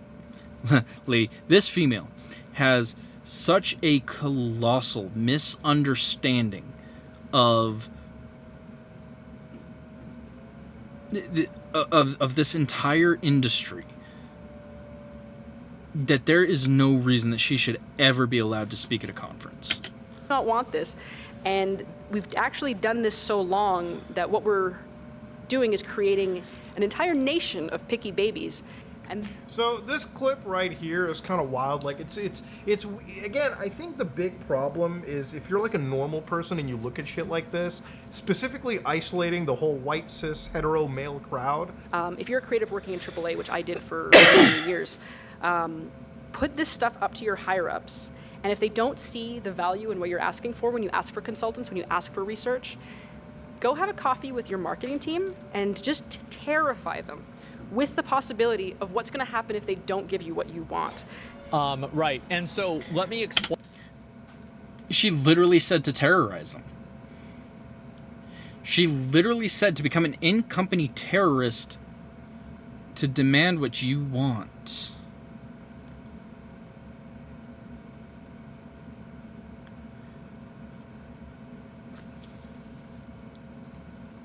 Oh my god. How can anybody hear that and think that that's fucking okay? Explain really what that terror is. 5 tweets that go viral and then nobody actually cares after that. The thing that they don't seem to understand when criticism is coming their way, it's not criticism coming from the other side. Ever since this all went down, people like, I don't know, me, Mudahar, and Asmongold, what a coincidence, it's hilarious, all started getting called these insane alt-right Nazi titles on Twitter and shit, simply because we are fighting for art to not get butchered, contorted, and perverted by a greedy-ass company that wants to contort and extort other companies into pushing their agenda, or else they are gonna get... Yeah, and like I said, it is literally just extortion, which is illegal. Like, again, I'm gonna go look some shit up again. Is extortion a federal crime? Blackmail or extortion under Title 18 of the United States Code, Section 873, is a federal crime punishable by up to 1 year in federal prison, a fine, or both imprisonment and a fine. This entire company is doing this. Holy shit. Literally everyone in this company is a criminal. Literally all of them. They should all be going to prison. Because not only are you doing extortion to push your own values, but you're doing it primarily for the sake of making ungodly amounts of money.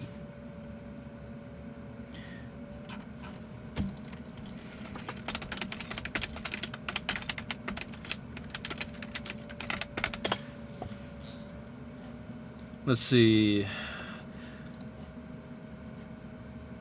Oh, am I not signed in? Fuck, I should be signed in. An extremely reluctant household name, right? Okay, oh my god, fuck off. I don't... No, I have an account. I have an account. Maybe... Ooh, maybe that's it. I actually don't know. Oh, I did. Okay. Yeah, that's my username. I really don't care if you know it. Okay, and then reopen this while I'm signed in. Okay. Sweet Baby Inc. ESG and you. Represent minorities. Okay, so this isn't talking about what I want. I want to know how much the company is worth.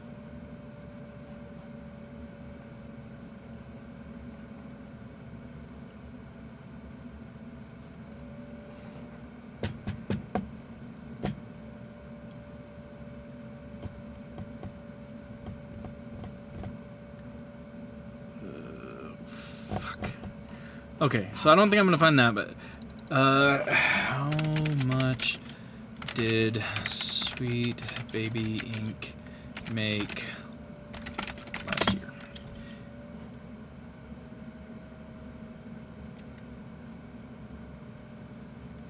Wow. Okay, the fact that I'm not able to find this find this information really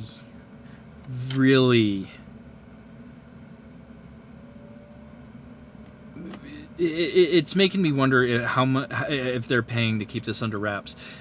Because like they even said like this is a consultancy company. This is making money off of video game developers and video game writers to be more inclusive, right? Extortion all the way.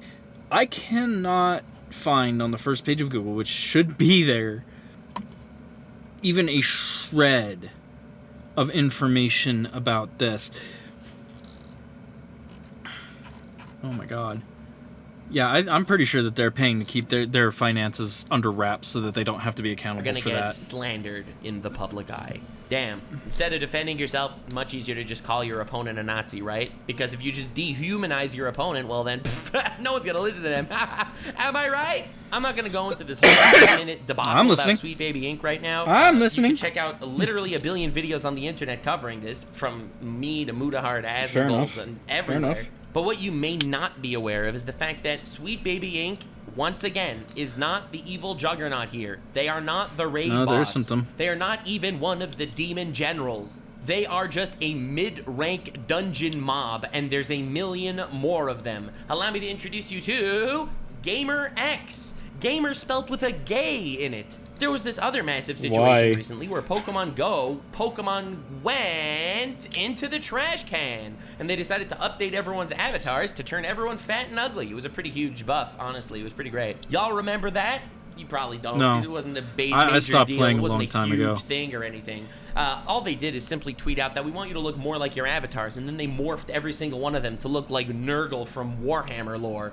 Now I know what you're thinking. Okay, so Pokemon Go made a uppity. That doesn't matter, does it? Well, it kind of does, because it seems like this was very pushed by Gamer X, another Sweet Baby Inc. Okay, and here's the thing, like, if you want to add sliders to make it more customizable, that's one thing.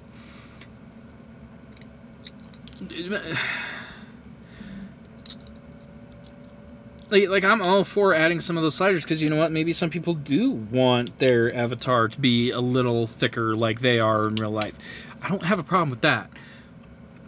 But, you know, some people want their avatar to look like their ideal self.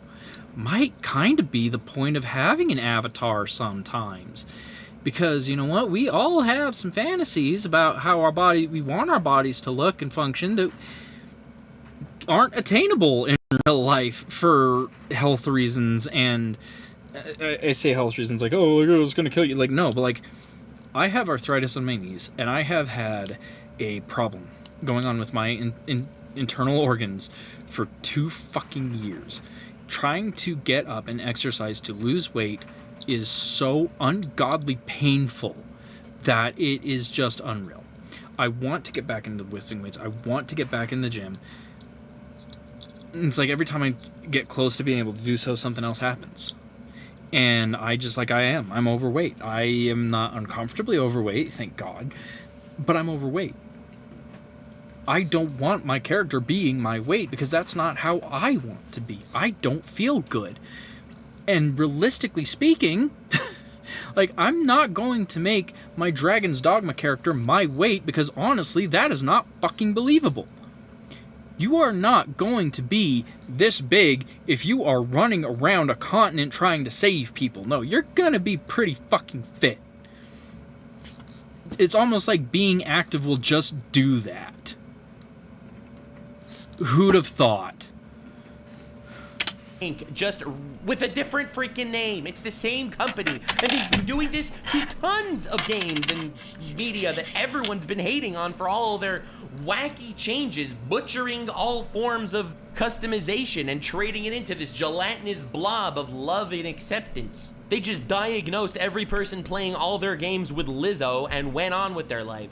Apparently, a lot of very borderline illegal shenanigans happened in Gamer X recently. And, you know, honestly, this is not the place for that. I'm not here to call out individuals that are scumbags that are working with these inclusivity companies. You know, these moral arbiters of right and wrong that happen to have committed lots of crimes, like the Sweet Baby Inc. guys that said death to all Jews. I mean, just because he said that, it doesn't mean he shouldn't be a moral arbiter. Am I right, guys? Or what about the freaking Sweet Baby Inc. guy that decided to DDoS a woman's charity event event in the past and admitted it publicly on Twitter. No, we're not covering any of that. This is not personal attacks on people that work in these companies. We are investigating the disease, I want to do not some the personal symptom. attacks on some of that. But I want to whether get it's into Sweet that. Baby Inc. or Gamer X or probably another dozen completely irrelevant, useless companies that are doing the same exact thing, butchering art for the sake of nothing and the sake of an ideology that they don't deserve to push upon.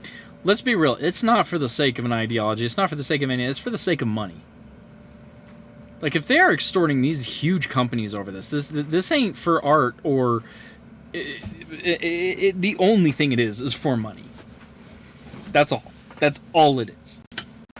On you. And while it's bad in Western media for sure, and butchering the Western media 1,000,000,000%, it's a travesty and it is an affront against art. It is vandalism and it should be treated as such. The lengths these companies like to go to when it comes to butchering propaganda from other countries, like, you know, a cartoon about children playing card games, you have no idea how far these sleazeballs go, because they...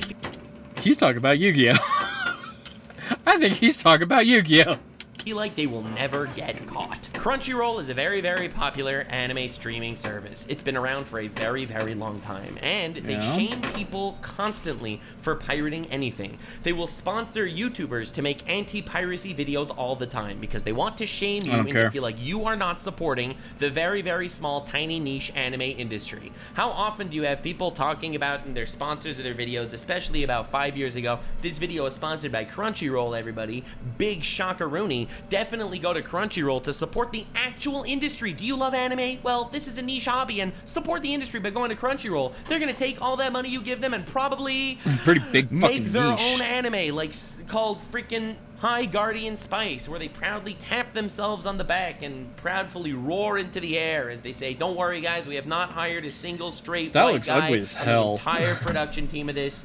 Because we care about not good content. That's not what they care about, because you'd think they'd hire people based on their qualifications, not skin color. That actually sounds kind of racist, I'm not gonna lie. Aside from the constant and blatant changes in localization, subtitling, and all that stuff, this is just insane. For them to...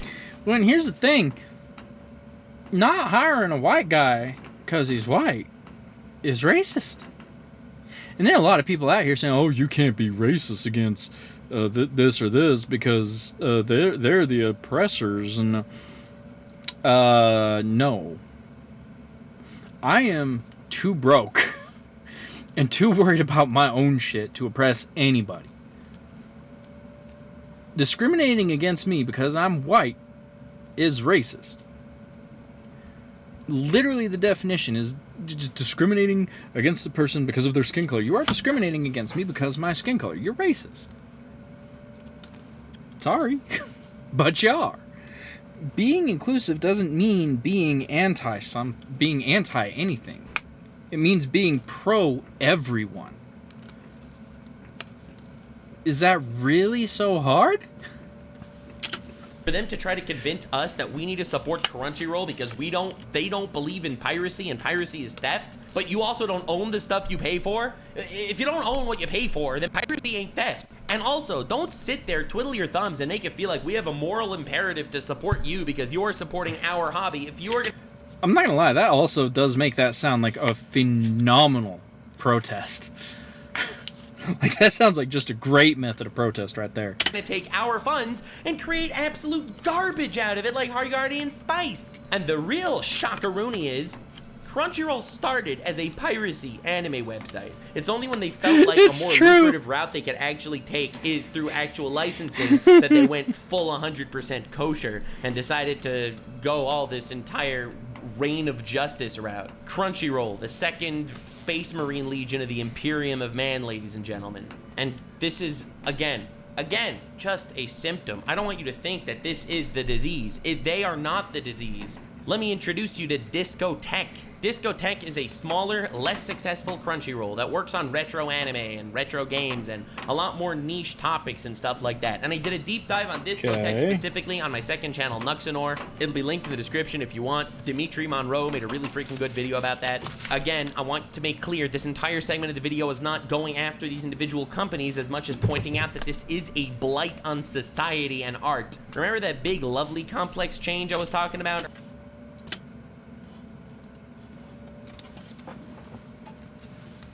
What?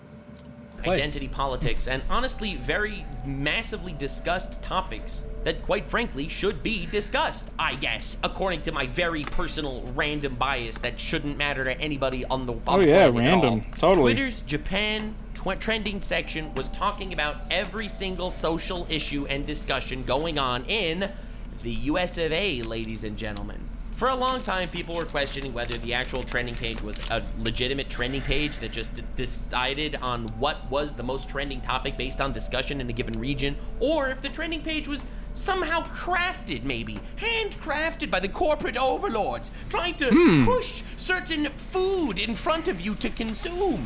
This has been a theory, but completely unprovable in every single way until Elon Musk bought Twitter. He bought Twitter and he made a lot of really shitty changes, I'm not gonna lie. There are more bots on the platform than ever. You literally cannot open Twitter in public without seeing kitties flying. Wasn't that like the main thing he said he was gonna get rid of too? At your face. But with all the whack jobs and insane radical nutcases that Elon Musk has unleashed upon Twitter, free speech is kind of free now. And the Japanese trending page is completely different than it once was. Ironically, none of that social topic discussion things touches the Japanese trending page. And it's purely talking about Japanese politics. Big shock, I know, that's crazy. As well as anime, or manga, or idol culture, or other stuff that I'll never even begin to understand. But the point is, it does not look like it used to. It almost feels like the Japanese public was being artificially fed food that they did not want to eat. Guys, that kind of sounds like a propaganda war. Like, I don't want to get all Cold War spooked up or anything, but this sounds like the invasion of communism into America in the 1930s and 40s. Like, I am scared to see the lengths that this could go to, and if this could even make irreparable damages and gaps between different countries and cultures. That's scary, and it ain't bringing people together. I already talked about this earlier in my video.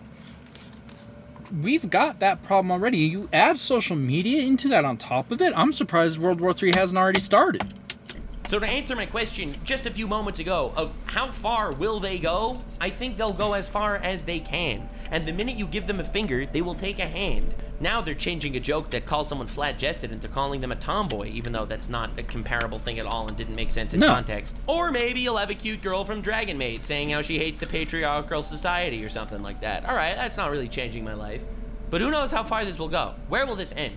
And if we are accepting of things that are completely irrelevant, like freaking Dragon Maid girl saying patriarchy, which is like a non-issue in a vacuum, then, well, are we opening the gates of hell upon us for some future where all art ends up vandalized and warped to form and follow the mainstay opinion of a insane group of people that have a stranglehold on the industry? Much. Now, unfortunately, this is not where the Japanese segment of this video ends.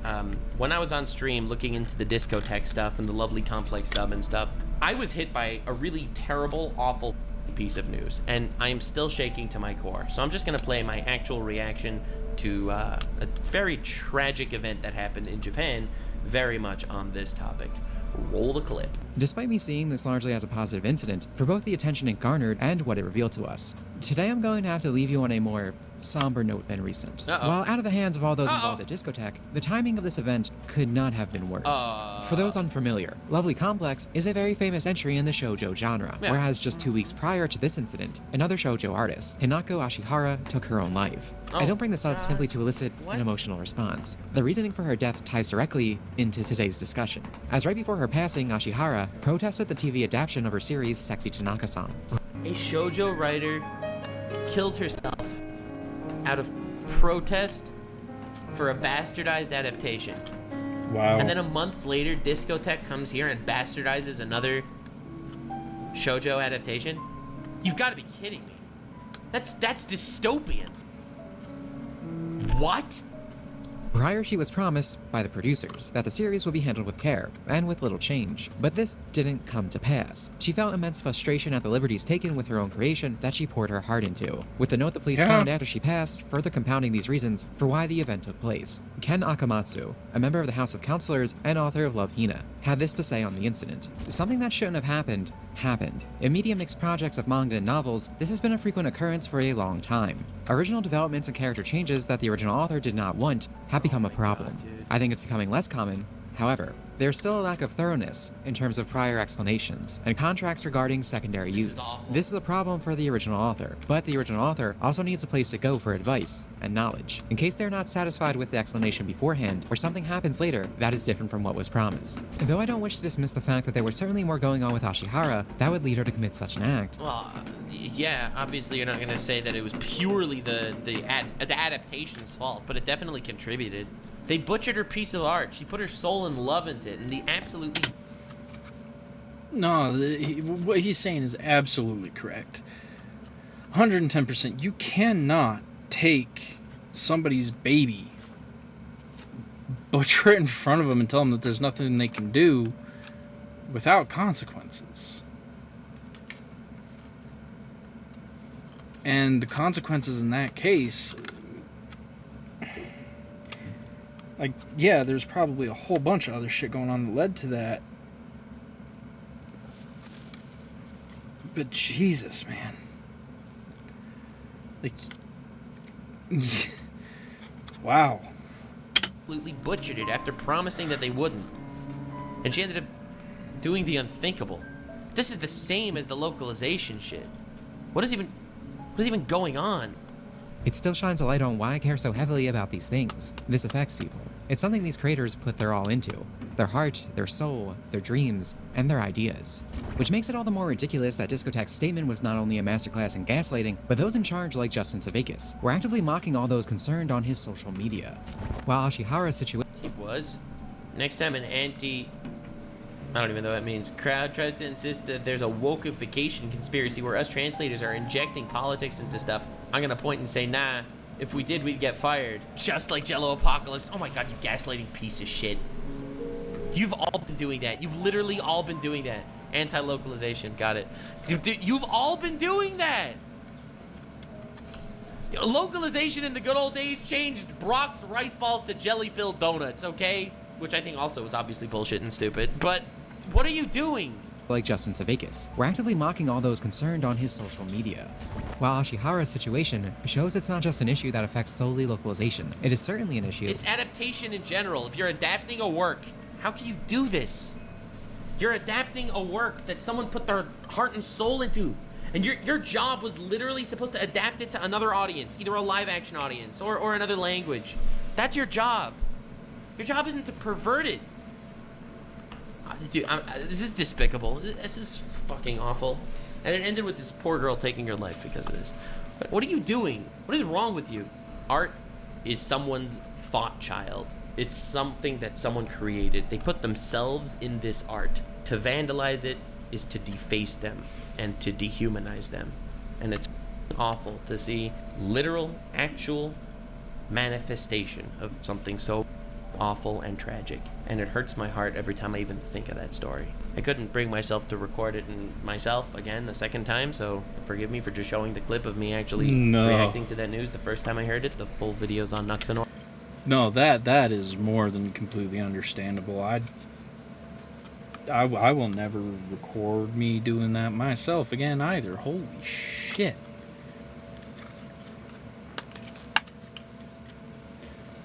God damn. Dude, you got nothing to apologize for that one. Nuxanor. But in a world today where the artists get the short end of the stick every single time, and the psychos with the loudest voice on the internet are the ones that actually manage to walk away with the bag and success, that's not a world I want to live in, bro. No amount of culture matters to these people. No amount of personal pain and suffering inflicted matters to these people. From Henry Cavill walking away to The Witcher, or George R.R. Martin, obviously traumatized by the fact that Game of Thrones up the last few seasons of their TV show because his books didn't finish. A lot of the actual artists end up... It wasn't just because his books didn't finish. It was a lot because D&D wanted to wrap things... The showrunners for Game of Thrones wanted to wrap things up because they had a contract to work on Star Wars. They wanted to finish that up so they could move on. What they ended up doing, though, was they rushed it way harder than they really needed to, and Disney saw poor quality out of them and they fired them. But as we know, poor quality was coming anyways, so...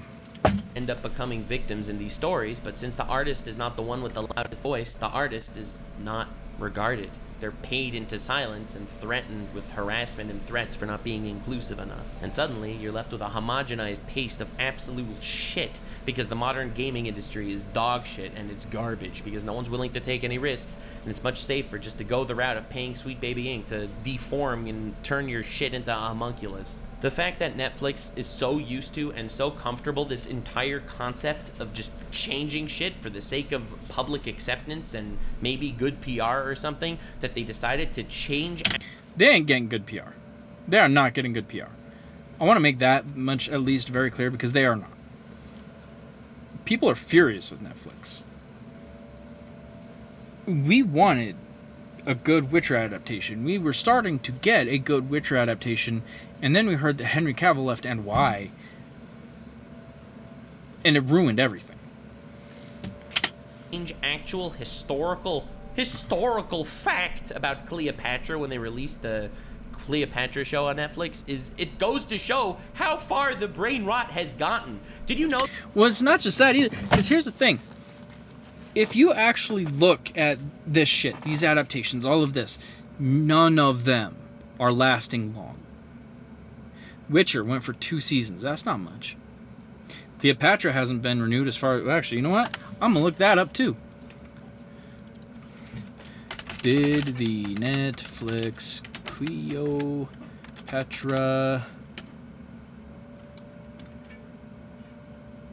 Oh, it was a movie. Okay.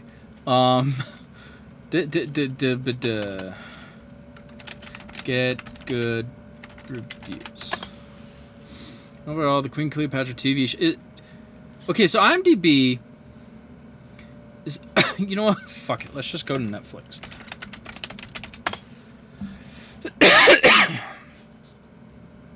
Though it's been decades since New Yorkers cheered. Okay. Interesting. We are going to. Today's question isn't who you're gonna. Cleopatra. That's what it was. All right, Queen Cleopatra. Cleopatra gives birth to Julius Caesar's child in her early 20s, probably around 22, and his name Caesarion. Little Caesar. Wait. Perfect name. This is a 4-episode docuseries. Embodies 2 great cultures, 2 great civilizations. There is no other child like him in the world.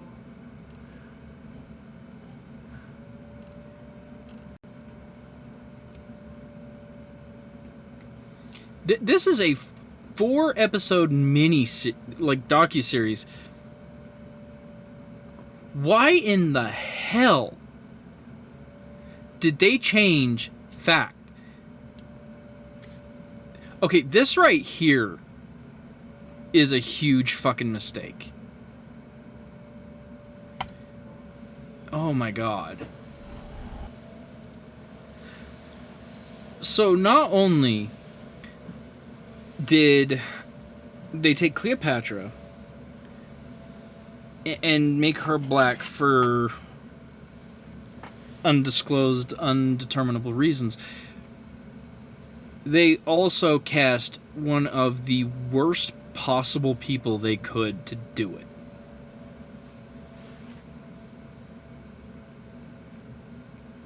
Holy shit. That's a whole other video I could do, because honestly, Will Smith, growing up with Fresh Prince of Bel-Air, his good movies, and you know, seeing him go from being a goofy, happy, decent guy to who he is now, where he was even willing to get up on stage and slap a fucker, was heartbreaking. And like his recent movies, they aren't good. His recent shit isn't good. It's like, I don't know, he deserves better. He deserves so much better than he got. He needs to leave her ass. And his kids need their asses whooped. Because they want to say, oh, I don't need my parents' fame to be known. And yeah, you do. Each and every single one of you do. None of you would have even had the start that you had to be able to get into that industry without your parents. Like, how arrogant are you? And the thing is like, I know that's not coming from Will because he came from nothing. Like, he is one of the few who did happen to get lucky and make it big. He started as the Fresh Prince of Bel-Air. That whole thing on the streets of Westphalia, born and raised, like, that whole thing was his actual thing. Jada, I think Jada's caused a lot of pain and a lot of harm in his life that he needs to leave and actually be able to recover from. Because, oh my god, it's so bad. Did you know that Cleopatra was so historically inaccurate based on them basically casting a whole bunch of different races for the people and then the cast of Cleopatra, that Egypt sued Netflix over it? But somehow the lesson... Because the thing that I think a lot of people don't realize is that even though Egypt is technically in Africa, most of its people are actually Middle Eastern descent. Is never learned, and evolution is never taken, and progress is never made. Ultimately, I don't feel like this video is going to necessarily change anything on a grand scale, but the truth is, it doesn't have to. I need to change 2 people's minds with these videos, and they can change 2 more people's minds. Ultimately, we are at our strongest when we are together, okay? We're living in a society where the fix your art meme is no longer a meme, but it is the discernible reality of modern art. An entire trade based on lies and facades, where you never know what actual art is and what value actually exists in anything, where its natural beauty comes from, or what exactly was perverted and warped from the source. If you notice, here and on Nuxanor, I have been devoting lots of times to indie projects, trying my best to support as many of them as I can. I may or may not even be working on one myself, who knows? It's pretty exciting. I want to live in a world where pieces of art are treated with the same integrity as Michelangelo's statue of David. And honestly, I hope together we can convince people that that's a world they should want to live into. If you like this absurdly long deep dive, feel free to check out my Abominable Sins of Twitch deep dive, going into the Abominable Sins on Twitch. I know. It sounds. Oh my god. Consider subscribing for more sporadic, very complicated and long thought out topics instead of just the average slop. Daily Slop is on my second channel, Nuxanor. I post twice a day. I love it all. The vibes are immaculate. Remember, they are. To stay weird, fam. Oh, I do. Every day. I am weird. I am unashamed of weird. Already there. But yeah, oh my god, that was really good. And I took his 2-hour video, made it 5. Hopefully what I had to say makes sense. Hopefully what I have to add to this matters. And like you said, I don't need to change everybody, but, you know, maybe a couple people see this and think, oh, he's right. And the thing is, he is absolutely correct, where every single piece of art we have should be treated with the same respect and dignity that the Michelangelo is. It got the respect that it deserves because not only is it fantastic sculpture, but the whole thing behind it, like, they had respect. And that's never a bad thing. It just isn't. I'm glad I did this. Again, I hope that my talking points made sense. I hope that they added to the conversation. I hope that it was at least occasionally entertaining. But honestly, this is something that was so big and so important that I really wanted to add my voice to this. And I'm really grateful to Nux for giving me permission to cover the video. Really. Thank you. And, like, again, I would be lying if I said that I didn't have some hope that this brought more attention to my channel, got me more subscribers and all that. But I'm really happy, more than anything, that I have had the opportunity to make this video, to put my voice on this matter out there, because it is so important. It is something that's been frustrating me for years now. Because, like I said, it's something I very first fully realized back when they showed that flashback with Luke, and that there was that dissonance of, wait, this isn't what he would do. This isn't what his character is. And it's just, I've been noticing more and more and more, and getting more and more and more frustrated every time I see something. And it's getting more and more and more heartbreaking because I also know that this has such a profound effect on society and the people around us and the way things are going and the way things are working, and we need to make a change if we really want to make it through this. For now, I just want to thank you all so much for watching. If you did like the video, leave a comment. Please share the video. This one for no other reason than to please help spread this message so that maybe a change can happen. And please subscribe to the channel. And I'll see you on the next one.